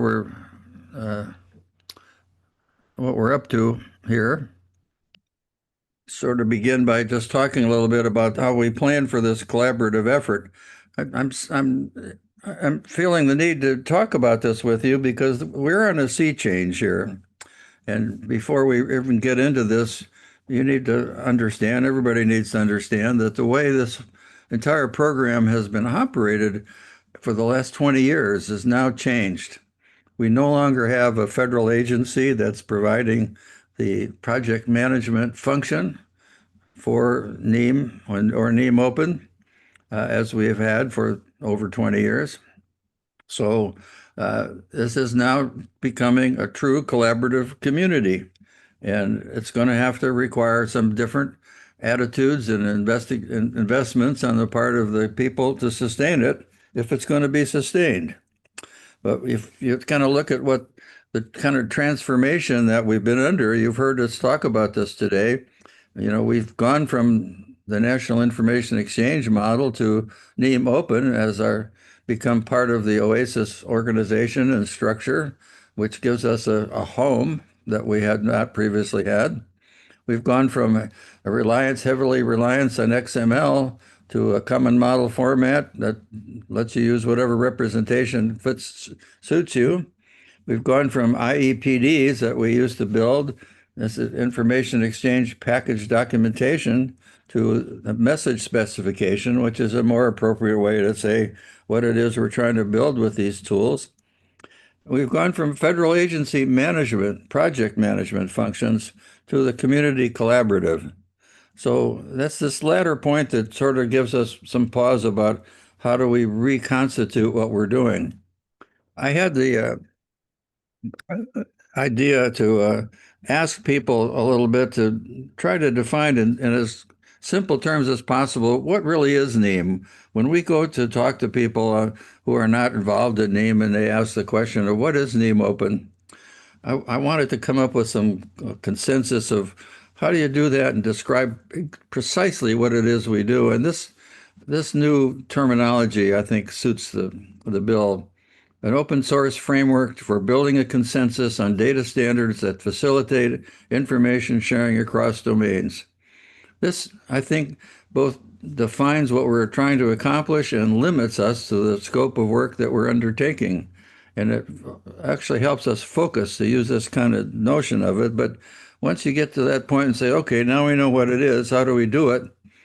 And the real crux of all this has always been, and today, is that the voices involved in NIEMOpen represent local, state, federal, tribal, territorial, international users, government agencies at the state, local, federal level, and all these other levels, plus the private sector. But it's all been based forever and still is on three fundamental principles. One is that this is a collaborative effort on the part of all these particular organizations and communities, and that everybody's got an equal vote. No particular one of these little circles dominates this entire program, and never has, never will. And the third principle is that we operate on the basis of consensus. When we take votes, we look for consensus. We don't look for 51 to 49 votes. We look for everybody getting on board and coming up with something that satisfies and makes and floats everybody's boat. We operate on the principle that the rising tide floats all boats, and we want that to be the case for everything we do in NIEM. Now, collaboration has become really more important in the last few years. Bill Bratton, the former police commissioner in New York and chief of police in LA, wrote a book with Zach Tuman from Harvard a couple years ago called Collaborate or Perish, in which he was really floating some really important new ideas. He was suggesting that from an organizational standpoint, if you don't learn how to collaborate, you're on the way to perishing, and your organization is not likely to survive.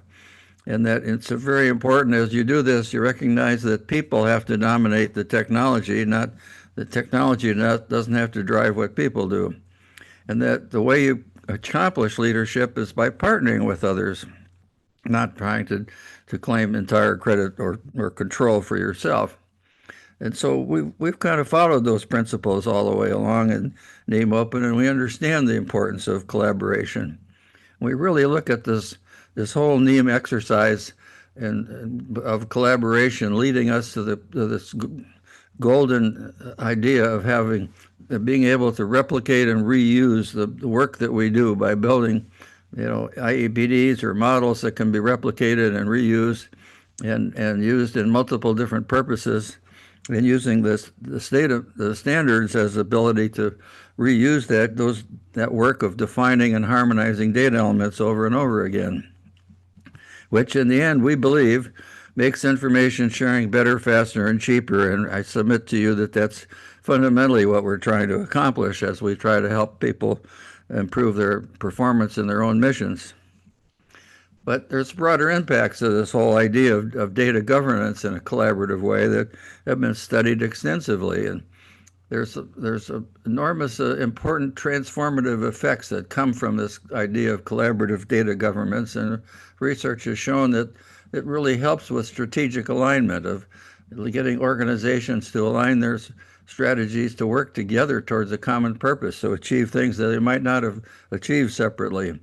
It's also a way to create a culture of innovation so that we look for new ways to do old things, but in different ways and better ways. We also pay a lot of attention to the robust security provisions and some of the metadata that we've included in NIEMOpen and the attention we've paid to issues of privacy as well as security.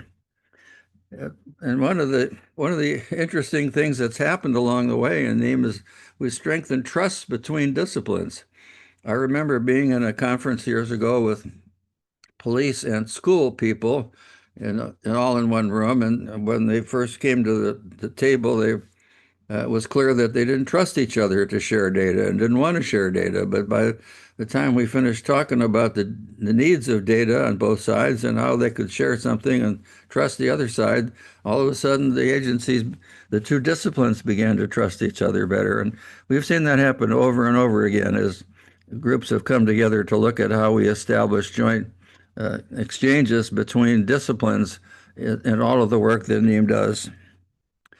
And what we've really tried to do is to become a strategic enabler of operational success across all the missions that we serve. And that's really what this transformative effect of collaborative data governance can do for you. We know that the public agencies look for a return on investment on getting involved with NIEMOpen, and we've heard from many agencies at various jurisdictional levels that they see that NIEMOpen helps them make automated information sharing work. By having these standards and the syntax associated with the data elements, we can automate information sharing that has been largely manual in many, many ways. We can also match records across systems, particularly if we consider the use of entity resolution tools that we've never been able to match before. And so the confusion about whether or not it's Paul Jones or Paul Smith or whoever they were talking to, and whether that's the same person, can be settled and match those records without hesitation by having the standards to define all these components better. It clearly increases data quality, reduces costs, accelerates collaboration, as I mentioned, and in the end, increases efficiency and effectiveness. On the other hand, the software providers, the service providers, see value in the NIEM proposition to reduce development costs by having these standards predefined. You don't have to spend a lot of money trying to figure out what the terms mean and what kind of syntax you're going to use to represent them. You reduce the project risks there by doing that, and you increase the quality of your output. And it makes it easier to clarify what you're really doing and make sure there's no conflict between what the customer expects and what you expect.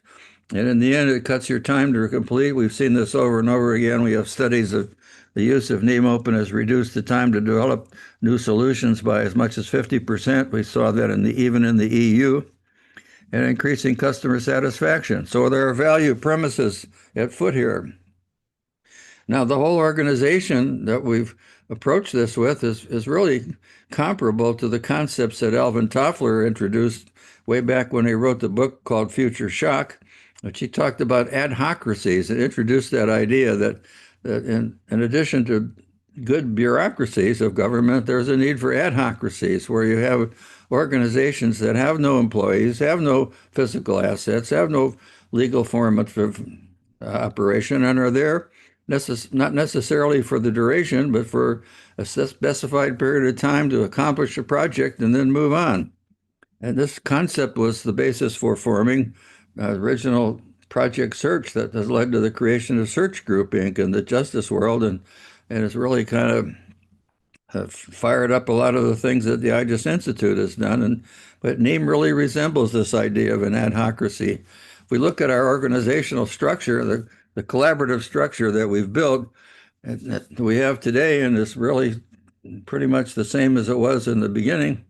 We have the NIEMOpen Project Governing Board, which consists of representatives from the people who sponsor this program, supported by OASIS staff. But the work that's being done to define the data content and to build it out falls to the Business Architecture Committee, which really has the job of deciding what data goes into the model. The Technical Architecture Committee, these things are now called technical steering committees under the OASIS nomenclature, but they resemble the same committee structure that we've had for many years. Technical Steering Committee, NTAC, is in control of the actual formation of the model, the software engineering that has to be done to build it out, and whether it's expressed as it was originally in XML and now in the common model format. The Business Architecture Committee is composed of representatives from all the different domains, and they all have an equal voice, but there are subcommittees of NBAC that represent each domain to do the work of gathering the data elements and content that ought to be included in the model and proposing it to the NBAC and working together then as a body to decide what goes into core versus what belongs in what should remain in the individual domain structures. And the NIEMOpen Management Office has been the place that does all the project manager work and has up till now included the communications and outreach functions. But you can see that the main committees that do the work, the technical steering committees of NBAC and NTEC and the PGB, are not employees of NIEM. There are no employees of NIEM. There are people who are employed at OASIS to support us, but the people that are doing the work in NIEM are really part of this idea of an adhocracy. And the question is, how do we make that work?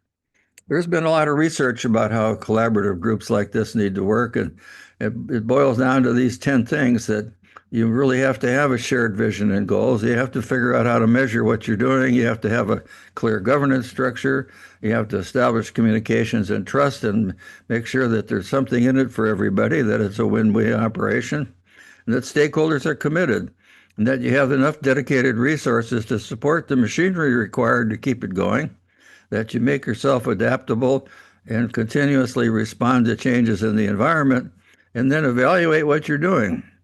These are things we all need to do, and I think in many cases we've done what we said we would do.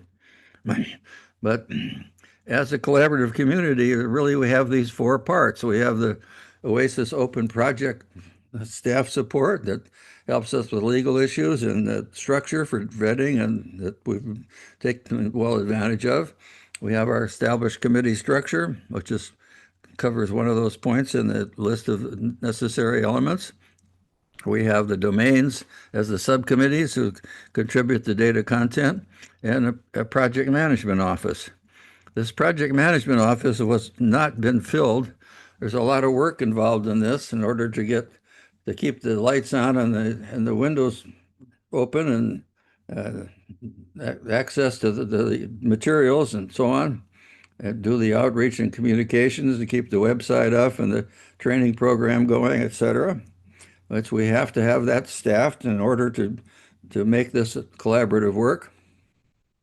And all of this is really in the hands of the sponsors. We have 9 sponsors right now, 3 premier sponsors, including the FBI, DOD, and Department of Homeland Security. And then we have the other sponsors shown on this chart, all of whom are contributing in various ways to not only provide some funding, but also to provide leadership on the project governing board. And what we need to do is to find ways to engage more different federal agencies or divisions of federal agencies, state and local agencies, industry, and non-governmental agencies and international agencies to become sponsors to provide the necessary funding and leadership support to keep this organization going. I've also done a lot of research on, what are the real success factors in making a collaborative like this work? And it boils down to these 3 things. First of all, having a structure that's conducive to the participation and involvement of people in a governance process that seems to work. We have that, I think. The second important success factor is the commitment of people to become sponsors and to allocate time to serve on the various activities that make up this program, and then to use the model and the tools and to conform to the standards that we develop, and to commit to do that as a part of your participation, but then really to actually participate, to join the relevant committees, contribute to their dialogue and discussion, attend the meetings as appropriate, and make contributions of your talent as well as your wisdom and logic about how to make this program better. That's how you make these things work. And we're on the track to trying to do this, and our whole effort it really is boiling down to what we're going to try to do in the future is to build out the community more. We need to get more sponsors, and we'd really like to have every one of you go back to your organizations and suggest they consider being a sponsor. But we're also interested in looking at bringing on new domains that contribute to the data model and contribute to the use cases, both domestically and internationally, and both involving government agencies and industry. We're looking towards getting everyone that has a need to use the system to really commit to participating in its preservation and promotion, and to really grow this together so we can satisfy the needs for improving our ability to share information between domains of whatever size and scope we end up achieving. And that's the general idea of what we're trying to do with this whole program. We absolutely need all of your support, activities and functions and energy to make this happen, and to involve your organizations and your friends and neighbors and people that need it. So that's my pitch to you about what we're trying to do, and hopefully get your attention to how you might participate. So I'm happy to leave you with that, and we'll talk more about that in a little bit. Right now, I'm really delighted to invite to the conversation Dr. Kristen Honey, who's the Chief Data Officer of the Department of Health and Human Services. Dr. Honey has a long career involving the health and human services world, and is a really strong advocate with both knowledge of the problem and knowledge of the technology and ways to solve this problem. And she's constructed a vision for HHS of building an open data path for all of the data across HHS to make the community and the public more aware of the data. She's very much supportive of the idea of using data to support some of the laws that have been passed about evidence being the basis for our investment as a nation and the use of taxpayer dollars. She sees the need to have the public more involved. She sees the need for standards in order to make this happen.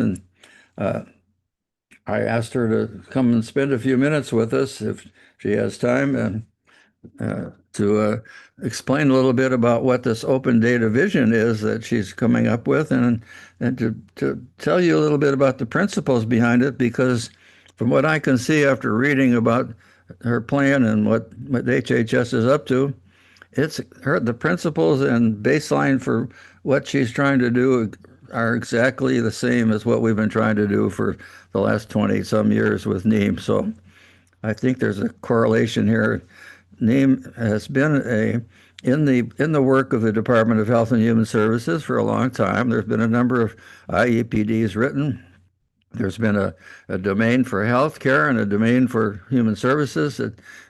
We've talked at some points about bringing those two together into one domain for HHS, and we're going to talk more with Dr. Honey about that at some point in the future. But I think this kind of idea of an open data vision is exactly the kind of thing that we need to look at as a way for us to support the way agencies are trying to develop better ways to improve information sharing. So with that, Dr. Honey, the floor is yours.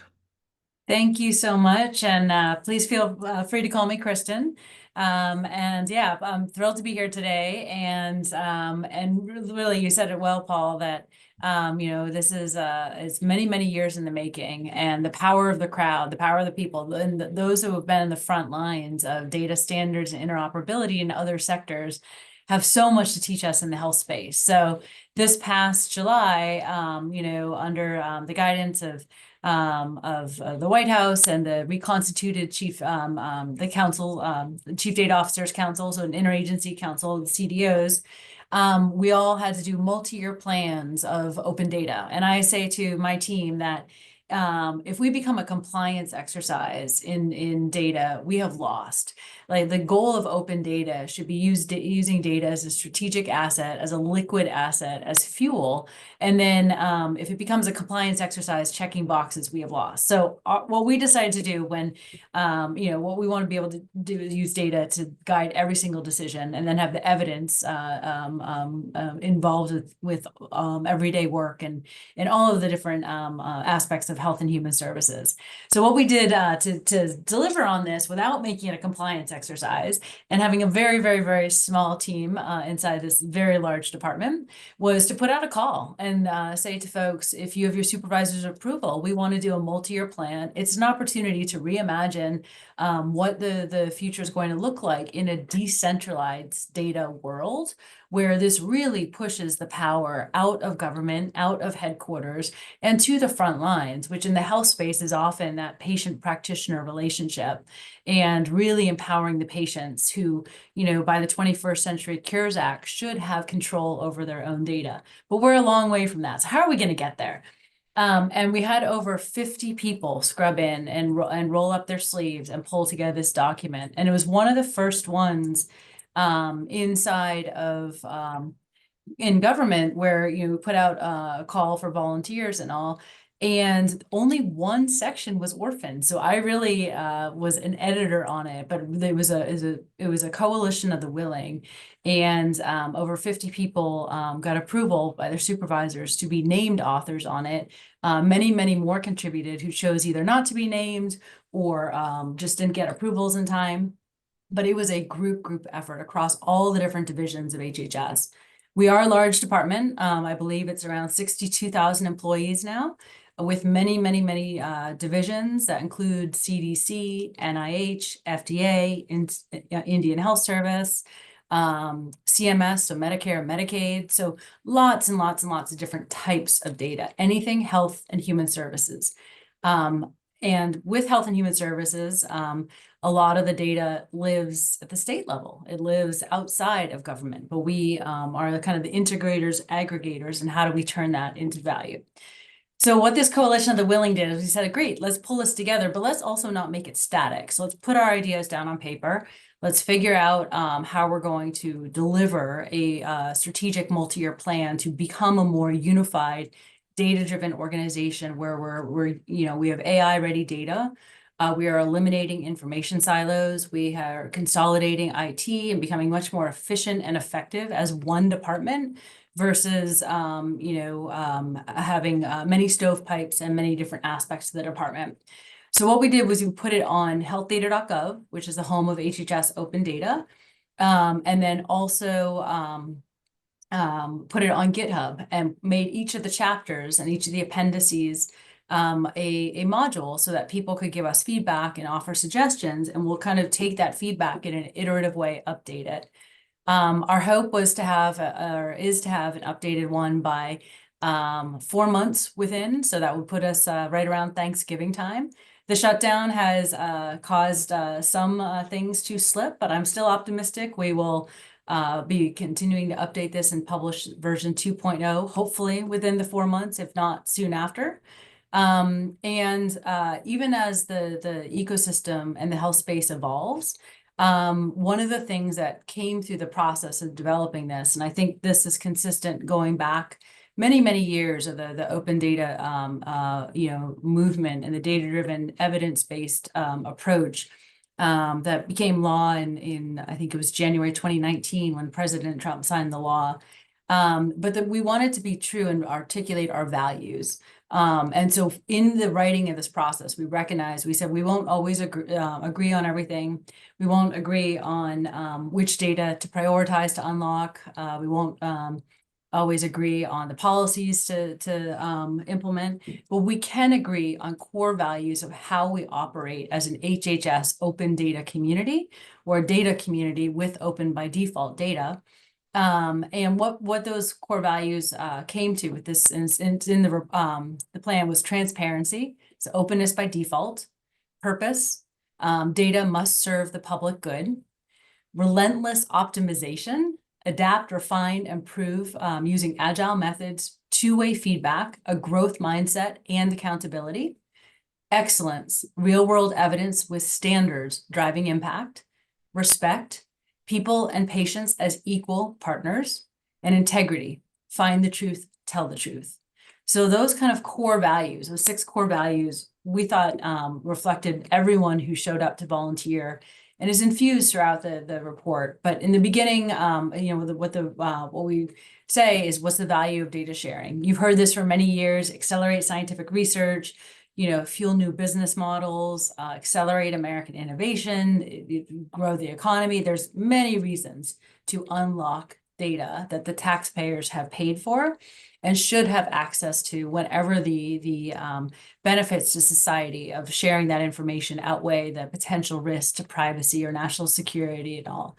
And so our strategic plan of doing that is a very lightweight approach. And the NIEM model is really part of the inspiration. Right now we have some very deep pockets of standards that work well. If you look at federally funded science and The mesh standard, that's a really robust, great standard and good data categories. Now that works great for federally funded science, but that won't apply to how we operate in administrative data across HHS. It won't apply to electronic health records and the standards that are managed by Dr. Tom Keene and the Assistant Secretary for Technology Policy and the Office of the National Coordinator. So there's such diverse data standards, and CDC has national reporting for epidemiology and population level health. And so how do we integrate all of that? And it reminded us, after 9/11, where all the different intelligence agencies had different components of the problem, but didn't put the whole together. And so I feel like now what we need to do is take inspiration from other disciplines, other, history and other examples, and like emulate and do what worked before and what you have all done with NIEM, and do that in the health space and create a very lightweight connective tissue across nested scales of governance. But the highest level, like the headquarters level where we are now, will be a very lightweight touch. And what are the bare number of elements that we need so that we can talk to each other, that we don't have to change the standards that already exist at NIH and with ONC/ASTP and CDC. Everyone can keep doing it the way they're doing it. But we have to have a united whole. We have to be able to know that we're talking about, the same individual or the same region or whatever. How do we do that? And so we're thinking of it as nested scales and the most lightweight way for federated data governance. And that would ultimately be able to allow patients to opt in and out and control their own health data if they choose to or choose not to. And so this is the outline for it and how we're going to get there. One of the big themes that came through the process is that it can't be government alone, that we are going to be able to become a more unified and data-driven department and lead to better outcomes and better services for our citizens by working across silos and working across all sectors. So it also was a call to action to the public and to all sectors to come please work with us. Help us learn from the best of, other disciplines, other organizations, other places that have achieved data governance that works well across these nested scales in a very heterogeneous group. If you think of nested scales like local government, regional, state, national, you can think of HHS that same way. We have different nested scales. And so we want this something to connect us all, but in a lightweight way, where it will be as little burden and bureaucracy as possible. And so partnerships are going to be a big part of that, and getting strategic about partnerships and figuring out where do our interest and all that, where do our shared goals align, and how can we take the strengths of government and external groups and combine forces to move faster together. And so one of the big things that we emphasize was, yes, we have to responsibly do this, safeguard privacy, safeguard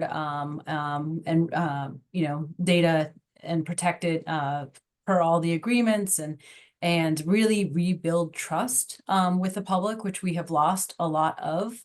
And coming out of COVID, I'd say even more so. When you look at the surveys of how people trust government, how they trust science, it has gone down in recent years.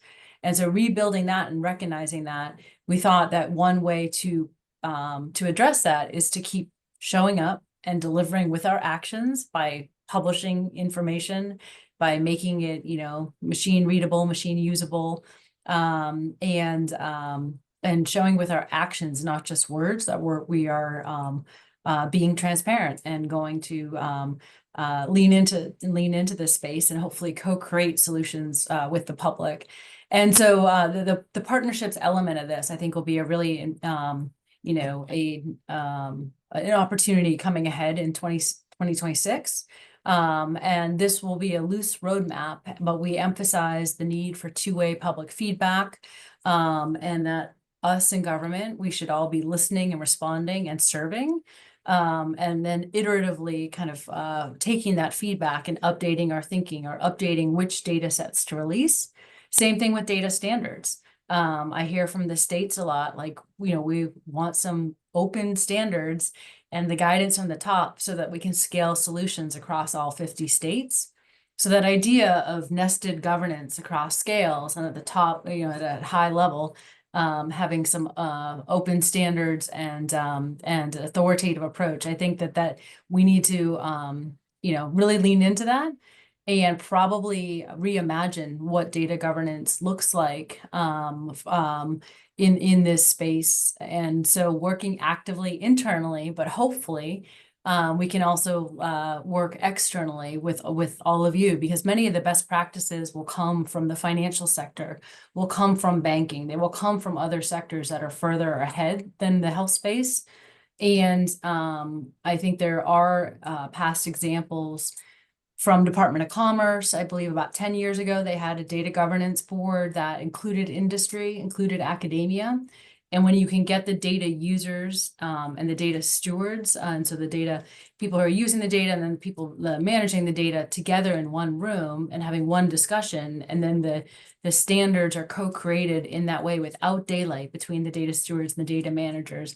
I think that model of governance is probably needed, especially in science fields that are evolving. Medicine and science and health, the frontier of knowledge is always changing. So the standards are going to have to evolve with the times.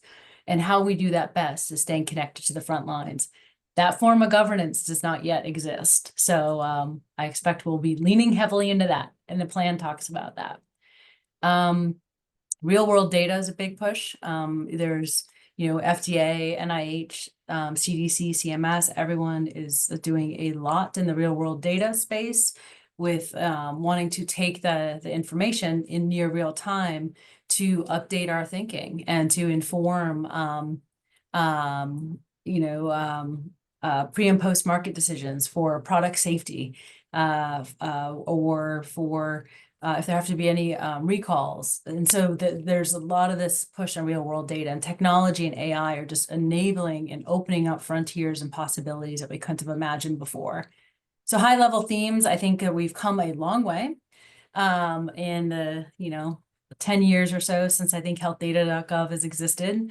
And in the past 10 months, I think that there's been new momentum put back into a movement in government that has been small, but I think punched above its weight, and really put wind back in the sails of the Foundations for Evidence-Based Policymaking Act.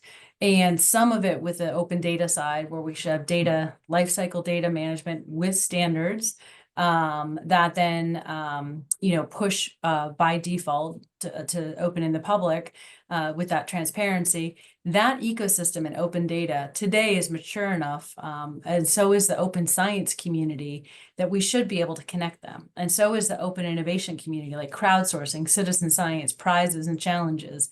So I'm imagining a much more open place where open data, open science, open innovation, you can really work in full view with the public. And then you can have the ideas and the solutions come from unexpected places and come from outside just the usual suspects in our own HHS walls.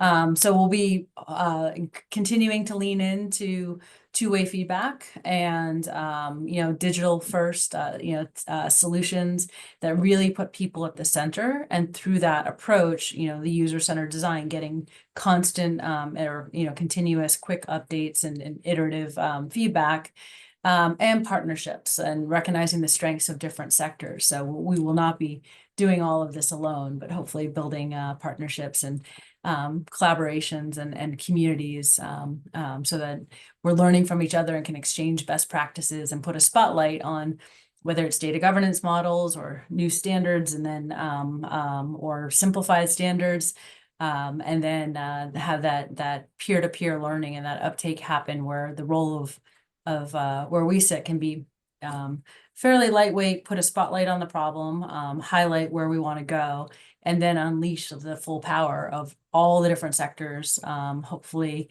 rowing in one direction to achieve shared goals with data as a fuel. I mean, data is increasingly recognized as a strategic asset the statistical community just published a report, that it economically quantifies data as an asset. And it's a really, really important, important element at HHS. And at this moment, we have, a lot of work to do to have a truly data-driven, unified department. But I think the opportunities are unlike anything I've ever seen, and the great momentum coming out of the White House, coming out of CMS with Medicare, Medicaid, Amy Gleason, Chris Klump, Dr. Oz, like the interoperability and the call to action from the med tech and the health space and the entrepreneurs to basically, join us and co-create this with us. In a similar vein, I'm hoping to do that with all of you in the data standards and with Tom Keene and ONC and ASTP, and figure out how do we really put in standards so that solutions can scale across all 50 states, all territories, and go from the high national level all the way down to hyper local, and we'll be able to still communicate as one whole in this complex space. And with that, I will open it up. I don't know, I think we have like 6 minutes left or something. I don't know the format, but that was the high level, and stay tuned. Oh, and I guess the last thing I'll say is that we really want to emphasize with our actions that we are prioritizing data and prioritizing transparency. So when I started in January in this job as a chief data officer, we had 3,135 data assets on healthdata.gov. Today, there's close to 22,000. So we want to keep showing with our actions that we are being transparent, that we are doing this work and rolling up our sleeves, and hopefully we'll do it together. Thank you. Thank you very much, Kristen. We appreciate your coming and joining us today. And I have to say that the values you've articulated are a mirror image of what we've talked about in NIEM for many, many years. So we're on the same track. I would submit to you that the NIEM platform, not just the model, but the methodology and the tools and what we've built, particularly to engage state and local levels, could give you a big head start on accomplishing a lot of your missions. And we're certainly ready to serve HHS in that capacity. And a lot of those standards that you mentioned about need to be incorporated into the NIEM model and made available, because you also have the job of communicating with other disciplines outside of your HHS in many respects, including people like law enforcement and others that rely on your data. So we stand ready to assist you in fulfilling your vision in any way we can. So hopefully we'll talk with you more. Anybody have any questions for Kristen before we let her go? Well, absolutely, and thank you. And we'll definitely be talking more for sure. Okay. All right. Thank you very much.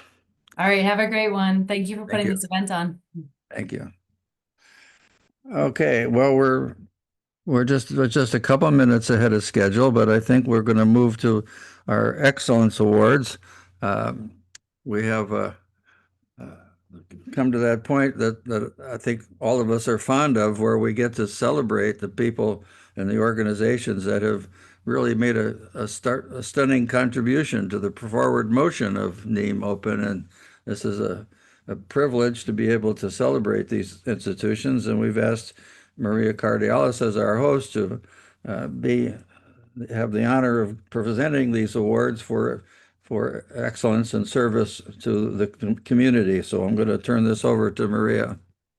Thank you, Paul. And you're so correct that it is an honor. We've got so many different programs that we are aware of, and frankly, so many more that perhaps we're not aware of that are doing such great work in NIEM that impact the daily lives of the operations in so many of these sectors, that it's the rare occasion to be able to actually say, job well done. Please continue on, and please continue to share the lessons learned.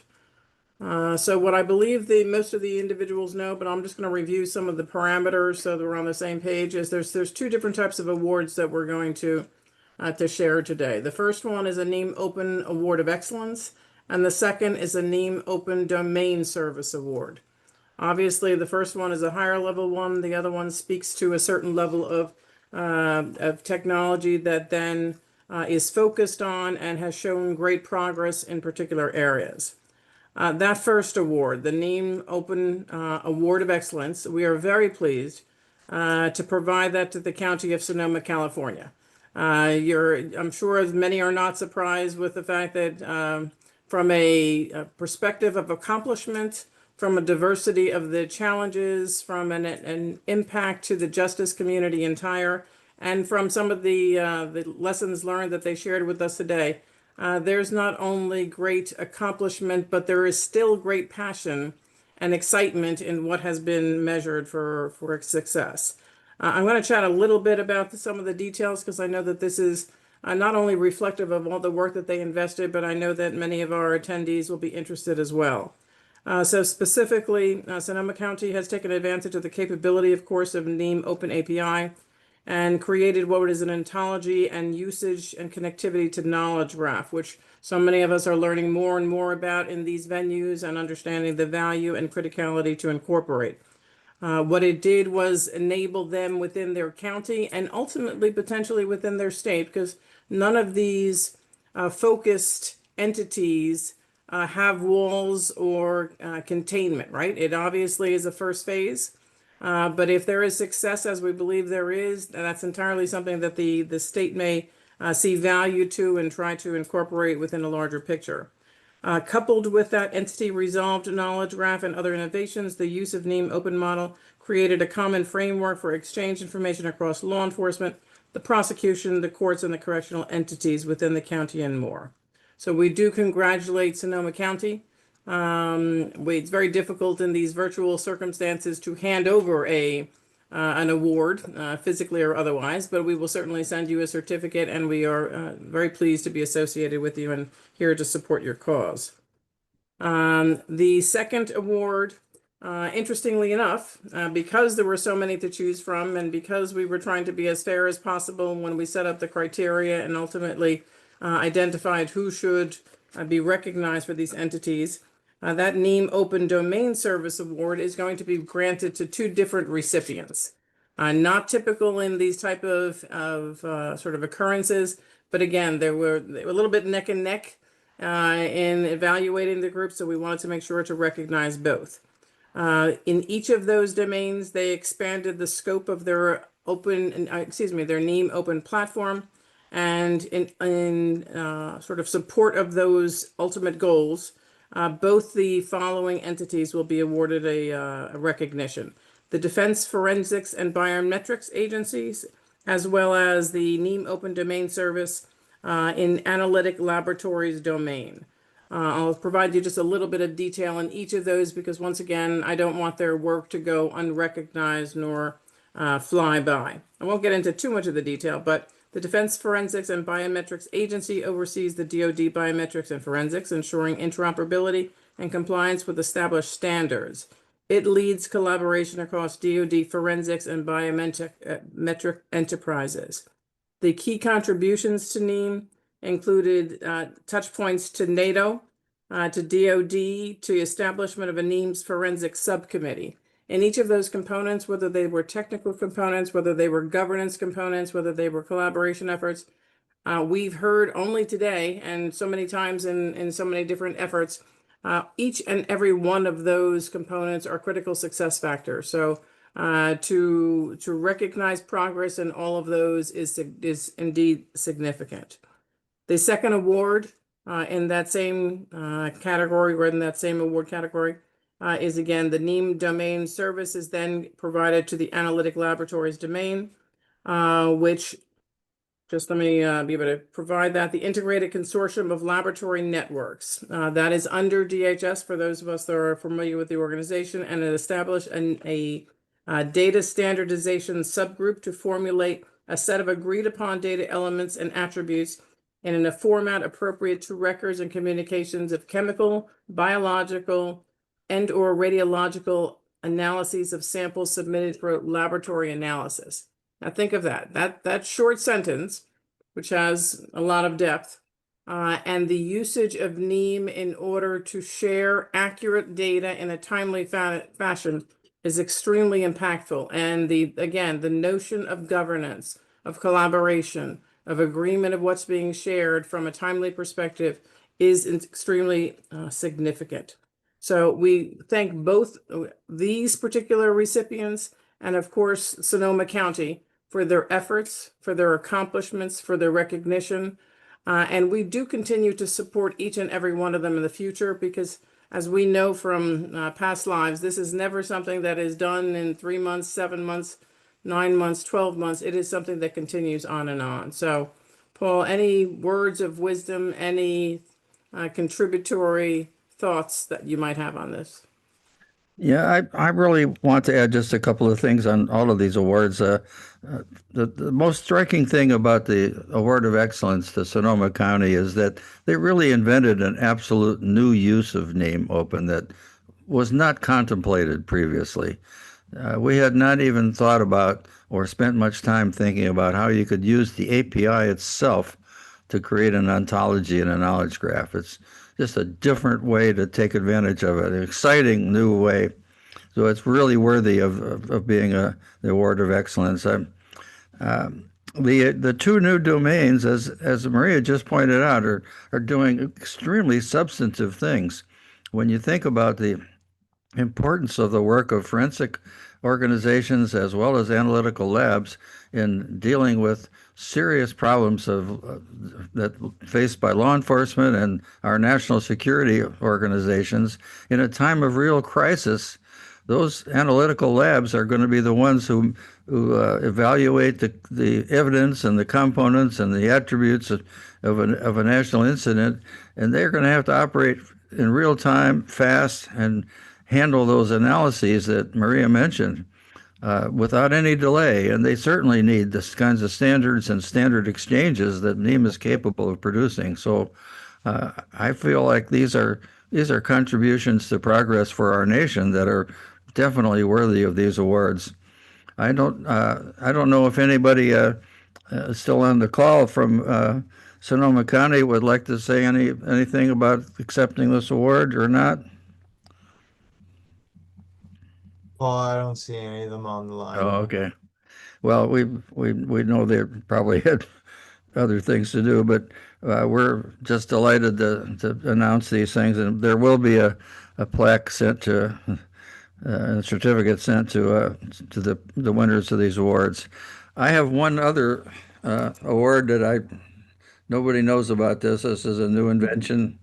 I'm taking the liberty as the chairman of the project governing board to introduce a new award. It's called the Chairman's Award of Technological Innovation. And this is an award that I hope will be given annually to the person involved in the whole NIEM program that has contributed the most to the technological advancement of the NIEMOpen platform. And I give this award, with great gratitude to the person who has really made the difference in making a revolutionary new upgrade to NIEMOpen, and that's Dr. Scott Renner.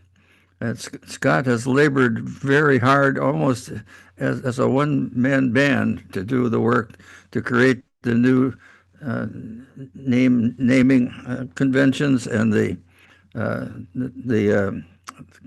common model format, to put NIEM into that format. He has done the work of an army to build these kinds of new technological innovations. So I'm awarding this as the Chairman's Award. Nobody but me gets to choose this, and I'm selecting Dr. Scott Renner as the awardee for this, for the work that he's done for this. And I think I've seen that Carolyn has rejoined. I'm wondering if she wants to say a word about the award to Sonoma County. Hi, Paul. Yes, I was on the non-speaker link, but I just wanted to say thank you. We are honored to receive this award, and we couldn't be happier with our partnership with IJIS, the IJIS Institute, as well as all of the folks at NIEMOpen, including yourself, Paul, and yourself, Maria. So thank you from the bottom of our hearts. And our partnership with our vendor and their vision has been very instrumental in this success. So thank you. Thank you. Very welcome. Perhaps you want to give Scott an opportunity to provide a little feedback. Scott, congratulations. Yes, Scott. Thanks, Paul. I want to point to all the other people that have contributed to this, the people on the NTAC now, the NTAC stretching back into the past. Especially want to point to Webb Roberts, who did most of the technical architecture in the years before. We would not have anything like what we have now if we weren't able to build on his work. Should also point to the people at GTRI that have been supporting us and building NIEM from day one. Christina and has done a lot. I always count on her to show me what I've done wrong. Thank you, Scott. It's been a team effort, and I've been happy to be part of it. Thank you. We appreciate you. So we want to bring this to a close with my ask of you is to that you, all of you on the phone. And first of all, I want to thank you for hanging in here for the whole day. And we appreciate your participation.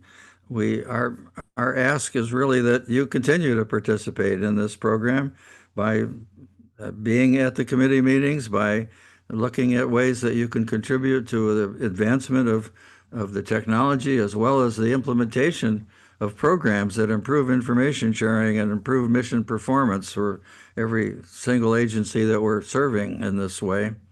But this whole program only works if you own it. And we don't have a sugar daddy at the federal level to do things for us. It's going to be up to us. And by us, I'm including you, every one of you, and every one of even those people who are not on this call that don't know it yet, but they're a party to this. This has to be a community-supported, involved, and active program if it's going to be sustained. It won't be sustained by some external force. It's only going to be good for those people who find value in it and want to continue it. And we encourage you to do that as much as you possibly can, and go back and see whether or not your organization can choose to be a sponsor. To just go to niemopen.org and click on Join Us, and you'll see what it takes to become a sponsor. With that, I think we've done what we intended for the day, and I'm happy that we've had some really excellent presentations, and everything that you heard today will be recorded and posted on YouTube for your replay, for your own pleasure and those of your colleagues if you wish to share them. Plus, we will be contacting you as we do this survey right after the first of the year to request your input on the next round of discussions for how we move this program forward. With that, I think we've accomplished what we're doing today. I'm going to give you back 15 minutes of the day, and thank you very much for attending. Bye. Thank you all.